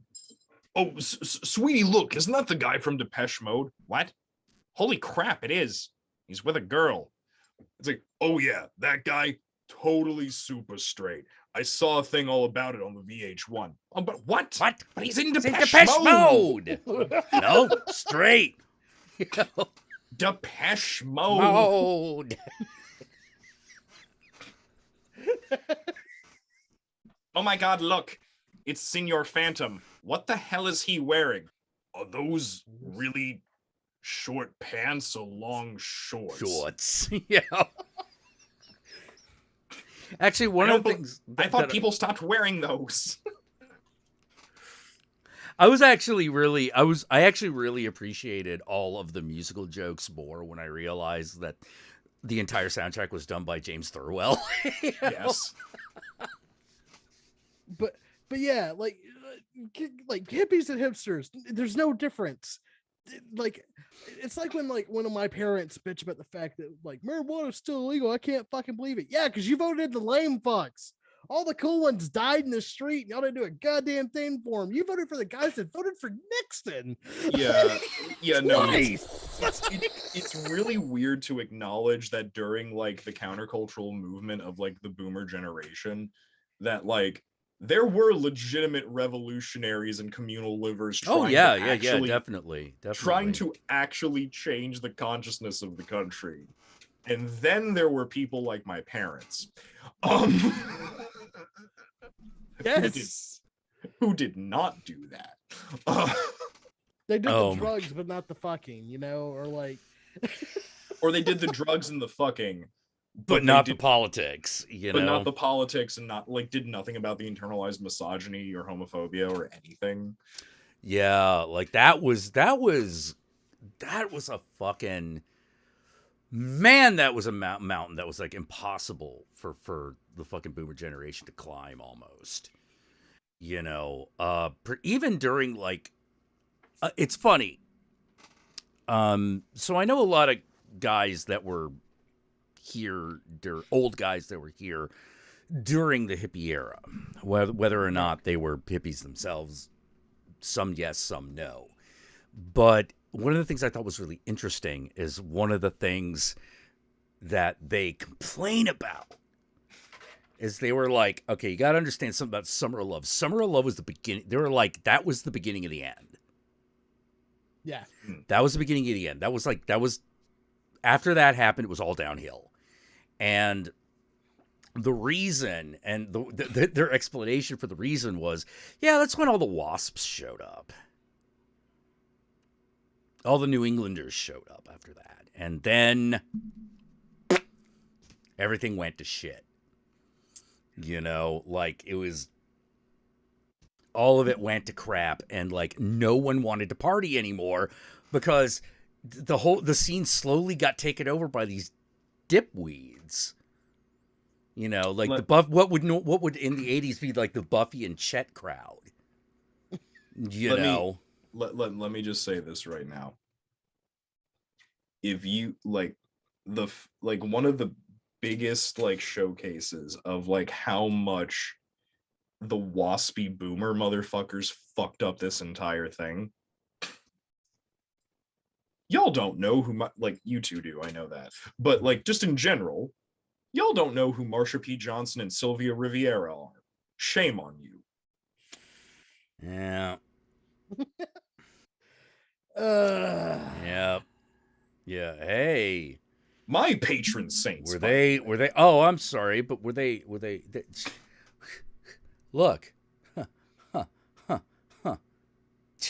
They weren't white people. I know. How dare transgender black and Hispanic people try to do anything? How dare they? yeah, you know. And then I would love how like people would go on about that, and they would go on about Stonewall. And that would bring me right back to Roland Emmerich. Because he did that movie called Stonewall. That is all made. I'm like, you fucking told the story of Stonewall from the white guy's perspective, when all of the major figures of Stonewall were either women or transsexual. There were gay guys there. I will have everyone here know that transgender people, drag queens, and street people were the forefront and the front lines of the gay liberation movement. Absolutely. And how dare we fucking forget them? We should all be ashamed of ourselves collectively. Oh yeah, well that's why I don't forget that, because I'm like, no, like there's a,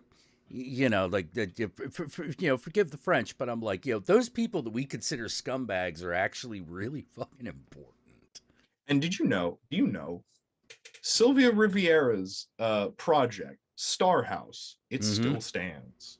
It still it does, doesn't it? It's got the flag on it and everything. It's got like the radical trans anarchist flag right the fuck on it. Yeah, doesn't it? Yes. Wasn't there a movie made about that place? There was a documentary about Marsha P. Johnson and Sylvia Riviera's life. That's about like an hour and a half long. It's on Netflix, and it features the house. Oh, okay. I could have sworn there was actually a movie that was like shot there in the 90s. There may be. It's funny because like you bring that up, Yogi, and I'm like, yeah, no, our fucking trans brothers and sisters and everyone in between. Last year or two, we've been kind of just sitting here fucking silent while they've been like under attack. At least the majority of us have. And yeah, I've been talking about it, but that's present company excluded, Yeah. But like a lot of people just kind of like, oh well, they're just talking about trans people. That's not attacking gay people. And like, wow, are there gay people who actually say that? Just because you're gay doesn't mean you're a good person. Oh man. Also, I'm just gonna say this because I'm a queer American who knows my fucking history. Mm-hmm. I don't give a shit if there are gay and lesbian cops. Get the pigs out of my fucking parade. Yeah. Mm-hmm. I don't give a shit. I agree. I don't give a shit. Just like I wouldn't give a shit if there was a Romani person who was a cop. I'm like, no, you've better. You've joined the other side. Fuck you. I don't give a shit. And unless I am the criminal boss that your family must answer to. And I don't give a fucking shit. Fuck. Yeah. Fuck it. Fuck them. Get the pigs out. It's like, oh, but we have to acknowledge our LGBT sisters on the police, brothers and sisters on the police force. No, we don't. Why? After all the things that have happened, not just that's our tribe, that's an olive but to branch. all marginalized people. Yeah, that's an olive branch. And an olive branch does not necessarily have to be extended. That's an olive switch. That's what that is. That's an olive. That's an olive thorn bush. Yeah. Because that's the thing. After all that shit, all of it, and you're still a cop. Like I understand. Like if you wanted to go in there and try to fix things and then quit, by all means, you're welcome back. But like, still a cop. Like you still think you could fix it? It hasn't been fixed in 70 years. Like, and to the ladies and gentlemen of the New York Police Department's 6th precinct specifically, fuck you. Ooh. Well, I mean, in particular. Hey, look on the bright side. May your memorials be torn down and your names forgotten. Oh man, but I mean, you gotta say this. One of the things that's so great about Stonewall is that the gay club pretty much won that fight. Well, yeah. You know, won that fight hands down. The movement literally started the next day. Yeah.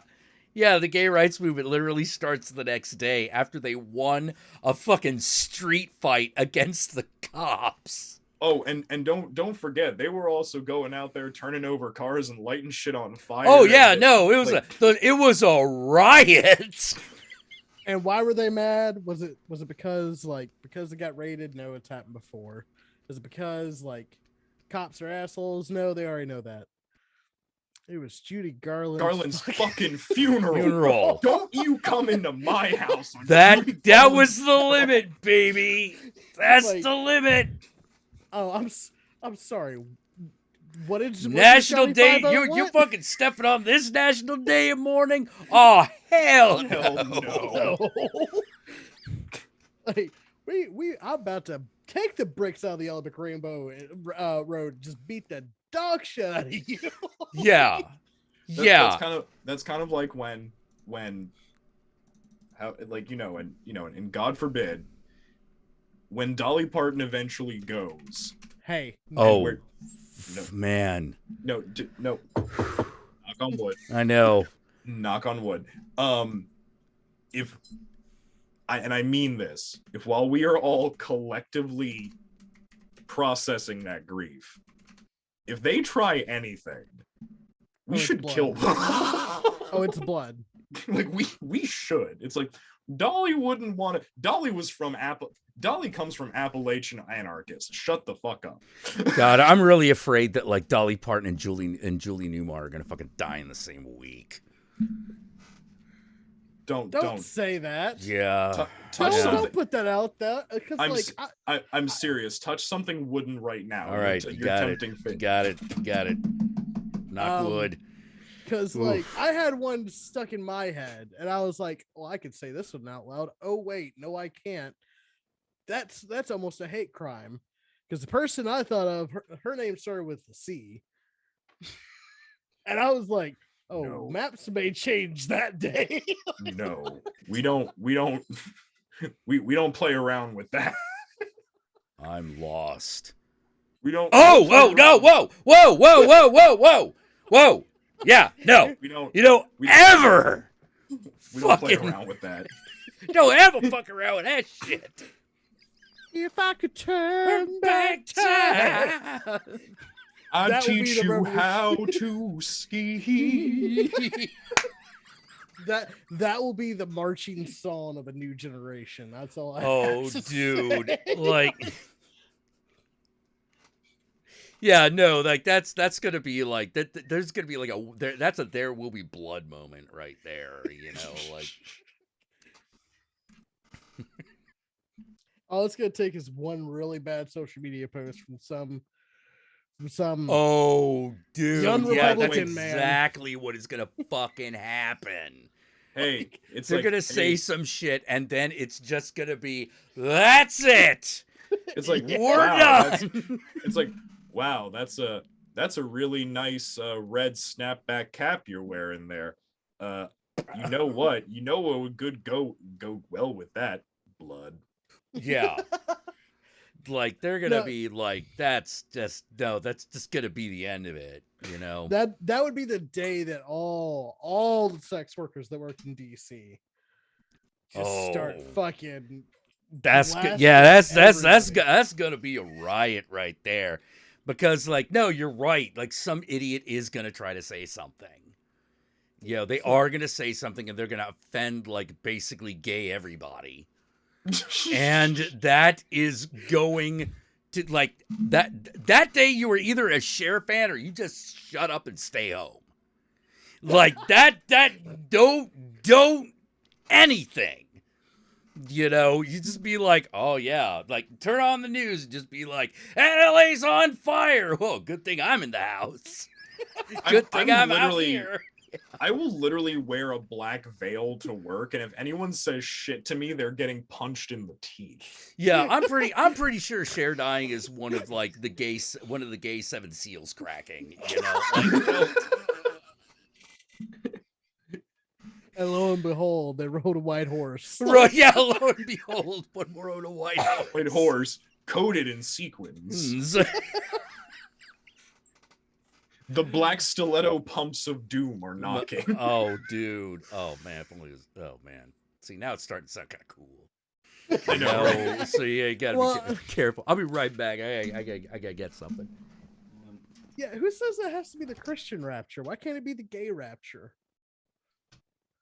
You know, I'm pretty sure if the gay rapture happened, like John would be like, well, I think I have to rethink my opinions about things right now. I'd literally be looking at the meteors coming down going, son of a bitch. Well, I guess there is a God, and she's pissed. You go, girl. We did some shitty things in this place. We let the men run it a little too long. I agree. God is an intersex drag queen, and you cannot convince me otherwise. Oh, and she's loud as fuck. Oh, yeah. Remember that episode of Will and Grace where Jack meets God and it's actually Cher? Man, I don't know how I feel about Will and Grace. Oh, neither do I. It's the same way I feel about Big Bang Theory.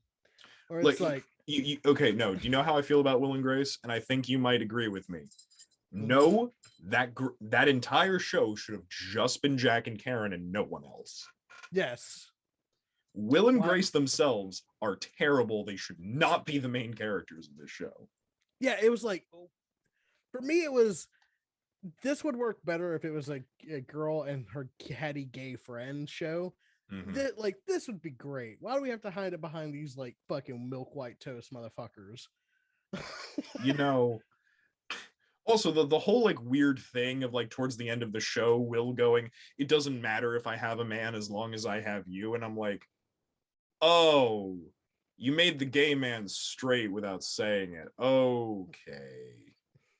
Fuck you. Again, it's like the Big Bang Theory for me, where it's like, oh man, it's like nerd vaudeville show right now. Like, I feel like they should be wearing like white gloves and big red lips.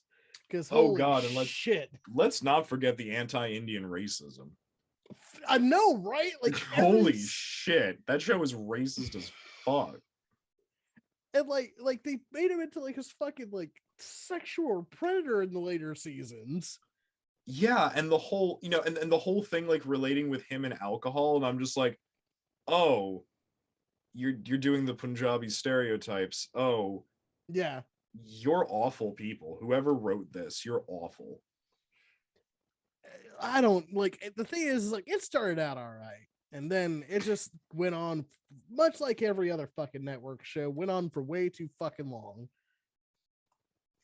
Super Anime Girl, why are we talking about Will and Grace? Because we were just talking about gay liberation and how much we love radicalism, and then we were like, God, remember how the white people just ruined it?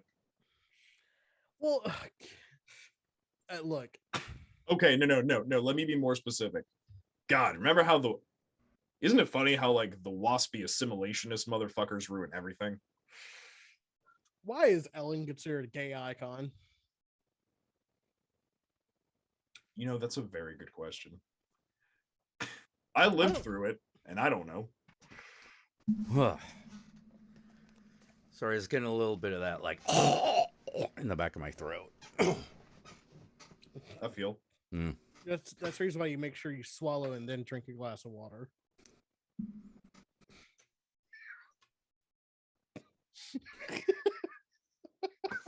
Can you hear this? Do you need me to turn it up? Yeah. Also, I've never needed a glass of water. I'm a champion, bitch. Well, not all of us can become guzzling gutter sluts like you, Yogi. That's your problem, not mine. Whoa, what? Wait, was somebody talking about? Were you guys talking about Big Bang Theory while I was gone? No.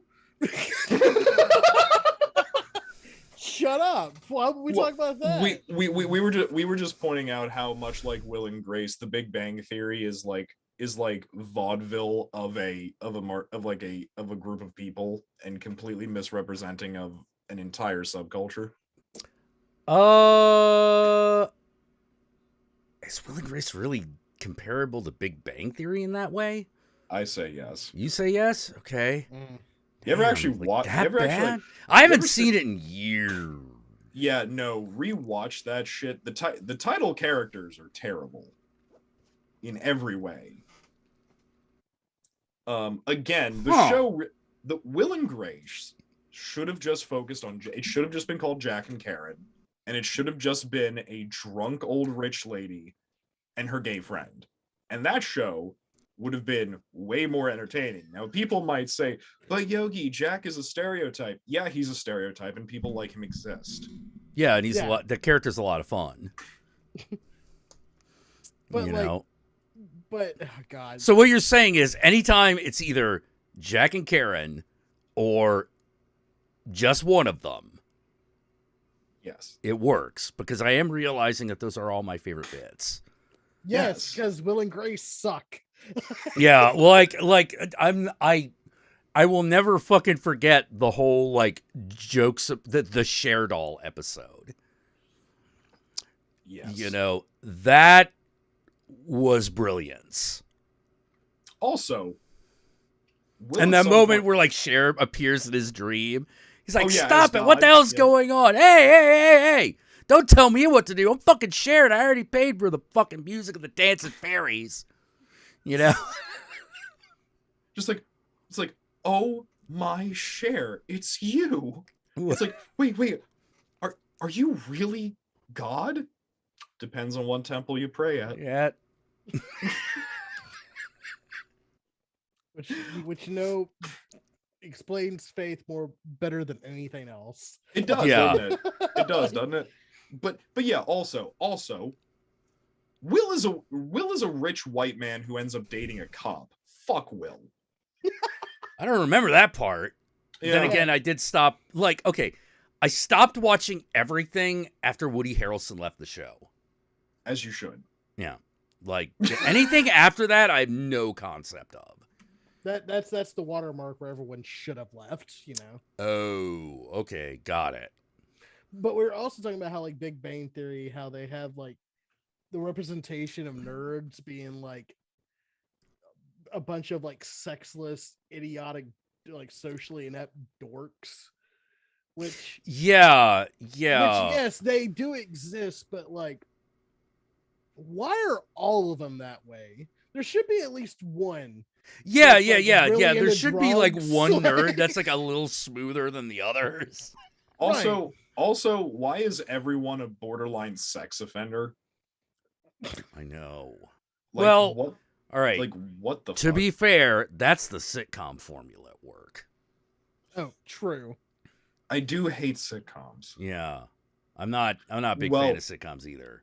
Well, okay, to a certain point. For instance, like, not everything can be Married with Children. No. That show was gold. Just like not everything can be King of the Hill. Yeah. Yeah. Because it's like, what do you want from a King of the Hill reboot? And it's like a continuation of the story. Like, I want to see what Holly Wann's doing and shit like that. Yeah. You just want to see more King of the Hill. Like, you don't want a reboot. You just want to see what the fuck happens. Right. You know, like, yeah, there's some things that Married with Children, like, occasionally someone's like, oh, they should do a. No, they shouldn't. No, that was a very particular place and time, and it was those actors. Well, here's the thing of it. The whole premise of the show, like the beginning premise of the show, how they built it was, what if Roseanne married Sam Kinison? Yeah, many ways. Yeah. No, that's exactly what it was. Oh, really? Because they wanted to get Roseanne and Sam Kinison to be the Bundys. Like, that's the two people they had in mind. I'm glad. I'm glad that they went with Katie Seagal and Aldo. I And love Ed it. O'Neill. Yeah. Yes, that was like that gold. That was gold. Right. Also, Super Anime Girl is correct. The nanny is more of a gay icon. That's fucking right. Man, That's like fucking right. She is. Every day I hear something that just was like, oh, really? God, there was no gay people in my life to fucking tell me. Because I'm like, as a kid, I was like, I fucking love the nanny. Oh yeah. It's Fran Drescher, one of the biggest. Yeah, you're like, I I really like the nanny, and I have all these Cher albums. Oh wait, I'm a straight man that listens to the Scissor Sisters. Yeah. No, you're not. That doesn't exist. Yeah, exactly. It's like I'm a straight man that listens to Scissor Sisters. No, you're not. What do you mean? I'm straight and I listen to them. You'll learn. You'll learn. Yeah, no, you'll figure it out. Part of that statement is not accurate. You know, and here's the thing: if I had said that to you before this realization happened, you would have been like, Yogi, like, look, I get it, but sometimes stereotypes are hurtful. And I'll just be like, okay. Okay. I'll tell you what I would have said. It would have been like, all right, well, maybe. Maybe.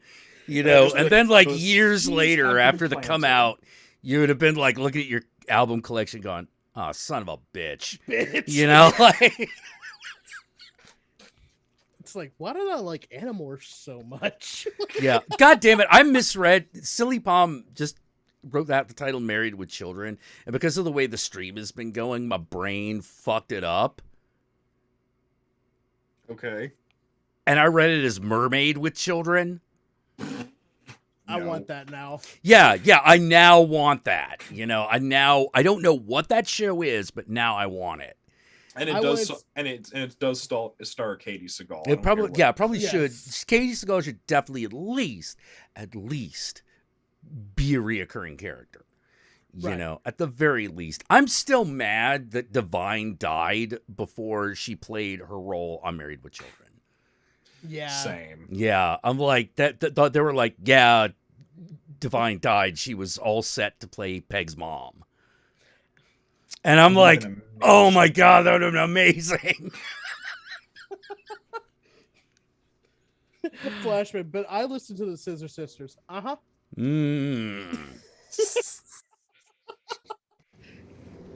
Just kidding. We accept you for who you are. Or are we? But just so you know, we're not kidding about the acceptance.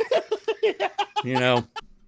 Also, can I just say, me having a vape mod is now one of like the best things to accentuate sass with, and I love it. I mean, like, I wish it was like the right time of year for you to be wearing your fucking velour jumpsuits, because like you look like you're like Tony Soprano fucking sucking on a fat Cuban. Yeah, like you've done before.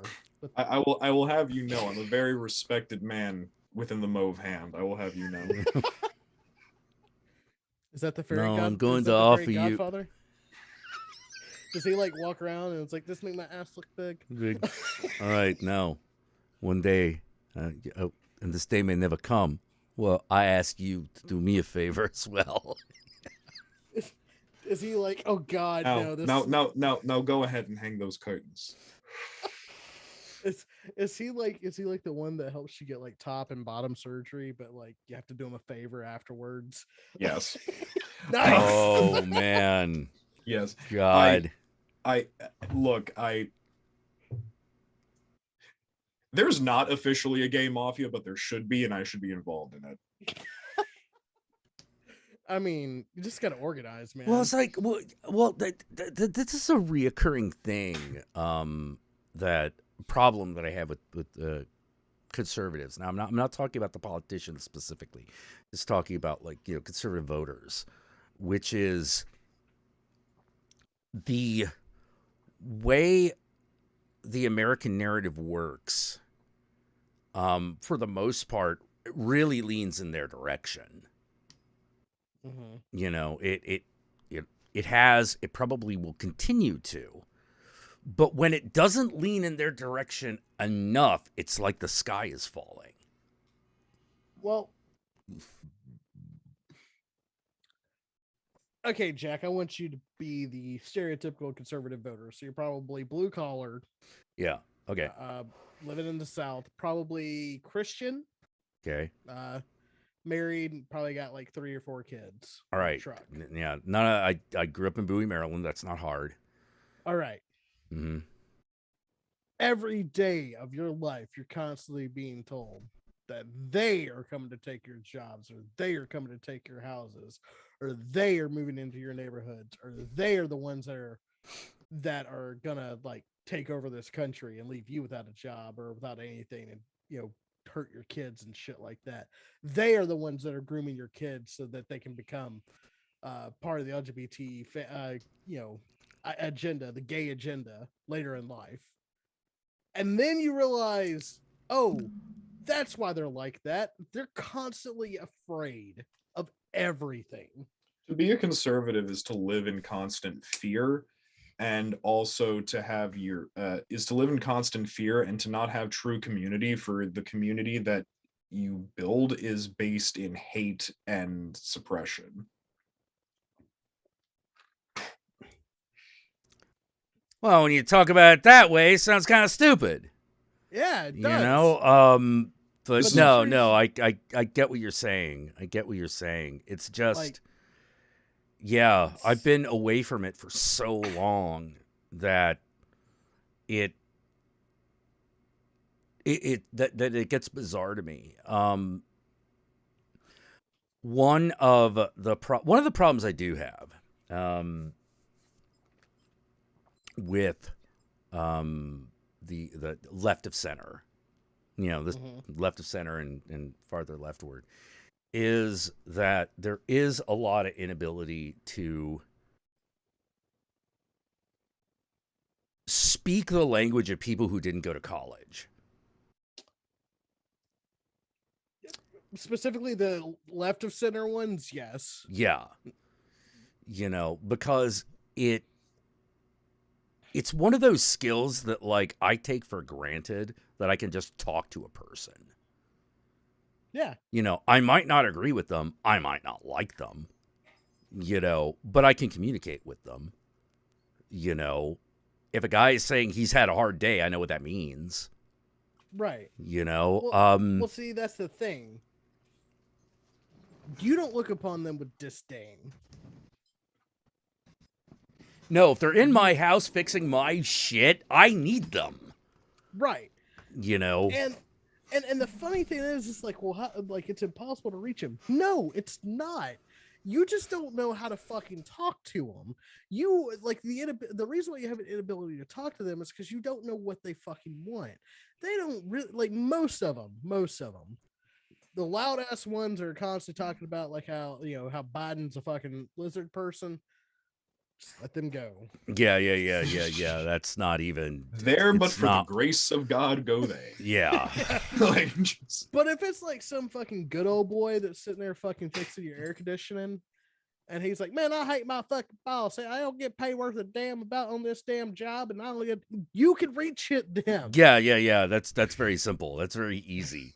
Like, he has the exact same complaints that you probably do.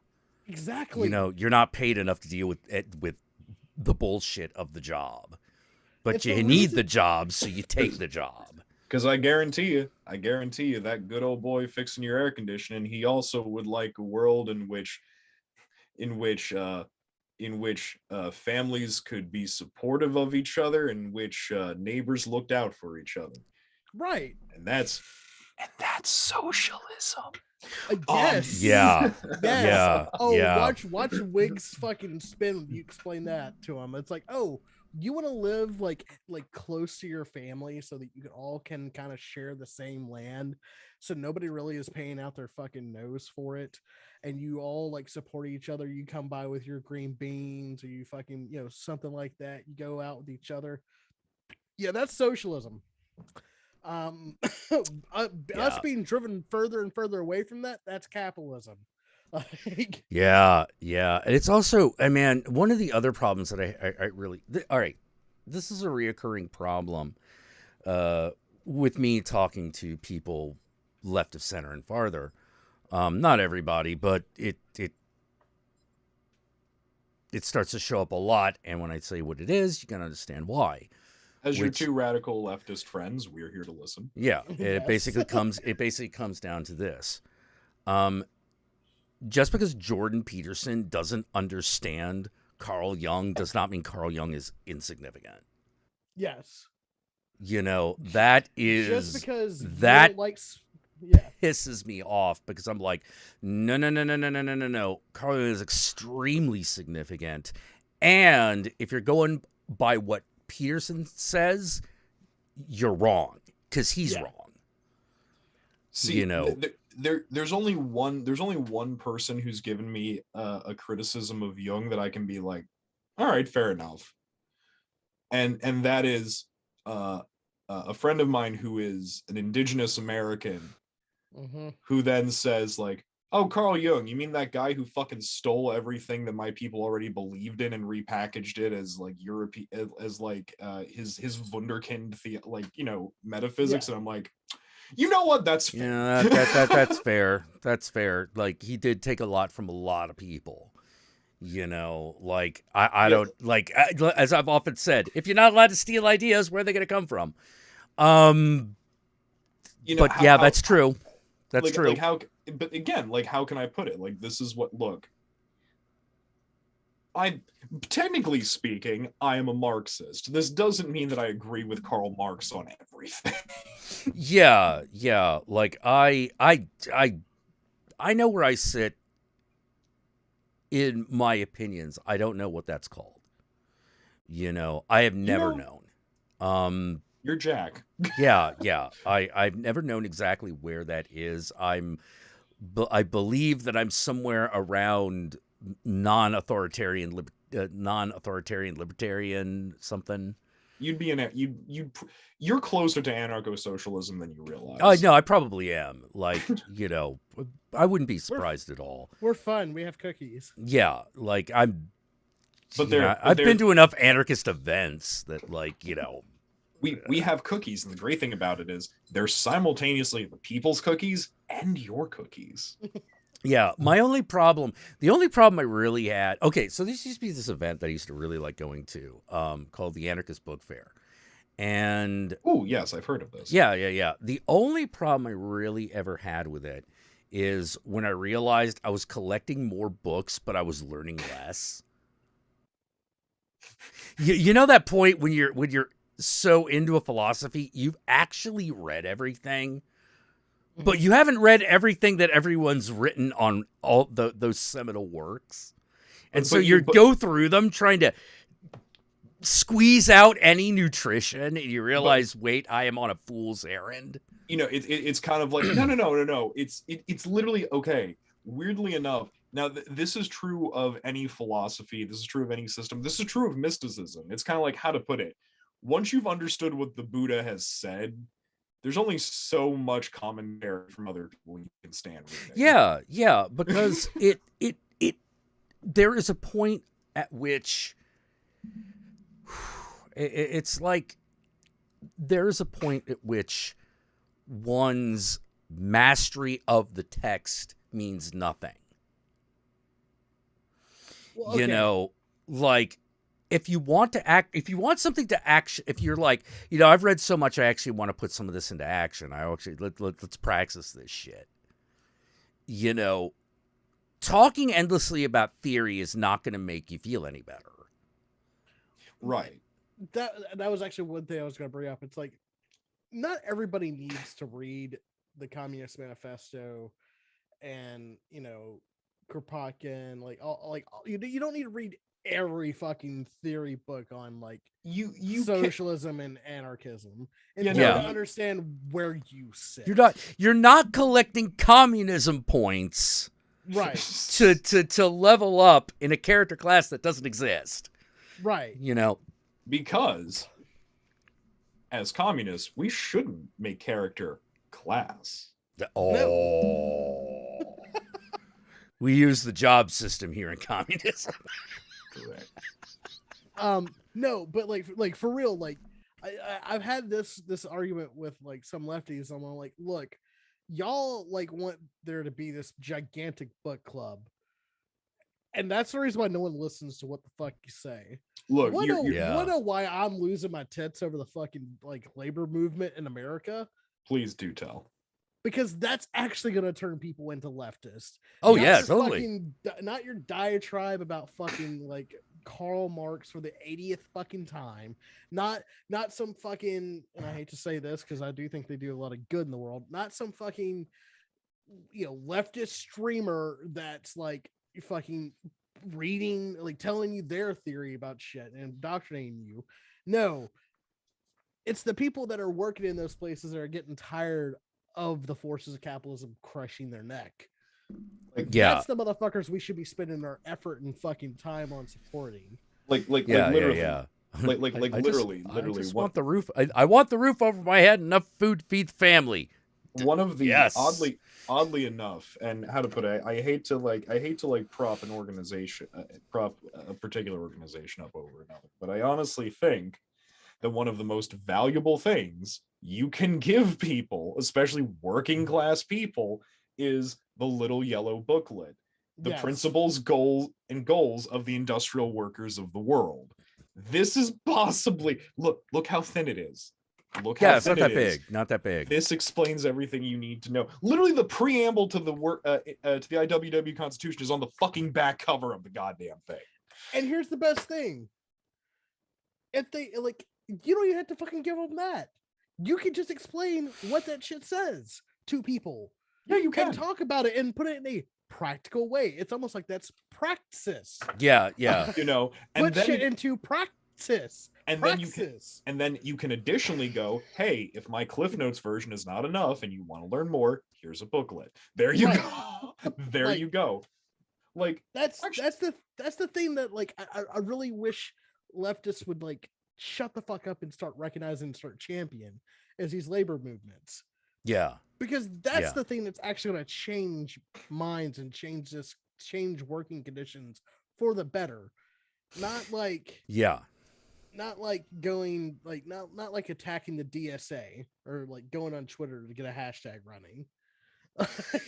that it's one of those that helps, but it's only half the battle, Right.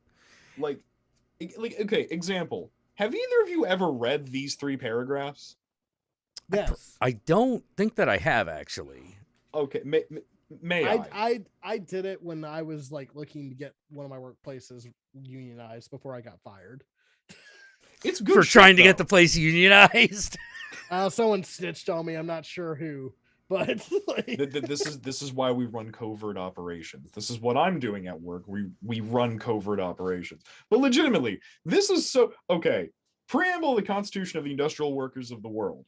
The working class and the employing class have nothing in common. There can be no peace so long as hunger and want are found among millions of the working people, and the few who make up the employing class have all the good things of life. Between these two classes, a struggle must go on until the workers of the world organize as a class, take possession of the means of production, abolish the wage system, and live in harmony with the earth. We find that the centering of the management of industries into fewer and fewer hands makes the trade unions unable to cope with the ever-growing power of the employing class. The trade unions foster a state of affairs which allows one set of workers to be pitted against another set of workers in the same industry, thereby helping defeat one another in wage wars. Moreover, the trade unions aid the employing class to mislead the workers into the belief that the working class have interest in common with their employers. These conditions can be changed in the interest of the working class, upheld only by an organization formed in such a way that all of its members in any one industry or in all industries if necessary cease work whenever a strike or lockout is on in any department thereof, thus making an injury to one an injury to all. Instead of the conservative motto, a fair day's wage for a fair day's work, we must inscribe on our banner the revolutionary watchword, abolition of the wage system. That's it. Now, Now, tell me how to make that to make sense to a conservative factory worker. Simple. Your boss is an asshole. They get paid more than you to do less than you. And we should change that. And their bosses get paid even more. And they do even less. And it keeps going up that way until finally you get someone who's paid so outrageously, he literally does nothing. While you're here getting paid $15 an hour, destroying your body slowly. Just killing yourself. Why are we not beating down the doors and demanding blood? And that's how you actually do something. Yeah.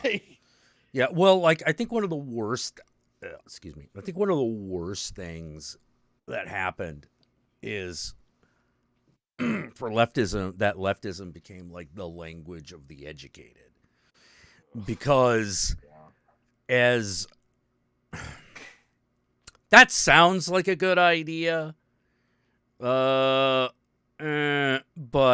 really the problem is that socialism, communism is there to benefit people without a lot of advantages.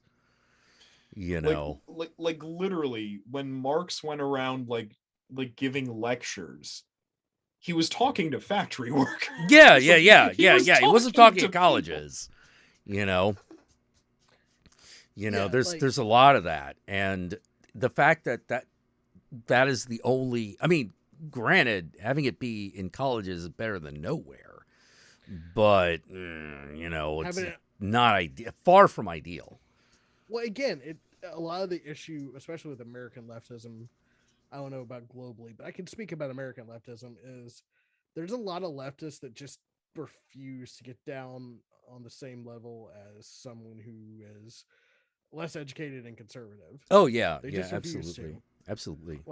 Like I've said multiple times on this show, y'all want to talk about workers' rights, but you can't name one fucking football team in the NFL. Or who won the Super Bowl last year. I at least know who the Oilers are. Jesus Christ. They don't exist anymore, Yogi. They're called the Titans now. See? Nope. There. Nope. You gotta understand the fucking circuses. You have to understand what drives the people to fucking go to I'm the sorry, I watch gladiatorial hockey. games. I'm sorry. Hockey's good too. Like, fuck, we could talk hockey. I mean, shit, especially Northeast. I'm talking about in the South, though.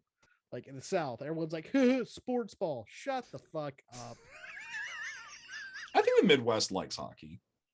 They should. Hockey's a great fucking sport. Very socialist, too. Everyone gets to play. And yes, we all know, we all love Wayne Gretzky, but but come on. For me, I gotta admit that this is where I fail, because I don't give a shit about that. You know, I don't care at all. I've always been a counterculture person. You see, same, but here's the thing. I find that the way to overcome that is to be really interested in your friends who do. For instance, one of my coworkers is really into baseball and really into basketball and really into football. I don't give a goddamn. But whenever he's excited about it, I go, "Oh, tell me." And I listen. I've got no idea what he's saying half the time, but he's really into it. And also, like, sometimes if you just let yourself be open to it, you can have yourself a good time and not take your shit so seriously. True. Listen, I know everyone wants to fucking speak to Glycon to fucking get your magic wishes taken care of, but occasionally sitting down and watching a football game is just as fucking soothing. My problem, well, here's the thing. It ain't for lack of trying. Right. For me, it ain't for lack of trying, you know. Would you believe there was a time when I believed the white middle class lies about professional wrestling? Such what as lies? Oh, that it was stupid and that there was no talent. Oh, I believed that once. Yeah. Talking about wrestling. All right, now I'm with you. There's the there. I can do it. There, I can do it. Yeah, like, oh, god damn it. people will like talking shit about wrestling. That's what you pour an educated doom. No, shut up. How dare nothing you? is gonna get over the drama? beauty of watching two big guys smack the shit out of each other. Oh my There god! is Just the fucking sumo has brought that down to its bare minimum, and it is still fascinating. It's like, oh my god, and just the art, the pageantry, the story, the rise and fall of Triple X. Holy shit! Oh yeah, Triple H. Triple H. I'm sorry. Triple X was a Vin Diesel in a movie. I don't know why. And then he was Ice I'm Cube so sorry. in a movie. You know what? And then he was you know Vin what? Diesel again. Because Ice Cube died. Anyways. No, he didn't. Oh, that's right. He came back. Anyways. Yeah. See, Yogi, this is like what it sounds like when I talk about wrestling, and like whenever y'all talk about occult shit, and I fuck something up, and you're like, "Well, that's not what it is." I'm like, "Oh, right, don't know shit." Well, I how to put it? I know the story arc. I watched it happen. right. No, but it's like this is my fucking realm, bitch. Like yeah. You're more tuned into it than either of us, you know. But the way I've gotten people into it is wrestling. It's a drag show where the drag queens beat the fuck out of each other. Oh, in many ways, yeah. Like do you remember? Like, oh God, what was that one guy? It was Michael. Shawn Michaels. Yeah. Again, what was his gimmick? He was a male stripper. Yeah, like he was a glam rock male stripper. That was his real. Shawn Michaels, who also has an important role to play in the story arc of Triple H. Yeah, because Shawn Michaels like his mentor. You know. Oh my god, the back and forth between them, it was amazing. Yeah.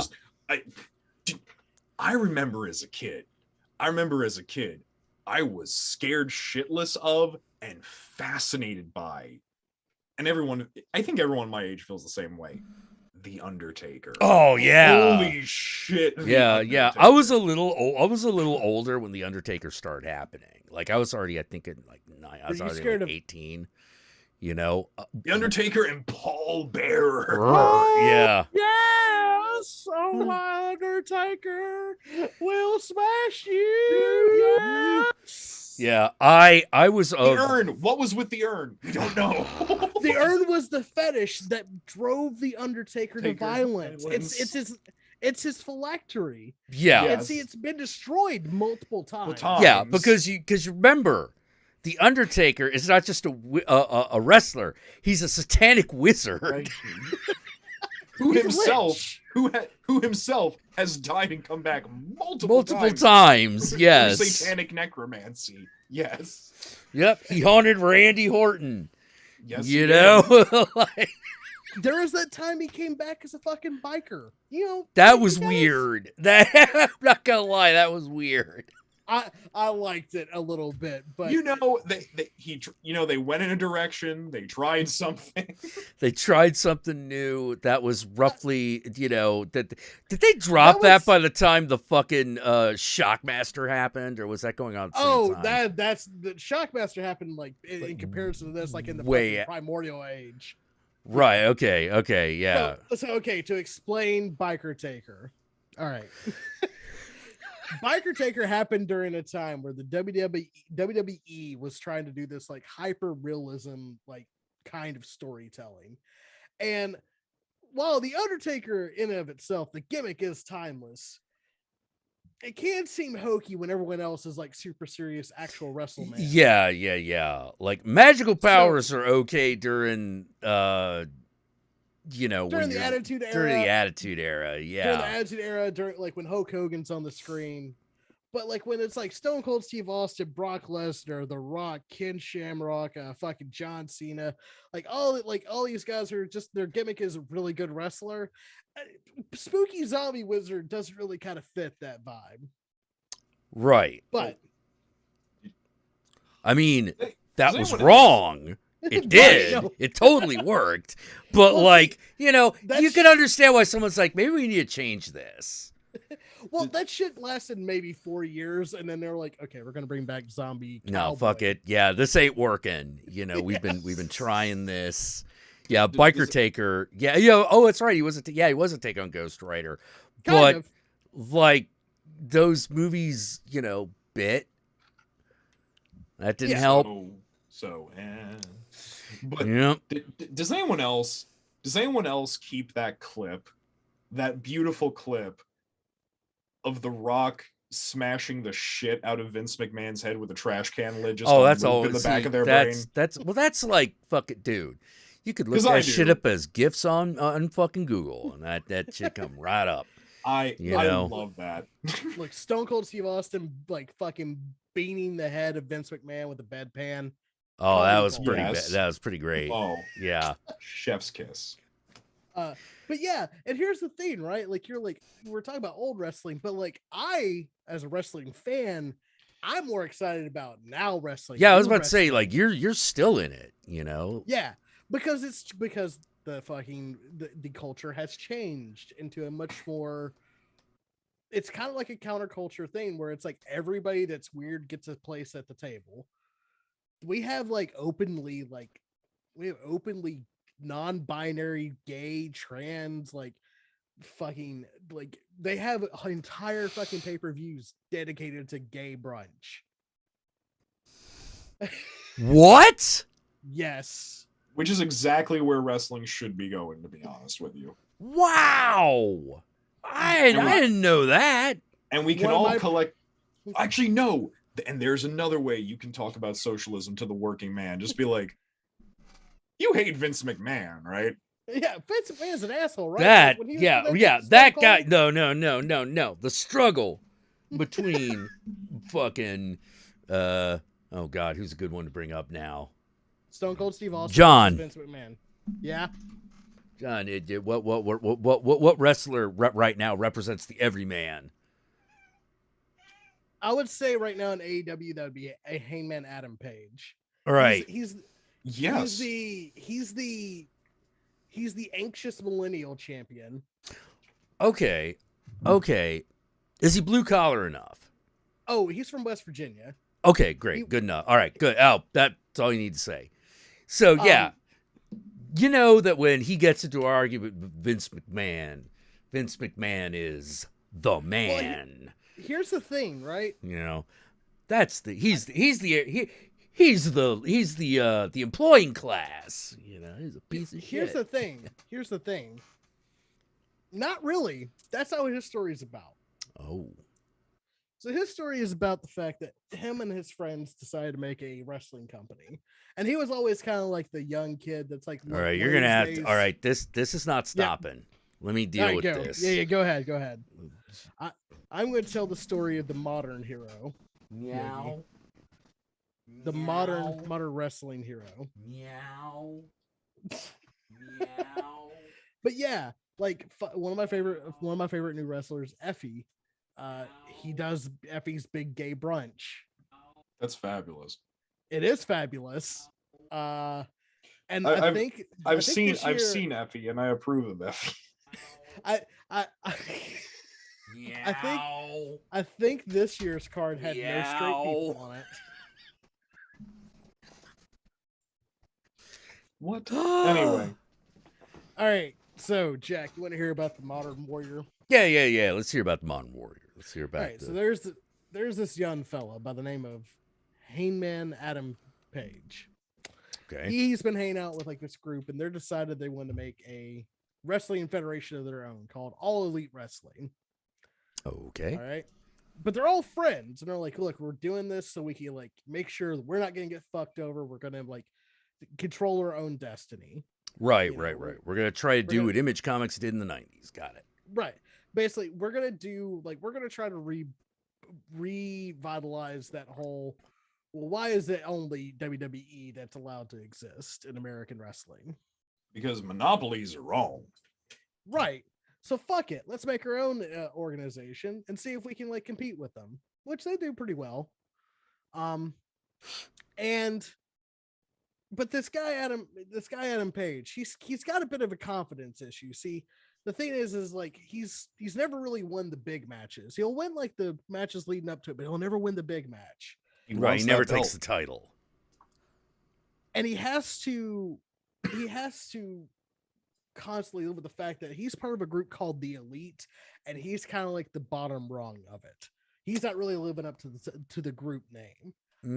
And he starts becoming an alcoholic because he can't really deal with the pressure. Like, I'm being serious, is how it goes. Okay. So he starts drinking constantly and being self-deprecating. So his friends kick him out of their friend group. You're gonna be a damn alkie. We can't be here to fucking help you. Okay. They Yeah. kick him out. Meanwhile, the guy that was leading that group, he all of a sudden wins the heavyweight championship, and he's lauded as one of the best wrestlers in the world.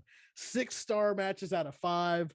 One of the greatest wrestlers of all time, living his high life. Right. And you're not doing much, and you kind of feel down in your dumps, and all your friends have left you. And all of a sudden, a group, a cult of spooky perverts called the Dark Order, pick you up and go, hey, we like you for who you are, and we don't expect anything out of you. We just want to be your friend. And then you start winning. And then you start like feeling confident in yourself. And then Adam Page is like, you know what? Maybe I should be heavyweight champion of the world. I don't care that Kenny Omega is the best wrestler I've ever seen that's ever been existed. Why can't I do it? And then he loses. And then he tries again and he loses again.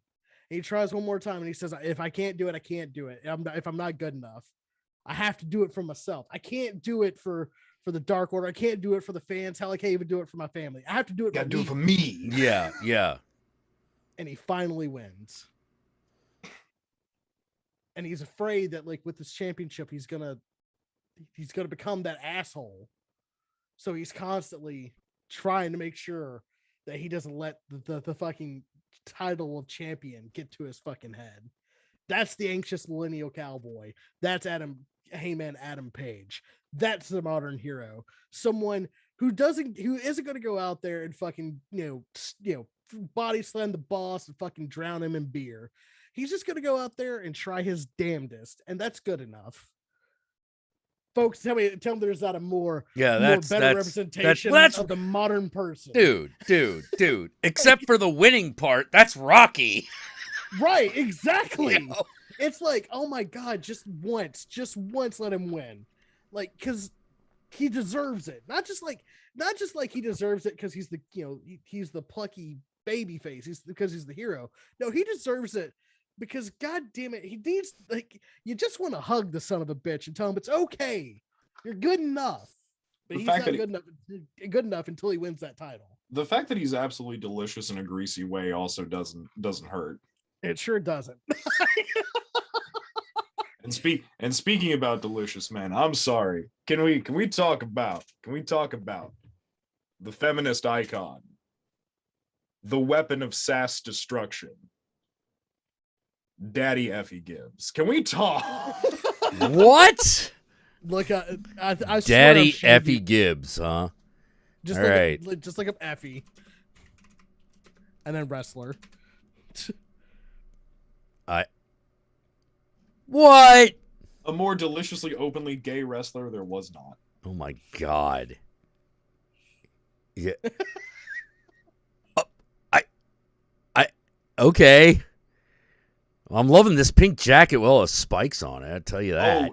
You need to see him like in the ring when he successfully pulls like what is it, the Thunderfire pile driver? Yes. No. Effie's finisher called the Ball Rider, where he just like rides your face down with his nuts. Yeah. He literally teabags a guy. Yeah. Oh my God. He face fucks people in the ring. Like, you know how like wrestlers get a guy in the corner and fucking give him the 10 count? Like, yeah. He does it with his dick. This is the professional wrestling we deserve. Oh my God, there is literally a fucking... All right, see, you people at home are only seeing half this picture. I will now reveal the true glory. It's that daddy underwear. That's the power. You know, that's where the power comes from. You know? Yes. The fishnets are nice. They are a nice touch, definitely. Don't get me wrong. Everything is, everything has got to be just. So, God damn it. Hey, Jack. Yeah. Do you know what song he comes out to? Like to the ring. Okay. All right. I could theoretically guess this, right? Right. All right. You could. I will say this: it is a gay. It is a gay anthem. It's Raining Men? Nope. Okay. There are many gay anthems. Okay, it's an Elton John one. Oh, the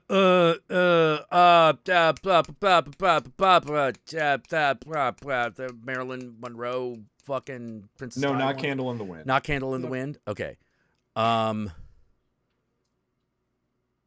I was justified when I was fine. All right, what is it? Yellow Brick Road. Oh, okay. All right. So imagine you're at a wrestling event. There's a bunch of guys there, and yeah, in this particular wrestling event, yes, in fact, it's a hardcore wrestling event. It's a deathmatch wrestling event. Bunch of hard, angry, edgy boys hanging out in the fucking crowd, all together singing Elton John's "Goodbye Yellow Brick Road." Hey man, because I tell you, the story of Effie Gibbs deserves that because Candle. Oh, Silly Palm's like candle in my rim. Hey. Should maybe. See, I don't know how to feel about that because that comment was really funny, but at the same time, I'm just like, I'm a very gay, very millennial man, and like you leave Princess Diana the fuck alone. Oh my God. Well, like, I'm gonna prove that Queen Elizabeth killed her. I'm gonna prove it. Good luck with that. We know she did. Oh, well, I don't know if she did, but or had it done, but I'll say this. I do not doubt that she smiled when it happened. Fucking. Oh, who was that?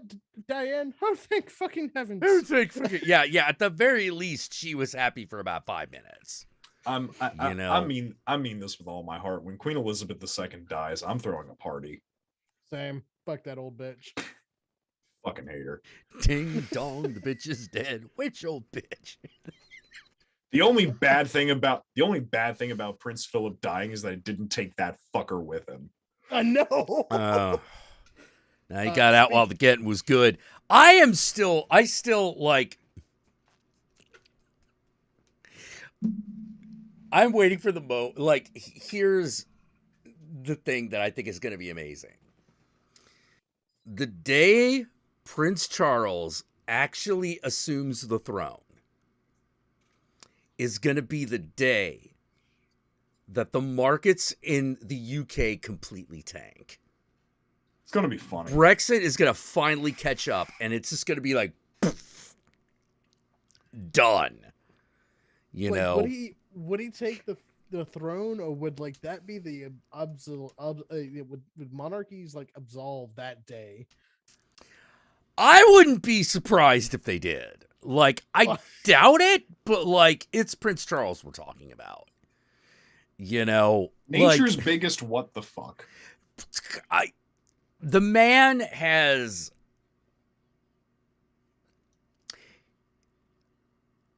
he's very first of all, he's very aggressively average.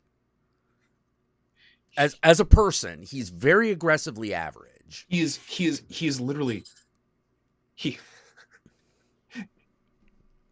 is a beige man in a beige room drinking non-fat milk and eating crackers with no salt. Yeah. He's aggressively fucking average. And there's nothing wrong with him as a person that we can tell. He's a Wonder Bread sandwich where the middle of the sandwich is another piece of Wonder Bread. Yeah, and the crusts have been cut off. Yeah, but here's the thing. He also has no luck at all. No. He also has no luck at all. Like good or bad. He just yeah. He's no like. Well, he has all his luck is all bad. You know, Fortune, like fucking Dame Fortune, fucking took a shit on him when he was born. You know, just abso-fucking-lutely. You know, he gets married to, you know, the one he does an arranged marriage, and it turns out that he marries the one woman he shouldn't have. You know, that being Princess Diana. Which is a shame because without how to put it, Princess Diana, the only person to make the entire royal family look like people in hundreds of years. Mm-hmm.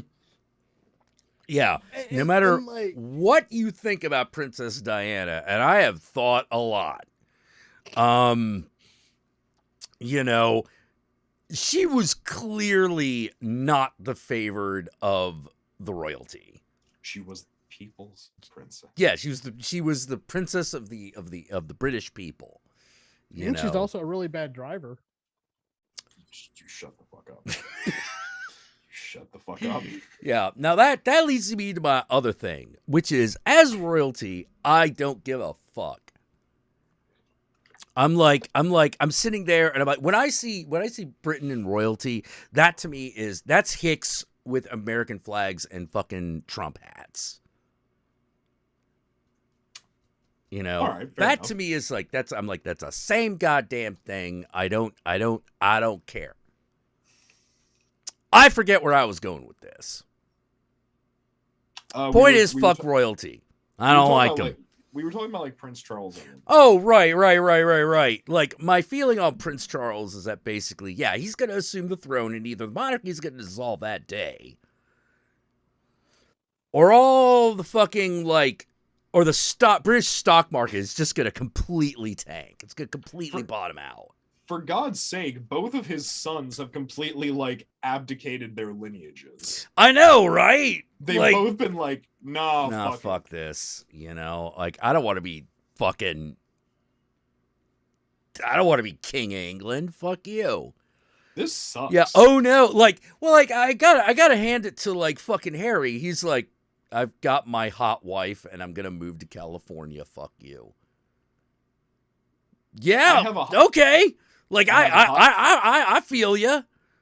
You know? Fucking Prince Harry said, I have a hot wife, I have a lot of money, and I'm moving to California. I no longer give a shit. Fuck you. Yeah, I give up all claim to any fucking throne. Who gives a shit? You know, this is bull crap anyway. I hate this place. You know? Do you know what Queen Elizabeth said the last time she spoke to the Governor General of Canada? Hello! I mean, probably, but now here's the thing. Canada still has a Bureau of Indian Affairs because Canada is better than the United States. It's still really racist. Yeah. You know, she literally said, quote, "And how are my little Indians?" They're not your little Indians. They're a proud people that you fucking subjugated, you piece of shit. Fuck you. Yeah. I'm still weirded out by the fact that Canada's government has to ask the Queen to do shit. I memean, not everything clearly, but anything. Why wouldn't you just be like, you know what? Fuck this. No, we out. We're Canada, bitch. Get her off the fucking money. Who we fucking got. Put Wayne Gretzky on that shit. Come on, man. Yeah, Jack, don't speak too loud. Puerto Rico might hear you. Hey, man, I think Puerto Rico ought to be the 51st state. I agree, but apparently that's a controversial statement. Yeah, and now here's my favorite argument for the damn thing. Where are we gonna put the 51st star? Up your ass, Up Junior. your ass. Fucking make a spot for it, okay? Fucking, we did it before. Literally, a team of 5 failed art school seniors could bang that out in a weekend. Yeah, they can figure it out. Hell. Also, you know the thing is though, I feel conflicted about Puerto Rico being like the 51st state for one very specific thing. No. Because here's the thing. Yeah. Yes, they deserve all the rights and privileges of an American citizenry if we're gonna put them through that bullshit. Yes. That being said, that also means they'd have to be American, and I don't think anyone deserves that.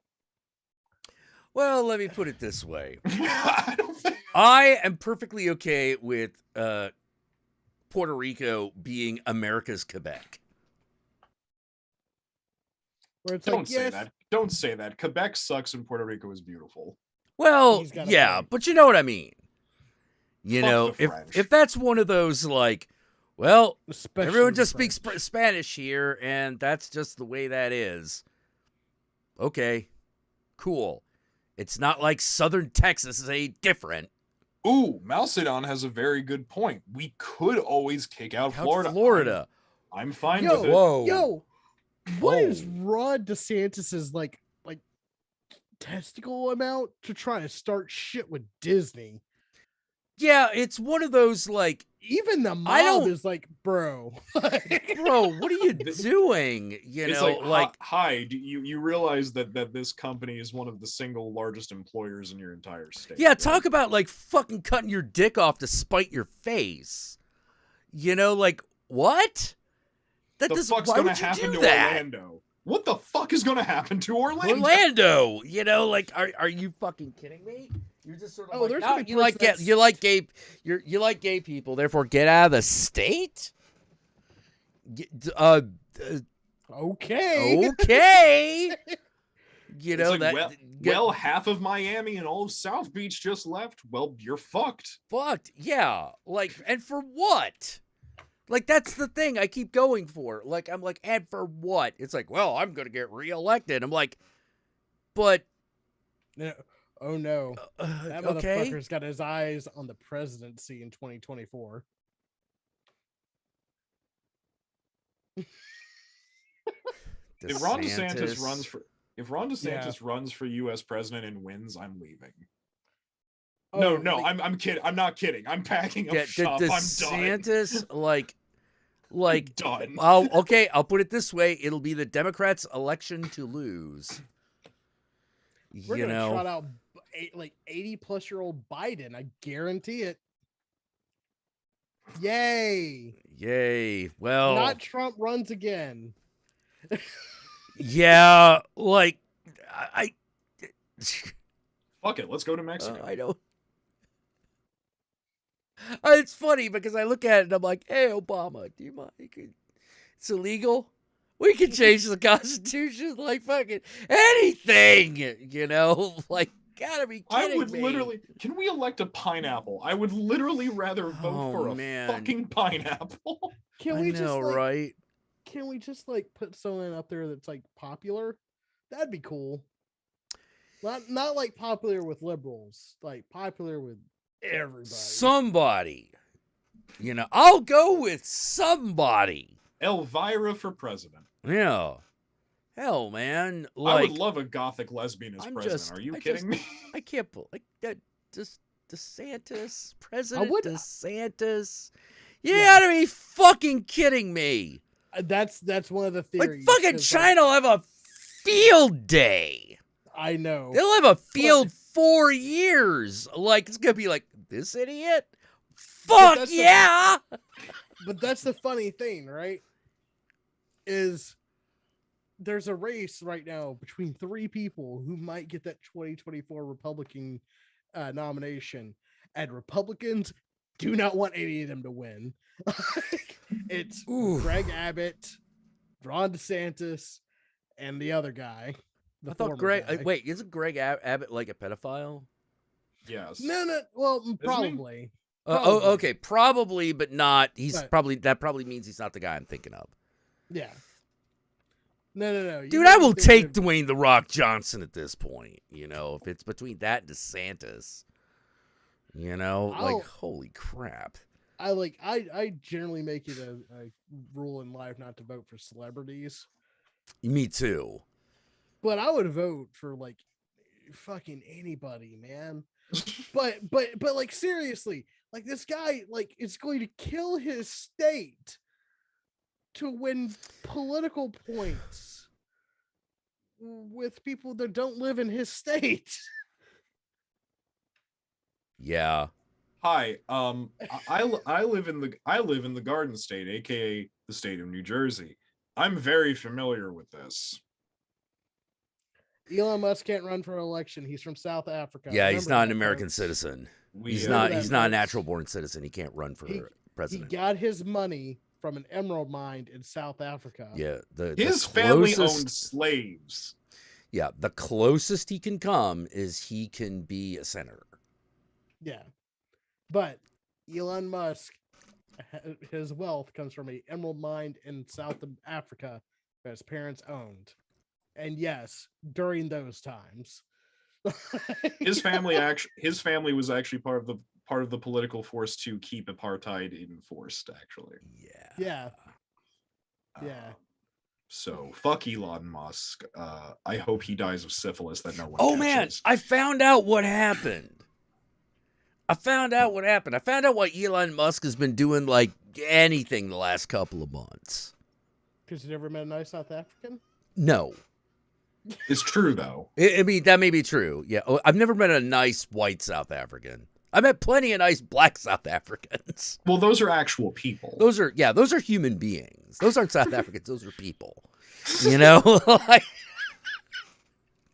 But anyway, yeah. Oh man, there is something kind of delightful of going like, oh no, it's black South African. Oh, one of the good ones. Okay.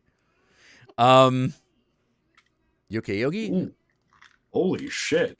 What happened? I saw the lightning in your window. Holy shit! There's a rumble in the jungle, lads. I don't know. Oh dear. Okay, so I was bitching about Elon Musk, and why was I doing that? You're saying I figured it out. Figured it out. Why Elon Musk has been doing anything. Oh yes, yeah. Grimes broke up with him. Yeah, of course she did. No, like I didn't know that.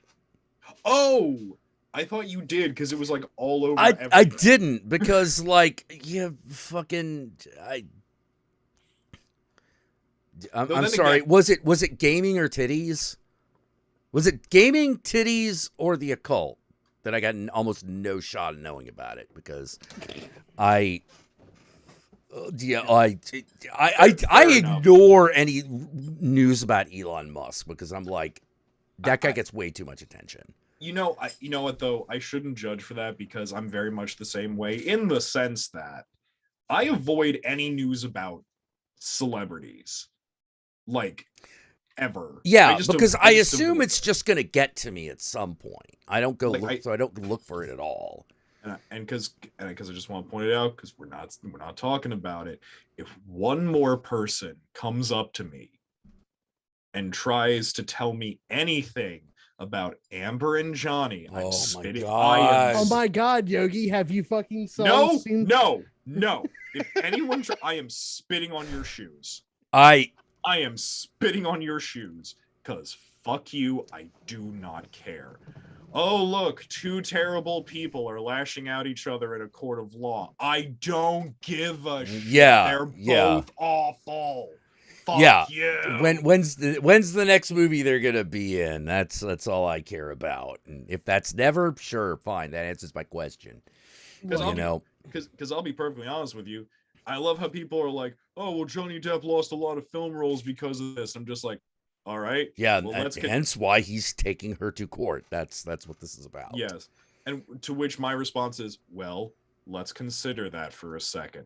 The other day, it was my friend Jimmy's birthday. So we went to the movies because that's what he wanted to do. We went to go see The Secrets of Dumbledore. We didn't pay for it because we don't give J.K. Rowling money.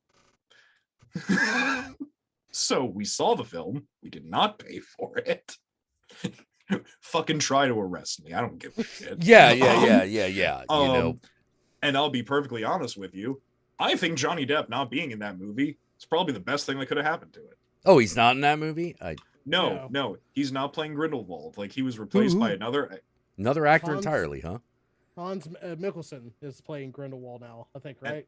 Yep, and I'll be honest with you, he's much better. Okay. He's much better. Like, how to put it? Because Secrets of Dumbledore, first of all, Jude Law, yummy. Jude Law is always yummy. I don't care. He's Jude Law. Okay, yeah. I don't know. Train Spotting is definitely the most like. Shut up. Shut up. I like Train Spotting. Shut up. All right. So what you're saying is he has two modes: guys you want to fuck, and guys you probably have. Yeah, pretty much. All right. Yeah, pretty much. Yeah. So here's the thing. So Jude Law, as young Dumbledore in this movie, he openly says, "Well, yes, I was in a love affair with Gilhard Grindelwald." Like, it's very gay. This movie is very gay. And I'll be perfectly honest with you. Excellent. Yes, and I'll be perfectly honest with you. I remember what Johnny Depp was like as Grindelwald in the first Fantastic Beasts movie. I don't want that as a sexual tension with Jude Law. That would have been creepy and wrong, and nothing about it would have been okay or understandable. All right. Like, I don't know how to put this. Johnny Depp never has sexual chemistry. As he's gotten older, Johnny Depp cannot have sexual chemistry that isn't slightly predatory, and it's a little weird, and I would like it to stop. Yeah, it's all right. Here's my feeling. I give a shit. There you go. You know, like, I give a shit. There are some times when a clip will go by me and I'm like, I cannot believe a lawyer said that. You know, like, I cannot believe a lawyer kept doing this when it was clearly not working. I have been made aware that Amber Heard's lawyer asked a question and then objected to his own question. He did. Yeah. That happened. In real life. Look, I understand Yeah. Johnny Depp is like very, very much a yikesy celebrity. Amber Heard has been abusing him for fucking. Oh 7 yeah. years. It's one of those. It's one of those. No matter how you feel about Johnny Depp, Amber Heard fucking being a really abusive lover is clear. Right. It's fucking clear. Like, that's the one thing that's been proven. But again, I don't give a shit about celebrities. It's like, I don't care about what's going on in this trial. I really don't. Or when you will never. Look, I remember, just want to fucking understand the memes for when people start talking about the Amanda Turd. Okay? Like, that's all I need. I know what that's about. I didn't need to know about what that's about. We're not talking about it. I don't think anyone did, but if we're going to be talking about it, I need to know what the fuck it is. No. We're not. No, I will leave this stream. I will log out of this call right the fuck now if we talk about this. Well, then let's talk about Indigo Priestess. There you go. But just like my disdain for celebrities' lives in general. Like, I remember a couple weeks ago I was watching Hulu, and then, because like the Kardashians are coming back and there's like all the ads for it and everything. I literally sat there and I went, they left. Man. Wait, what happened? Apparently the Kardashians were gone for TV for a couple of years, and I'm just like, were they? Yeah. I didn't fucking notice. Maybe because they're everywhere and they won't fucking leave. Yeah, they may not have a television show, but like, they never left. Well, again, it's like, because I know what you mean, Yogi, because I saw that too and I went, oh man, I know absolutely nothing about this family, and I kind of think I'm a better person for it. Oh yeah, you're better off, because like, I don't know what to say other than, okay. Look, if I know why people watch that show, but they're just not going to admit it. It's because Kim Kardashian's cry face is fucking hilarious. Because she cries ugly. I wouldn't know. I literally I know. caught it. I caught it once. Just like I was in a donut shop. It was on the TV. Kim Kardashian was crying about something, and I could not stop laughing. Recently I could not stop laughing because, like, it was all the thing I thought of was I was like, okay, imagine if Nancy Kerrigan's whole like why was being done by Tanya Harding, and that's what Kim Kardashian looks like when she's crying, and it is hilarious. It's Tanya Harding bitching about her skate. Like yeah, except she's like putting everything into it. You know, this has got to be everybody's problem. That's how Kim Kardashian cries, and I just look at it and go like, wow, that woman cries ugly. And it is hilarious because it is also really loud. I will admit I am very pro Tanya Harding, but she saw through too. She saw through. You know, she did, and her husband is not in jail, and that's a problem. But how to put it? But how to put it? Like a couple, like what was it that clip of Khloe Kardashian crying about losing her diamond earring in the ocean was going around, and I remember like it was going around on social media, and I went, "Who the fuck is that?" And people were like, I don't know who Khloe Kardashian is. Yeah, I couldn't pick her up out of a lineup. No, exactly. And people were like, Yogi, that's Khloe Kardashian. I went, who? And they were like, she's one of the Kardashians. I'm like, oh, all right. Why don't you know who that is? And I went, why the fuck would I? What has she done? Yeah. Like, who is she? What does she do? It's like, and it's like, well, she's married to Kanye West. I no longer care. Wait. No. It's not. Is it? Wait, I thought no. It's Kim that was married to Kanye West. You see, I don't give a fuck. Okay. All right.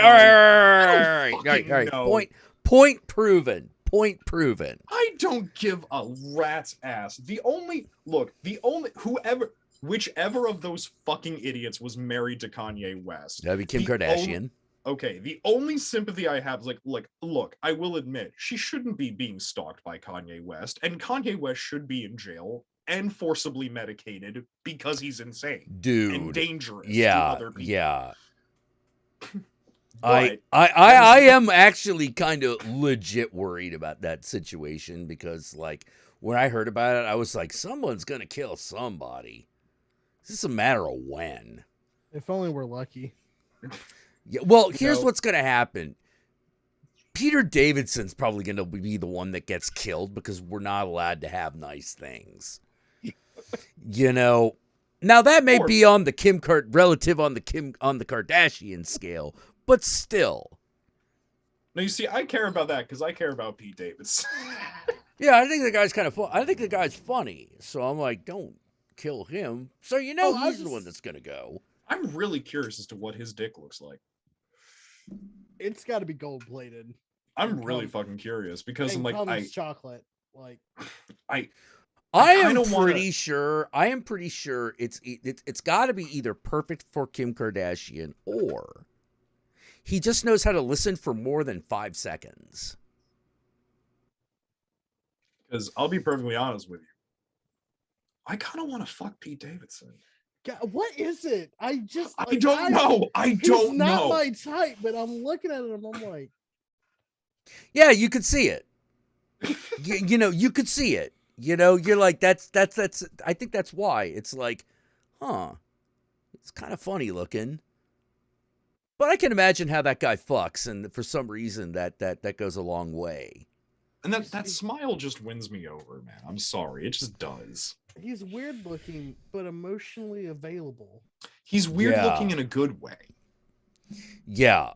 Like, the funny thing is that Kanye used to be emotionally available. Now he's too crazy.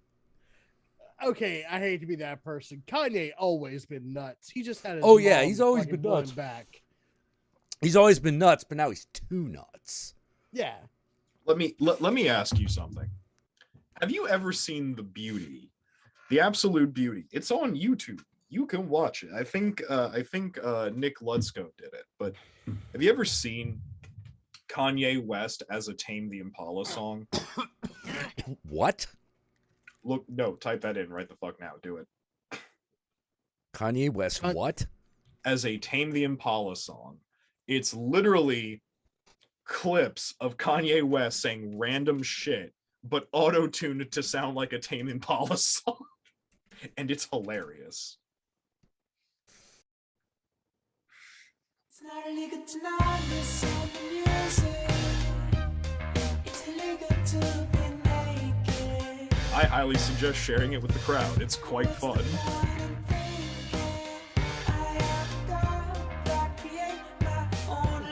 This is. Oh, this is so. These are all things. He said all these things. Yeah. Yeah. I mean, I feel weird. Oh, God. Been doing the education.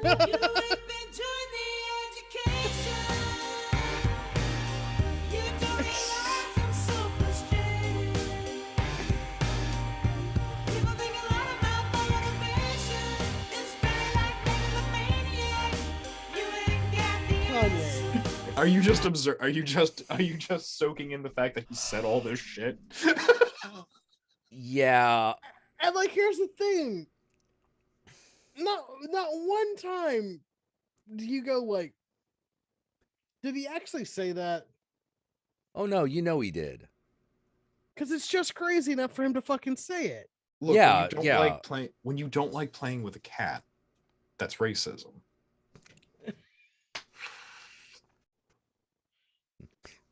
Yeah, you see, it's not fair because one of them black and one of them white. That means you don't like them. You automatically racist.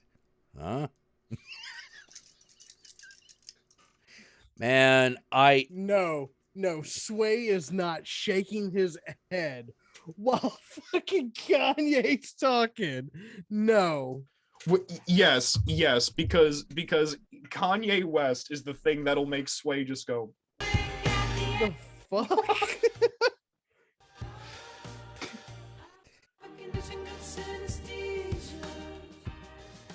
I'm Shakespeare in the flesh. Are you? Are you?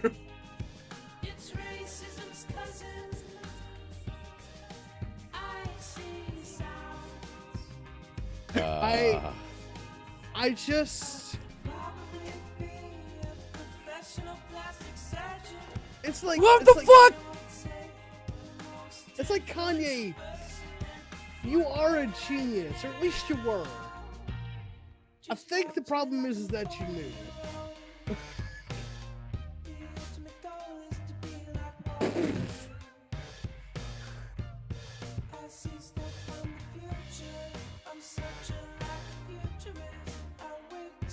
Okay.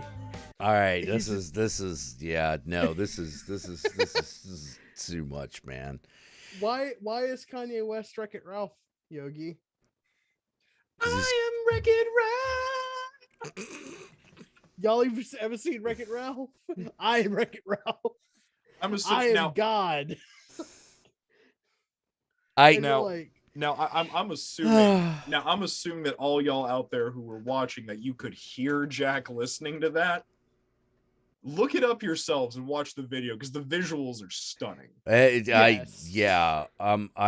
don't even know what to fucking say, man. Like, by the way, that's the same guy who did remember I showed you Alex Jones is like a folk song? Yes. Yeah, same guy. The same guy. Okay. Yeah. I'm angry. I've had enough of these people. They're a bunch of baby murdering scum. Selling babies alive and selling their body parts.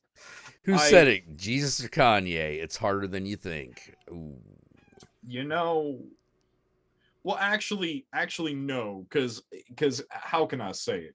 Jesus's fan club may not be for the people. I can argue that Jesus was for the people. I cannot make the same argument for Kanye West. No, ancient? no. Is Like, this- there's definitely a point, and I think it's about like around 2008, where like that shit fucking sailed away. Yeah. Yes. Like, Jesus never even called himself the Messiah. He was asked about that, and he's like, well, if you say so. And if you're like, how many Right. times you gonna have to do that? Always. Always gonna have to always But- open the door for the kitty. But You know? but yeah, Jack, what I just said was that, like, yeah, like, Jesus never called himself the Messiah. He was just like, well, if you say so. Whereas Kanye West, if I remember correctly, around 2008, did a fuck. You remember the fucking like cover for Rolling Stone magazine with the with the crown of thorns, and he was like, Yeah, if the Bible yeah, was written yeah. today, I'd be Jesus, and I'm like, what? Yeah.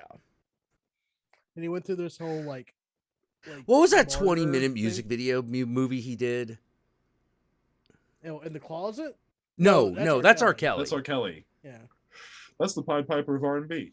Yeah, that the Well, he's kind of the pissed piper, but we'll flute get to was that his later. dick. But like no, Kanye West did this like The music was urine. long ass fucking video album. I say long ass, but I think it was only like 25 minutes, but it felt like an eternity.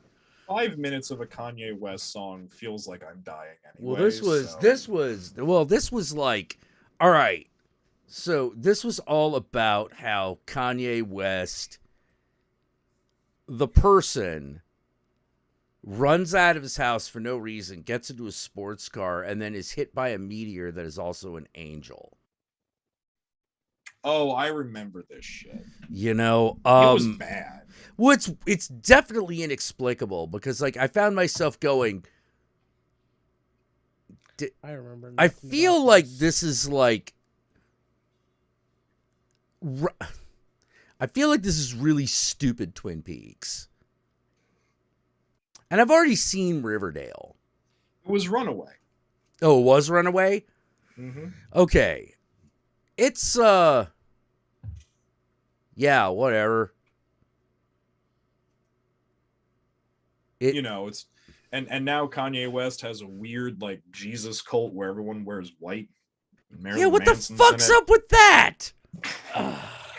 Yeah, like what the fuck's up with that? Like Marilyn Manson joins that shit after being accused of being a rapist. Yeah, that's coincidental. That's an admission of guilt if I ever fucking saw one. No fucking shit, you know, because I was like, you fucking posed next to Anton LaVey, you piece of shit. Now you're praising Jesus. You really are a piece of shit.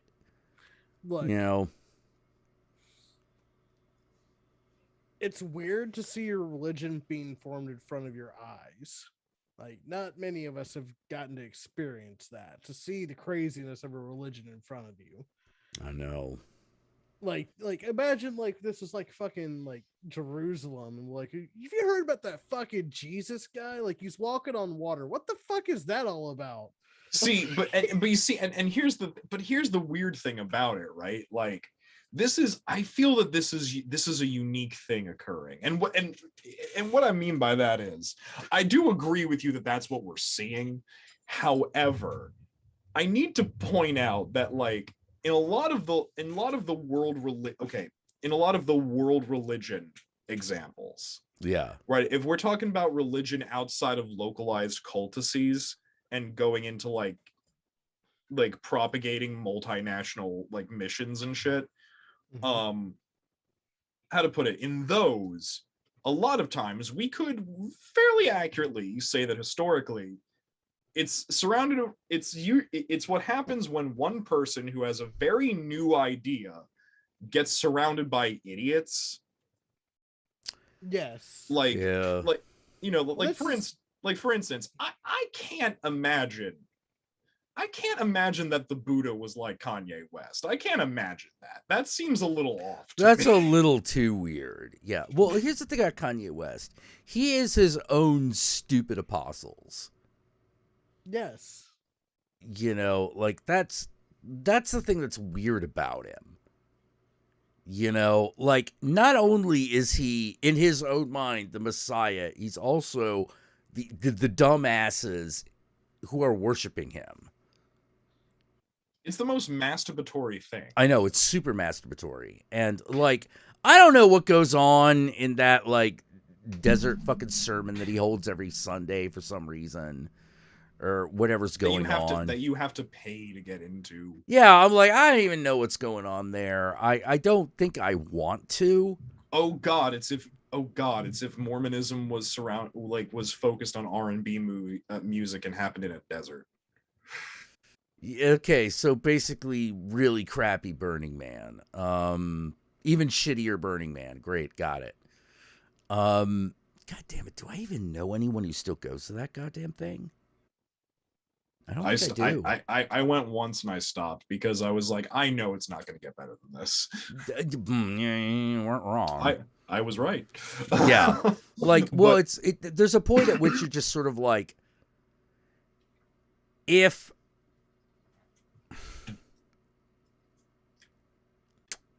one of the problems about people with too much money is that they tend to think only of themselves. And so that this becomes a problem because you're like, well, do I get to do something cool if I fucking go? Or is this everything, or does everything becomes like an exclusive type of thing? Because that to me was the death of Burning Man right there. It's like the more exclusive this is, the more this idea is just going to die. Also, I just want to say, I know that people want to go see the Mobius movie, but like, stop giving Jared Leto money. Just stop. Did that release already? Yeah, well, like it more likely escaped. Okay, so Morbius escaped. How'd it do? Not great. Okay. Yeah. You know, because I think a lot of people agreed that Jared Leto doesn't deserve money. So we didn't go see it. Yeah, spend 24 hours at Burning Man or Coachella. Oh my fucking God. Okay, so you have to take the pros and cons of each, right? Because on the face of it, all other things being equal, Burning Man would still be better than Coachella. However, now this is where things are not entirely equal. Coachella is near Los Angeles. So there's somewhere to escape to after 24 hours. See, and here's the thing. That's why you don't do Coachella at all, because all the worst elements of LA are at Coachella. Yeah, you want to go visiting. Oh man, visiting LA itself during Coachella is amazing. Everyone's gone. All the shitheads are gone. Oh, beautiful. It's beautiful. So let me tell you something. There is this in Romani's social media space. There is this term that we use for like new age white women who like to refer to themselves as a gypsy. As gypsies, yes. And and be like, oh yes, blah, blah, blah. We call them faux mommy because they're trying to pass themselves off as us. So let me tell you something. Let me tell you a joke that I love that we have in my section of the community. Okay. Do you know what you call a group of faux money? What? A Coachella. Okay. Oh. Fuck you, Becky. I said it. Oh. Fuck you, Becky. Fuck you, Karen. Fuck you, Moonchild. Just fuck all of you. Fuck you, Kristen. Fuck you, Katie. Oh my God! Like the funny thing is like fuck you, Crystal with a C, Crystal with a K. You're white trash as fuck, and you can party with me. I like a crazy fucking. I love a crazy fucking party, but like I look at Coachella and I'm like I would be absolutely fucking miserable. It's okay. Come to my wedding when it happens. You'll be fine. Yeah. Okay. Cool. Like I love raves. You know. I love electronic dance parties, but Coachella looks like absolute fucking misery to me. You know? Yeah, because I'm like, oh, great. Is anyone on the bill that I know or care about? Hey, are they going to be on for more than 10 minutes? What? Danny Elfman was there this year. I know. See, I don't. I'm like, can I just go for that and then leave? See, that's the thing. I don't blame. like, how to put it, I don't blame the artists. Like, Lizzo was there. I love Lizzo. Yeah, Coachella- yeah. The Coachella artists is are not awful. really the problem. Yeah, Coachella sometimes is they awful. are, because sometimes the lineup is just like, oh god, I want to listen to that crap. You know, If I am ever in close proximity to more than 5 people that listen to Gwyneth Paltrow's advice, I'm going to murder somebody. Same. Yeah, there you go. Yeah, But- there you go. But like, if I had to spend 24 hours at one of them, I would choose Burning Man. Even now, Burning Man. You know why? Me too. There's at You know least why? drugs. Exactly. There's at least drugs. Yeah. Exactly. I could go just like fucking do peyote out in the desert and Learn to play the sitar. sitar. Dang, But dang, dang, dang, dang. But the fact that you can no longer just show up to Burning Man, you have to be part of a pre-established camp of people now, and I'm just like, That Yeah. it pisses me off. I'm like, no, you should still just be able to like come in as an individual and like meet people and make friends. if you want to go as a group, cool. That's how a lot of the nicer installations happen. Yeah. But Yeah. should not be required. Yeah. Because like I gotta say, like the Outskirts had its own like thing, man. This is what I liked about the Outskirts, which is the Outskirts is where all. Well, I'll be honest. So all the weirdos were and all the foreigners. All the people who come in from out of the country. From places like Israel or the Ukraine.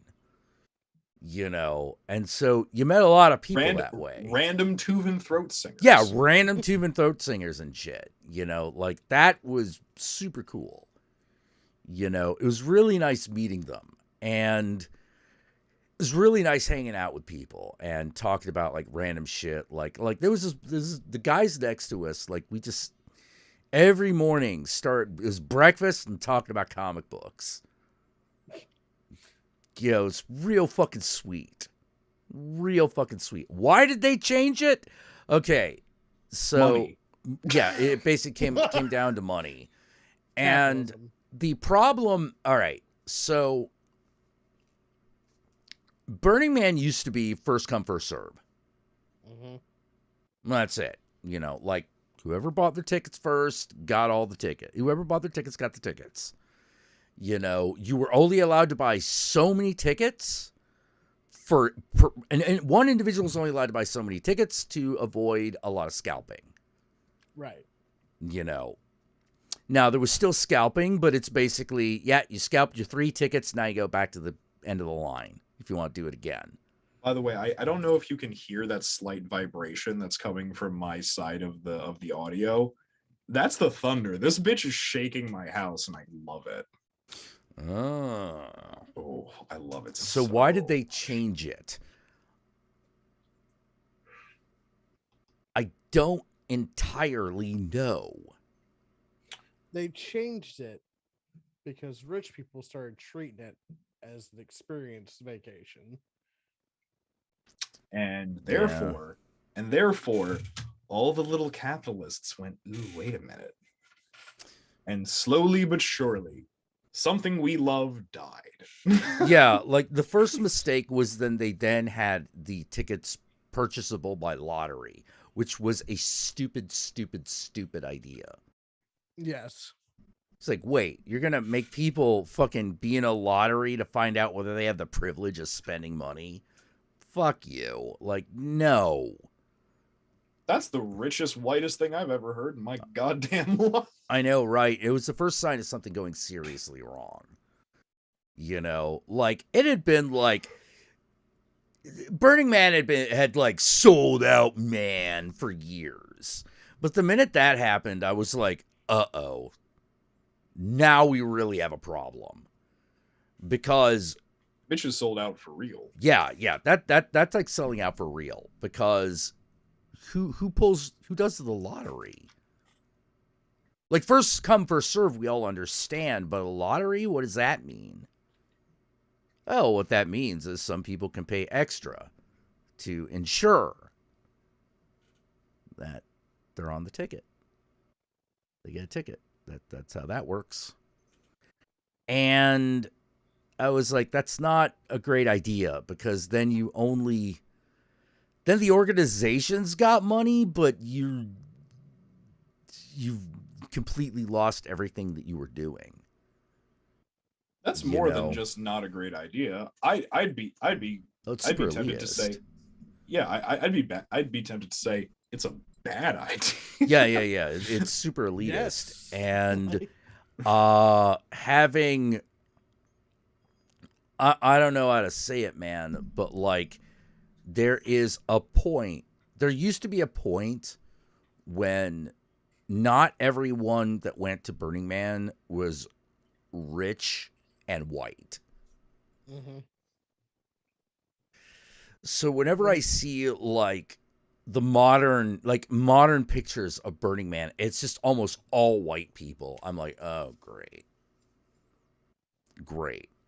That's fantastic. You know, that is absolutely fantastic. Like that, great. Finally, great. It's done.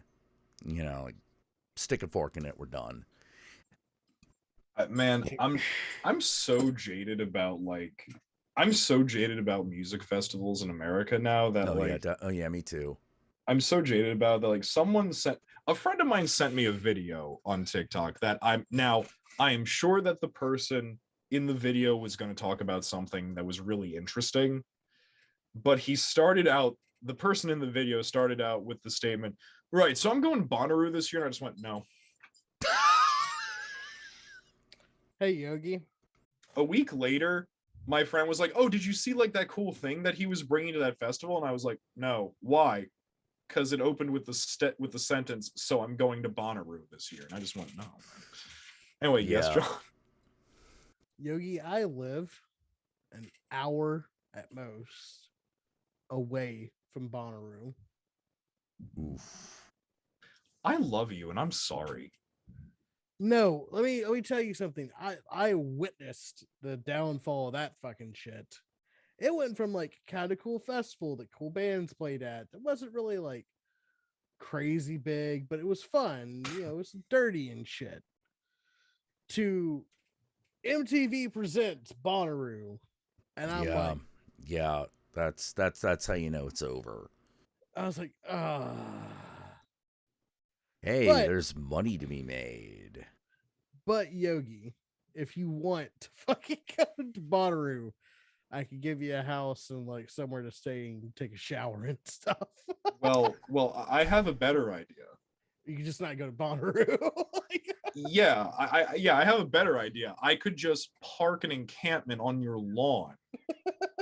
And whatever we do for the several days that I'm at your house will be more fun than Bonnaroo. And accidentally, we will start a new festival an hour away from it. Yeah. Well, like, yeah, it comes down to this. Like, what do how to put it? Like, I look at Burning Man now, and I still see shades of what I recognize. But what I see a lot more of is rich white people bogarting everything. Mm-hmm. You know, that's always the big problem. You know, which it's like, you know, in the words of the first Hawaiians to meet, you know, fucking Captain Cook and all them, yo, Howleys ain't pitching in, brah. We should kill him. Yeah, we should kill him. Howleys ain't pitching in, you know.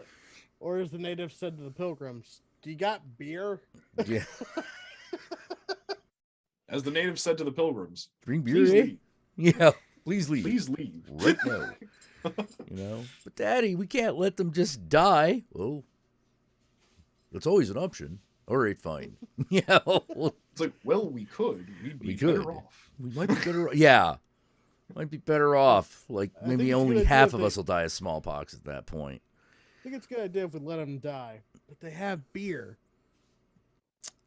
Half of them will die. Half of them will die, you know. Yeah, because like oh god, I'm such a fucking asshole. I missed here's the thing. I can't tell if I'm just too bitter. Yes. I mean, exactly. Like, well, here's the thing. I love you, but yeah. I'm a very bitter man, and I don't like that. I don't like it because it's not fun. No. But there's a part of me that I'm like, am I bitter, or have things actually gotten as bad as I think they have? 6 of one, half dozen of the other. It's, you know what it is? It's like, look, I'm not gonna tell you that things aren't bad, because of course they are. Right. But there is like, okay, for instance, right? Everyone who's saying, like, okay, for instance, let's look at global warming, right? Let's look at climate change. There actually are still very important steps we can take. Right. There's a lot that we can actually do, and we, oddly enough, do still have time to do it. Right. People are already like fucking like, no, it's done, we're doomed, blah blah blah. I'm just like, oh god damn it, stop it. Fucking stop it. Yeah. As I want to say, get off the cross. We need the wood. Wood. Yeah. Like shut. Well, like my bitterness is very specific. Oh yes. I miss fun, yo. I miss big collective fun. Well, see, that's the thing. That shit's coming back in a way. Okay. Slowly. It's coming back. Because, it's been in 2 years in fucking isolation. You kind of go out there and do wild shit. Yeah. You're going to wild out. Like, people around a certain age are going to, like, wild out after that. Oh, dude, I haven't expanded. I was going to say, I haven't really, I didn't really expand my drug use, my drug library until, 2 years ago. It's really weird though, right? Because it's odd because don't get me wrong, the pandemic has been one of the most horrific mass losses of life we've seen in our lifetime. Oh yeah. That being said, it has oddly galvanized people towards what we actually need to start doing. Mm-hmm. Which is very bizarre to say that this massive tragedy is becoming the catalyst for a massive change of public consciousness. Oh yeah. And that particular aspect, how to put it, I won't say celebrate because it's still weird to celebrate things that stem from a tragedy, but I do appreciate that, if that makes sense. The fact that a lot of us finally had time to sit down and be introspective. Oh yeah, that definitely is a part of it. It's Yeah. a huge part of it. Yeah. I did hear about the activist who set himself on fire on Earth Day. But here's the thing. It's starting, they're starting to actually fight back against the climate change. We're slowly doing increments to the point where we might be able to reverse most of the damage we do. We're still far away, but it's slowly turning. Politics is social justice is it grinds slowly, but it grinds true. Right.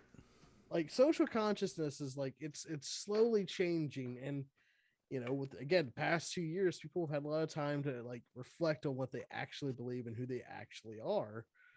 And I mean, that's the one thing I think people need to look at. I'm a big believer in celebrating your fucking small victories like they're monumental. Every time you see something that's fuck yeah, somebody got their way, fucking celebrate that shit, because there's enough things in the world that can beat you down. If you let them. What is it? In my community, we talk about the fact that every day that we go out and we're authentically ourselves and we survive, our ancestors are dancing. Yes. Mm. I think it's funny that you guys went in this super, super serious route, but when I really was talking about was I miss house parties. House parties are serious business. Yeah. House parties are serious business. No, for real. Like, think about how many people were like, I'm just an introvert. And then you got to spend 2 years inside your house with just you. And then you're like, well, maybe not. Yeah, like, yeah. sucks. There's limits, man. Yeah. You know, Like- there's like something. Let me put it this way. Don't get me wrong. Don't get me wrong. There was always the introvert's corner. Right. You know what the introvert's corner was? Basically, usually the couch. Yeah. Where You someone's know, rolling a blunt. Like, yeah. Like all the introverts sitting around, someone's passing a fucking a fucking blunt around or something like that, and everyone's just like, I don't know, they're talking or arguing about Star Wars or something. If I was in the room, who knows what the fuck it was going to be, but it was going to be like Star Wars or Neil Gaiman or D&D or something. Well, don't worry, because post-pandemic, I'm very dedicated to making it a life mission to kick down doors with a boombox on my shoulder playing Gym Class Heroes. I'm very dedicated to this nonsense. Yeah. Don't have to take off clothes off to have a good time. Good time.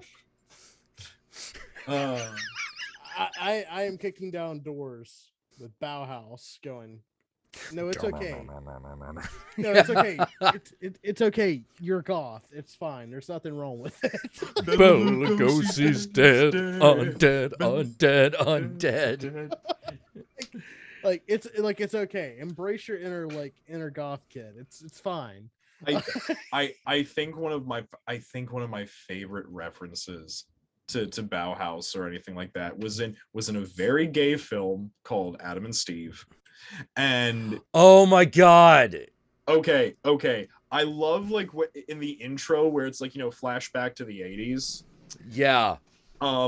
It's just, and like, and like he comes in, like, goth kid comes into this fucking like dazzle dancer kind of situation, and all the popular kids like, well, I thought Bela Lugosi was dead. He is, and people like you killed him.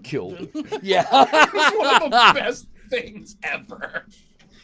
Like, I sat down to that movie. I wasn't quite sure. When that line happened, I was like, no, I'm in. I'm in. I don't care what the fuck else happens. I'm in. But again, that's what I'm saying. Like, you miss house parties, and yeah, that's a big fucking part of it. But the problem is we have to like undo a lot of learning that our generation, me and Yogi's generation, learned, which is no, you can't just like go to college and do the right thing and then it works. No, that's you cannot. Okay. That's okay. That means there's other ways to do things. You don't have to be low to your parents' expectations. We all watched Encanto and cried at that fucking point where she said, "I will never be a good enough for you." Yeah. Holy shit. Yep. Right. Yeah. That's the story. That's the whole fucking story right there. I'll never be good enough for you, but you gotta leave me with all the responsibility anyway. I could have said something, but I didn't. Why? Because I'm Bruno and everyone always expects the worst. Yeah. Oh. 3 Brunos hanging out right now. Oh, yeah. Yeah, absolutely. It's like, hey, did you realize that this is a really bad idea? No? Okay. Like, look, how am I going to put it? Am I going to finish working on this psych degree that I'm like 75-80% done on? Yes, because at that point it's just infuriating not to finish the fucker. Yeah. Am I going to leave my job after I get it? No. Is that going to piss my parents off? Yes. Probably. Do I give a flying fuck? No. I just want to make money on games, man. I just kind of like want to do things I love instead of like wasting time at jobs I hate. Yeah. Because I had like a fucking serious, like, not like COVID scare, but like a health thing happened to me in like 2020. Like, and like I was legitimately like the one thing they told me was like this weird like genetic disorder that like people of Scotch-Irish descent have, where it's like your blood's too thick and you die. And you have like legitimately they're like top outs 50. Oh my god. Yeah, and I was like, well, Not gonna spend any more time in retail for that. No shit. Damn. Yeah. So luckily that's not what I have. Good. But I mean, because I'm like, that's grim, you know? Like, It's grim, but then like again, I look at things in a really oddly positive way. It's grim, but like it also gives you like a shot clock. You know what I mean? Yeah. Yeah, no, Yeah. John, you really are just an Eastern philosopher in disguise because really that's how to put it. When death approaches, you rejoice, for mindfulness is nigh. You know, like, look, I'm just the philosopher's like it's all bullshit. Like we're all liars. Like every one of us are lying constantly all the fucking time. Again, that's a very dharmic thing to say, John. Like, we're all full of shit. We're all liars. There is no God. There is no heaven. There is no hell. Make life the best. This is the spaceship that you're fucking living on. Fucking go through the cosmos on the spaceship Earth. What does the ascended master do after achieving enlightenment? The laundry. Yeah. It smells. It smells. Yep. It's time to do it. Yep. Like again, I when it comes to like any magical shit or anything like that, I'm a fool. But like I kind of think I have this nice philosophy of like kind of just take life as it's coming towards you and stop taking everything so goddamn serious. Yeah. Like, yeah. like how to put it? I don't know why I'm supposed to take shit seriously anyway. Like, because here's the thing. I realized this as a very young child. I was like, holy shit, I'm gonna die. Yeah. None of this shit goes with me. If I go anywhere, none of this shit goes. And then if I don't go anywhere, this shit still stays here. You know, I don't know why, but like a movie I found myself thinking about while we were talking about a bunch of stuff was Parting Glances. Have you both of you guys? I'm pretty sure Yogi's seen it. You've seen it too, John. I'm pretty sure. Yeah. It's the 1986 movie. Steve Buscemi's in it. It's like the first movie that ever really discussed AIDS. Yeah.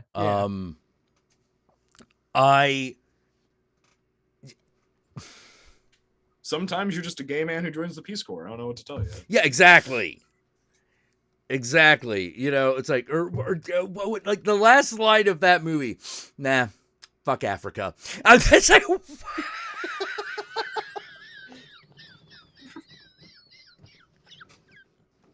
like, you know, like I just perfect. That movie. Okay, perfect. Yeah. There's there's a scene where like Steve Buscemi is trying to like do what would eventually become the vlog. Mm-hmm. You know, but he's doing it while pretending to smoke a gigantic dildo.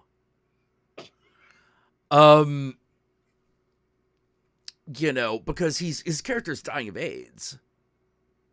You know, and he's sort of like documenting his life because he doesn't know. He's not sure what's going to happen because it's the middle of the 80s. And a lot of people didn't know what was going to fucking happen. Yeah. Parting Glances is a great film. You know, it's one of the ones that I'm really surprised doesn't get brought up more often. It's because it's gay. Well, no. I mean, in terms of gay cinema. Oh. Yeah, it doesn't get brought up that often, and it should. It deserves it. Yeah. It's actually quite good. You know, it was also a really like kind of frank look at, I don't know how else to say it other than the fucking culture of the 80s. Like queer culture of the 80s. It was a very, very, very solid look at it. You know, outside of it's interesting because it's like it's outside of judgment. Right. It's not like this is what went wrong. It's like no. This is just it. This is just it right here. It doesn't make it like a declarative moralistic stance of whether or not the AIDS epidemic was good or bad. I mean, it was bad, but Right, because but it's more about just the fact that it exists. yeah, it's exactly like that's the thing I actually like about that movie is like I love Philadelphia. It's a great fucking film, but like not everyone's a fucking activist. Some people are just have AIDS. Yeah, and that's what Parting Glances was really about. Yeah, it was really just about like being a young gay person who has AIDS. It's obviously not the exact same film, but something of a similar nature that I'm also a fan of is, have you ever seen It's My Party? Mm-hmm. Yes. I love that movie. I love It's My Party because I'm just like, well, yeah, of course you would do that. Like, who wouldn't do that? Like, diagnosed with terminal death. Like, who wouldn't do that? Yeah. Like,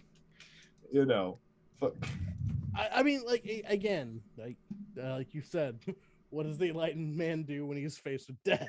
Like, he rejoices for mindfulness is nigh. Like, right? Like, how to put it? Like, it's like, tell you a real good story about a tiger.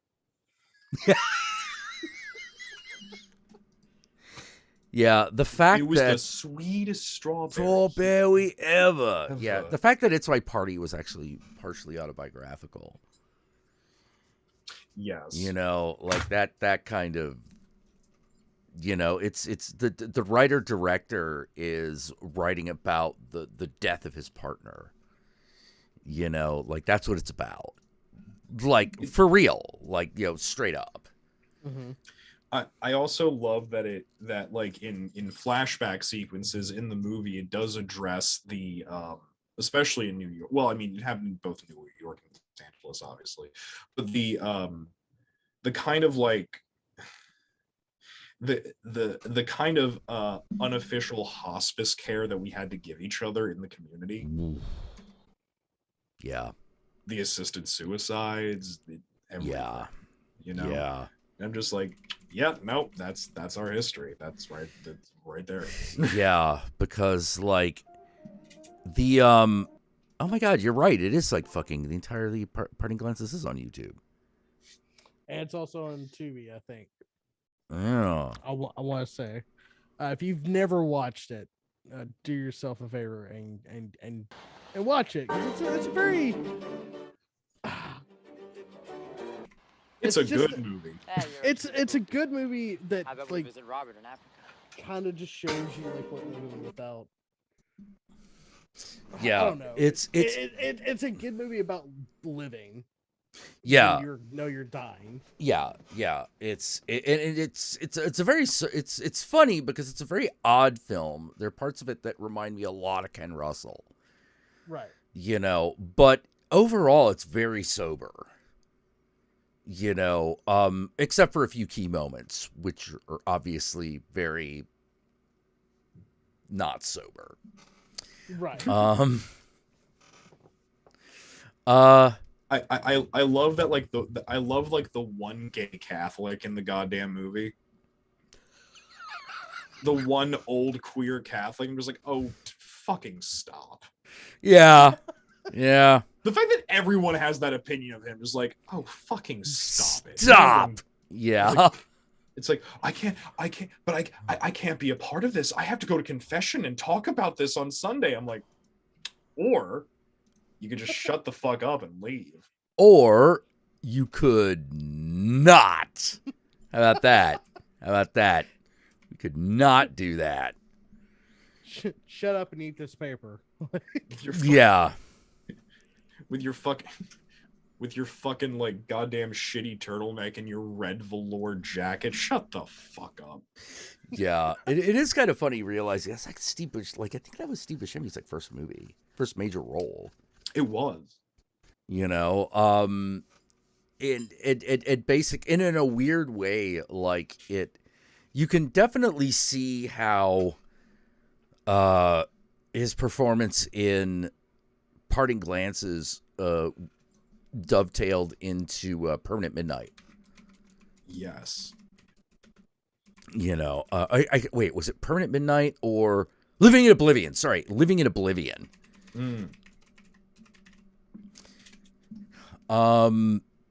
Which was, which I think happened. I forget like when Living in Oblivion was made, but it was like in the mid-90s. And after Living in Oblivion, Steve Buscemi took the fuck off. You know, he absolutely fucking took off. He's one of my favorite weird-looking guys. I love him. Oh, yeah. Oh, my God. Living in Oblivion is all on YouTube? I would have thought they would have shut that shit down. I think it's because Steve Buscemi don't give a shit. Well, maybe. It's also a very early fucking pimp midget movie. Dinklage. Oh, Peter Dinklage. Yeah. Pimp midget movie. Yeah, that's how that's how I remember him, Pimp Midget. You know, like he played Tyrion Lannister, he's Pimp Midget now. I'm not even going to touch that. I can't. I can't. It's also got that really nice actress who fucking was in Death to Smoochie. Oh, yeah. Yeah, whose name for some reason I'm now Catherine Keener? Yeah, Catherine Keener, yeah. Yeah. What you doing, Rainbow Randolph? Anyway. Really? If Willie the Well? Willie the Whale. There she blows. It's like, I'm a wicked man who has committed wicked acts. I love that they end up like co-hosting the show at the end of the movie. Yeah. I love that. It's, oh man, Death to Smoochie is one of those movies that I was like, I'm really surprised this didn't do better at the box office. Now that I think about it, no. Yeah, Death to Smoochie, that right there is what the Gay Mafia would look like. Yes. You would do the children's hope parade. Yo, you're telling me you're trying to get out of the parade of hope. Is this true? You know? How could you be that stupid? Moochie is, it's like, Smoochie is magenta. Moochie is mauve. Burgundy, you know? Oh, hey, Smoochie, I gotta take a shit. Yeah. Hey, Smoochie, I'm Spinner. My God. I fucking love that. That was, oh my God. See, that's why don't fuck with the mob boss's mentally challenged nephew. Just don't do it. Don't do it. The fact that it was the Irish mob. The Irish mob, yeah. It's like, okay, boys, let's go out in there and get shit-faced. It's like just looks at the two of them. So, you boys ever travel together? Yeah. It's like, oh, someone's ending up in a box. Oh, that's bad. Yeah. There was a scene cut out where they like just straight up killed them. You know, and they were like, yeah, it's probably a little too dark to do that on screen. Even for this movie, because this movie is dark as That movie is dark as shit, yeah. That movie has my favorite death quote. I never saw Venice. Venice. I never saw Venice. Yeah, that was a Danny DeVito film. Yes. Yeah, he directed that one, you know, and he was a guy, all right, he directed what I thought he directed a movie that I really didn't like, not Bonfire of the Vanities, I'm sorry, War of the Roses. Mm-hmm. I did not like War of the Roses, but I loved Death to Smoochie, and there's another movie he did way like back in the 80s called The Ratings Game. If you've ever seen it. Holy shit. I'm sorry. Holy shit. You can also find Death to Smoochie on YouTube. Jesus Christ. Oh my God. Yeah. Henry Rollins. Great shit to watch. Yeah. Henry Rollins did try out for the role of Spinner and almost got it. Oh my God. Henry Rollins is no. No, I don't think that would have worked. Well, like, well, this apparently this was his audition, which he's like, I'm not really an actor, so I don't know what to do. So what I'm gonna do is I'm gonna chase Danny DeVito around and scream the lines.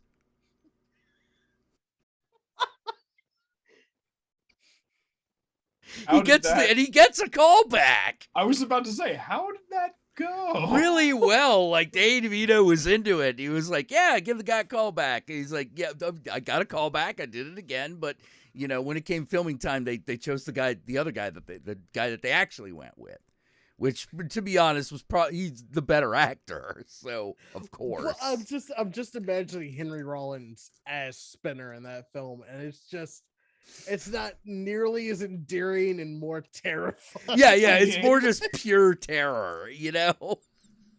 It's also really interesting to see both like Ed Norton and fucking Robin Williams both going through Dark Nights of the Soul on different levels. It's interesting. Yeah, it's a great movie, and it has. Look at me, friends.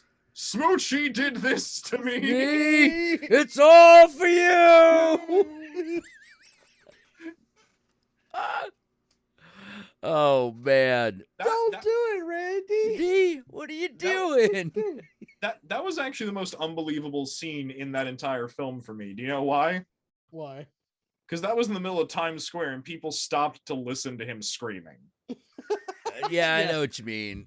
New York does not give a shit about people lighting themselves on fire. Yeah, but the thing I love about that scene is it shows just how bad media is, because you know, Randy Randolph's about to Rainbow Randy's about to light himself on fire. This kid stops it. It should be this great scene, and the media, oh honey, look, Smoochie's here. Smoochie's here, yeah, and everyone just fucking leaves. What does it mean?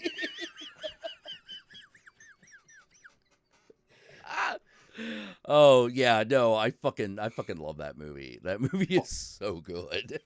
Also that movie introduced me to the concept that someone could have a sexual fetish for children's show hosts, and I'm like, I'm sure that exists. I don't need to find that out. You're just like, yeah, children's show host groupies. You know, like, what? Man, look, we can't fuck around with the Parade of Hope, you mopes. Like, the roughest of all the charities. Oh God, in real life, how much fucking housewife minge do you think the fucking Wiggles were swimming in? It was, dude. Oh, dude. I don't even want to think about it. Let me tell you something magical that happened the other day. Because I don't know if either of you follow Lil Nas X on Twitter, but I do. I do as well. I used to. I don't know if I do anymore. Because I love him beyond the fact that I really fuck around with his music. I love his music, but also, I'm not gonna lie, I'd fuck Lil Nas X because of course I would. Well, I mean, yeah, he's a good-looking dude. Yeah, I'm just like, wait, he's good-looking, funny, and talented. That's awesome. But he tweeted out the other day because he's finally going on the Montero tour. It's finally happening. Oh God. Pandemic. And so I thought that happened already. No, it's okay. He's had time to work out a full show, so that's okay. Okay, all right. But he tweeted out about that one. He tweeted out about it the other day, and he was just, I know it was big, right? Anyway, he was just like, yeah, so it's like, just like, yeah, you know, like hoping like the Wiggles will say yes to like going on tour with me, you know, just like as a joke. And then like the Wiggles responded and said, we'd love to go on tour with you for Montero. We're ready to wiggle with you. Yes, they said we're ready to wiggle with you, and I was just like, okay, I don't know if this is real, but I want it to be. Yeah. Because somehow that makes sense on a level that I can't possibly understand or describe. Oh man, wait a minute, what the fuck?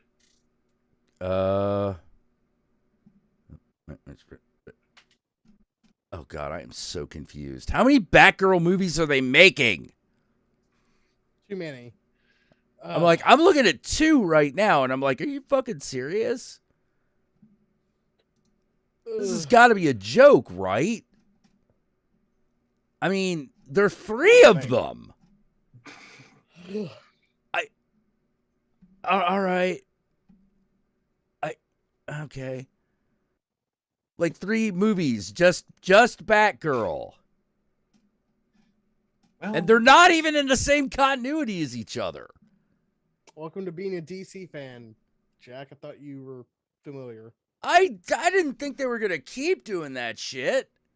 And not all at once. No, it's DC. That confusing ass shit is their bread and butter. Good point. Have you I read just their comics? Like, yeah, but Quick, like Jack, try to map out the DC universe for me now. Go. Exactly. Well, hell, we'll make it easy for you post-crisis. Oh, fuck you. Okay, fine. Fuck you. Pre-crisis is hopeless. You know, like post-crisis is at least like potentially doable. Right. It's not, it's a fool's errand, but like it could be done. Pre-crisis, forget it. It's just like, who's Flash today? Is it Mick Garrick or like fucking Barry Allen? I don't know. It's Wally. It's never fucking Wally. Yeah, because Wally's post-crisis. Yeah, exactly. You know, speaking of comics, not DC, but speaking of comics in general, though, is that like I called upon knowledge in the back of my brain that I have not accessed in a while today, because conversation with friends was happening about like the issues of both Jewish and Romani visibility in comic characters.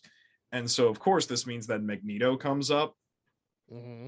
And I had to be like, well, let me tell you about the Jewish and Romani history of Magneto. And I spewed out a bunch of shit that I was like, I forgot that I knew that. Yeah, sorry, you're right, Jay Garrick, not Mick. Yeah, Jay Garrick. You know who's not going to be the Flash? Ezra Miller. Ezra Miller, apparently. And I'm like, wait, didn't they already film that shit? We'll see what happens. Okay. You know, like, I don't know what's going on, but all right. Dude, what happened to that guy? What is going on with Ezra Miller? I don't know. They are wilding the fuck out. I think they got their hand on Hawaiian meth. Well, that's what it feels like, right? Because I'm just sort of like, what, dude, you hooked up with a husband and wife group and then fucking tried to break them up. Are you fucking okay? Like, isn't there a moment in your fucking brain that goes, you know what? I'm the Flash. I could just leave. Like, I could just walk out of here, like, right now and, like, go, like, I wonder what people I will run into that I can have sex with in Hollywood now that I am in a major motion picture. Yeah, but the problem is that the problem is that they are the Flash, and they're playing third fiddle to Aquaman. You know. Well, yeah, but I mean, like, come on. He's not a bad-looking person. I mean, they're not a bad-looking person. You know, I saw Ezra Miller as like, I'd fuck him. You know, but then then this other stuff starts happening. I'm like, oh, maybe not. See, how to put it, man? I don't know what's going on with Ezra Miller. I don't know what's going on in their head, but I do know that, again, I saw them in a film the other day, and I just went, I don't think you're acting. Oh, that would be fucking, we have to talk about Kevin, right? No. Again, Secrets of Dumbledore, because he is a crazy person in that. And I'm just like, oh, I don't think he's acting. Oh, that's unfortunate. Don't get me wrong, he sold the character, because the character is supposed to be psychologically damaged and broken. So, it sold the character. Yeah. Let's see. Ezra is of Jewish and German Dutch ancestry. He is? Yes. Thought for sure he was like... Ezra's a very Jewish name. Oh, okay. All right. I thought he was... All right. Okay. All right. Cool. It's kind of like how I love how everyone forgets that Chris Claremont was Jewish. How? Wait, how does everyone forget that? Yeah. Oh, because he has a very Gentile sounding name. Okay. But he's a comic book writer. Yes. But he's a comic book writer. Why would Why would you assume he wasn't Jewish? Okay, Jack, if the past 10 years have taught me anything, it's that for some reason comic book fandom has been taken over by a lot of angry cis-het white neckbeard conserva bros who are completely ignorant to the fact that the industry they love was entirely built on the shoulders of Jews, queer people, and POC people. And it's very, very strange.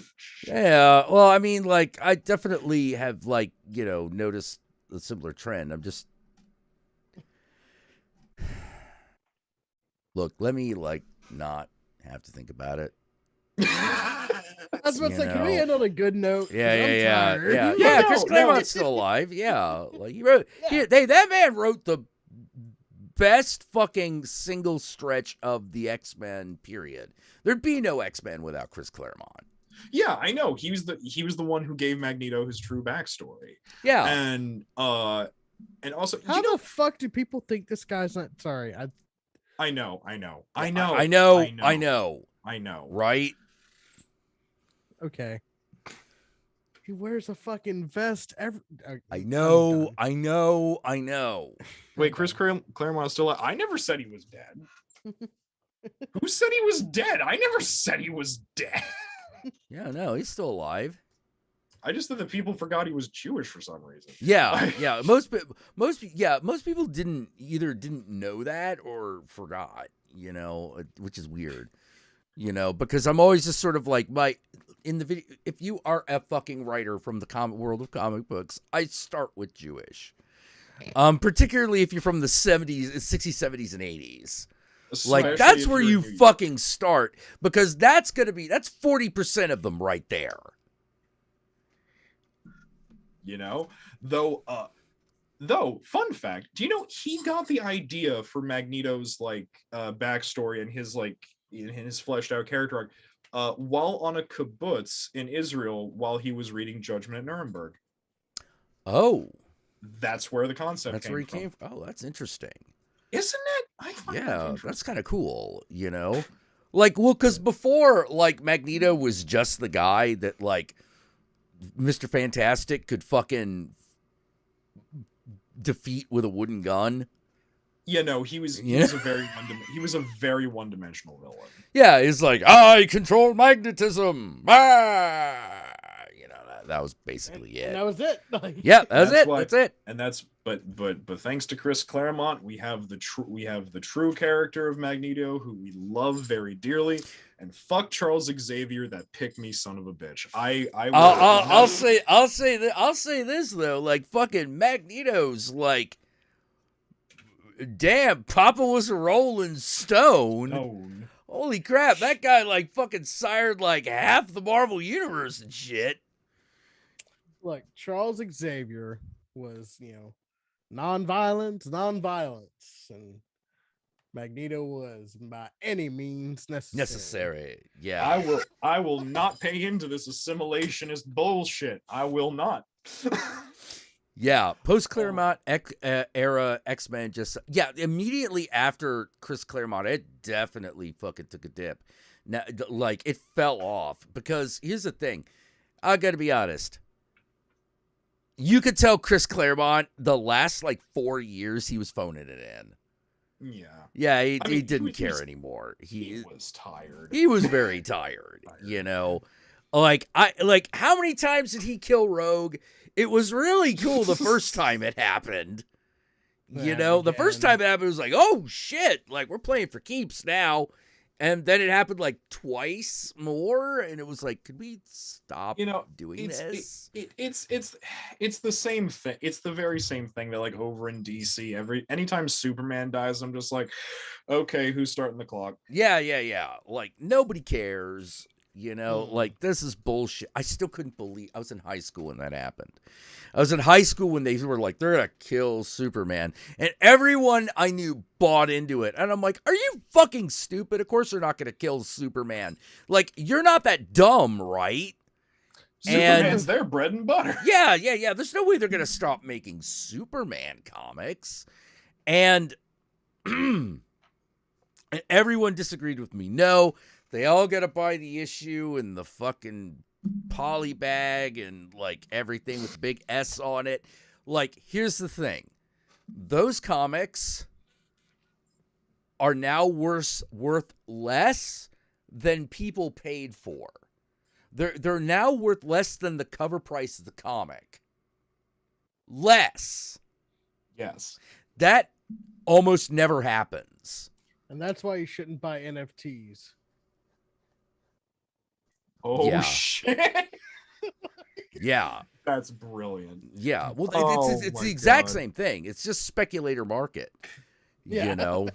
It's Beanie Babies all the way up. Yeah. Hell yeah, Excalibur. Holy crap. I love that comic. That was great. That was like, I don't know, this is Chris Claremont going like, what if we were X-Men with a British accent? Done. You know, we like said yes.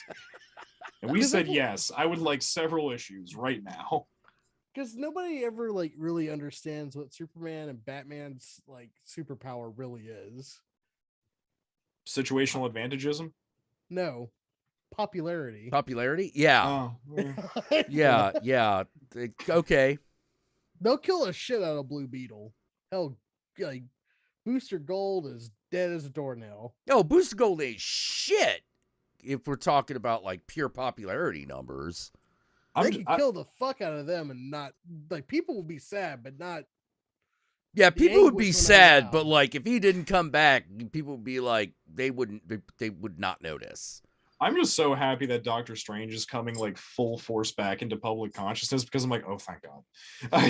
Yes. Because I love Doctor Strange. Wait. Are you talking about, all right, you're talking about the comic book Excalibur. Okay. Do you mean the Marvel comic Excalibur, or are you thinking about Camelot 3000? 3000? Yeah. Like, Also, to this day, like I know. Don't get me wrong. Camelot 3000's pretty good. You know, it's stupid as hell, but like, yeah, it's pretty good. I mean, I liked it. But yeah, no, you are right. Like Superman's superpower is really his popularity because like. Why does Logan never die? Why does Wolverine live through everything? Because he sells comic books, man. Why does Joker get blown up and he's back in like a year? Because without Joker, Mark Hamill played him one time, and that's enough to make him immortal at this point. It really is. But because now that I think about it, Superman probably had to have one of the most annoyingly pedantic run of comics I've ever seen in my goddamn life. Oh, hell yeah. And he survived it. And by that, what I mean is like, remember that horrible time, that horrible time where Superman decided he was going to quit being Superman and just walk around, but still dressed as Superman. For some reason. Yeah, that was a little weird. I'm like, remember why that? would he do that in the Superman outfit? And then remember, because what I love about that is like that entire run of comics was so semi-fascist. Mm-hmm. Like, yeah, it was weird. like remember, oh god, remember when he relocates a bunch of crack dealers and declares them someone else's problem because they're not in his line of sight anymore.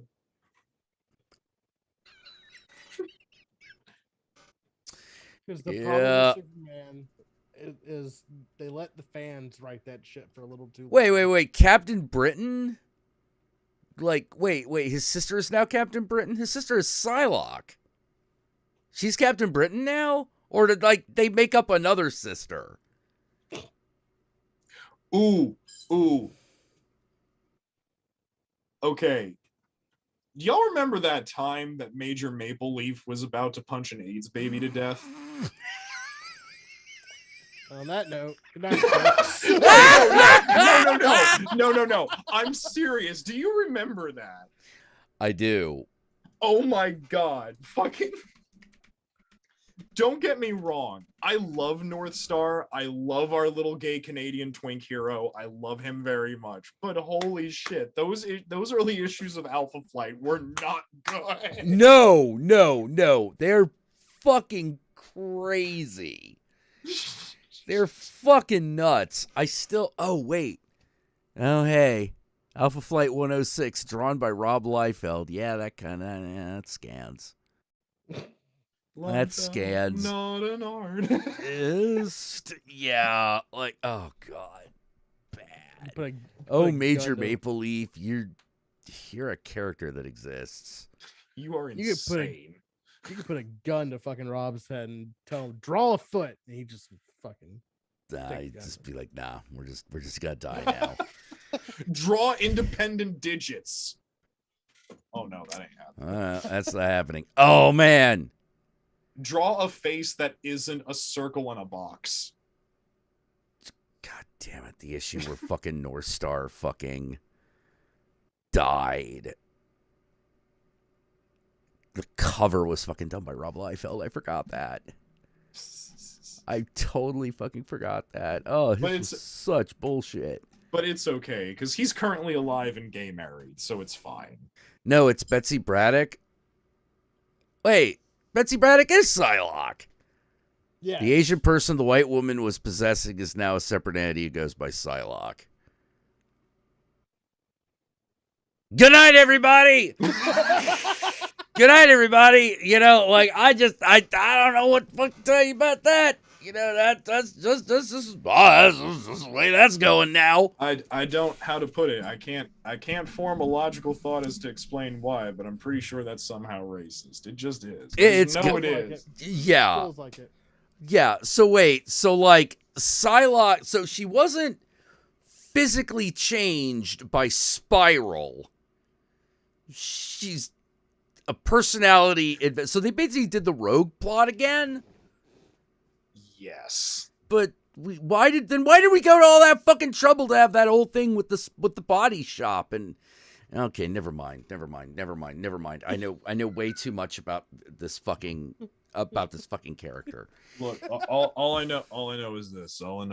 When it comes to comic book movies, all I know is this. I get that we might be getting Wiccan soon, and that's cool. I like Wiccan. But if he's not Wiccan. Yes. Sorry, I thought you said they were gonna do the movie of the Wicked movie, and I'm like, oh god, no. That ship sailed. No. Yeah. Shh, no. Shh. Be silence, little one. It'll be fine. Okay. But no, not that. But I get that we might get Wiccan soon, and I'm okay with that. I love Wiccan, but I swear to God, if he's not having hardcore gay sex with Hulkling, I'm going to cry homophobia and burn down a studio. I swear. Well, that's not going to happen anytime soon. The fucking character's like 12 in the MCU. Time is bendable and space is warped. Okay, What I'm saying is you might have to wait like at least 6 years.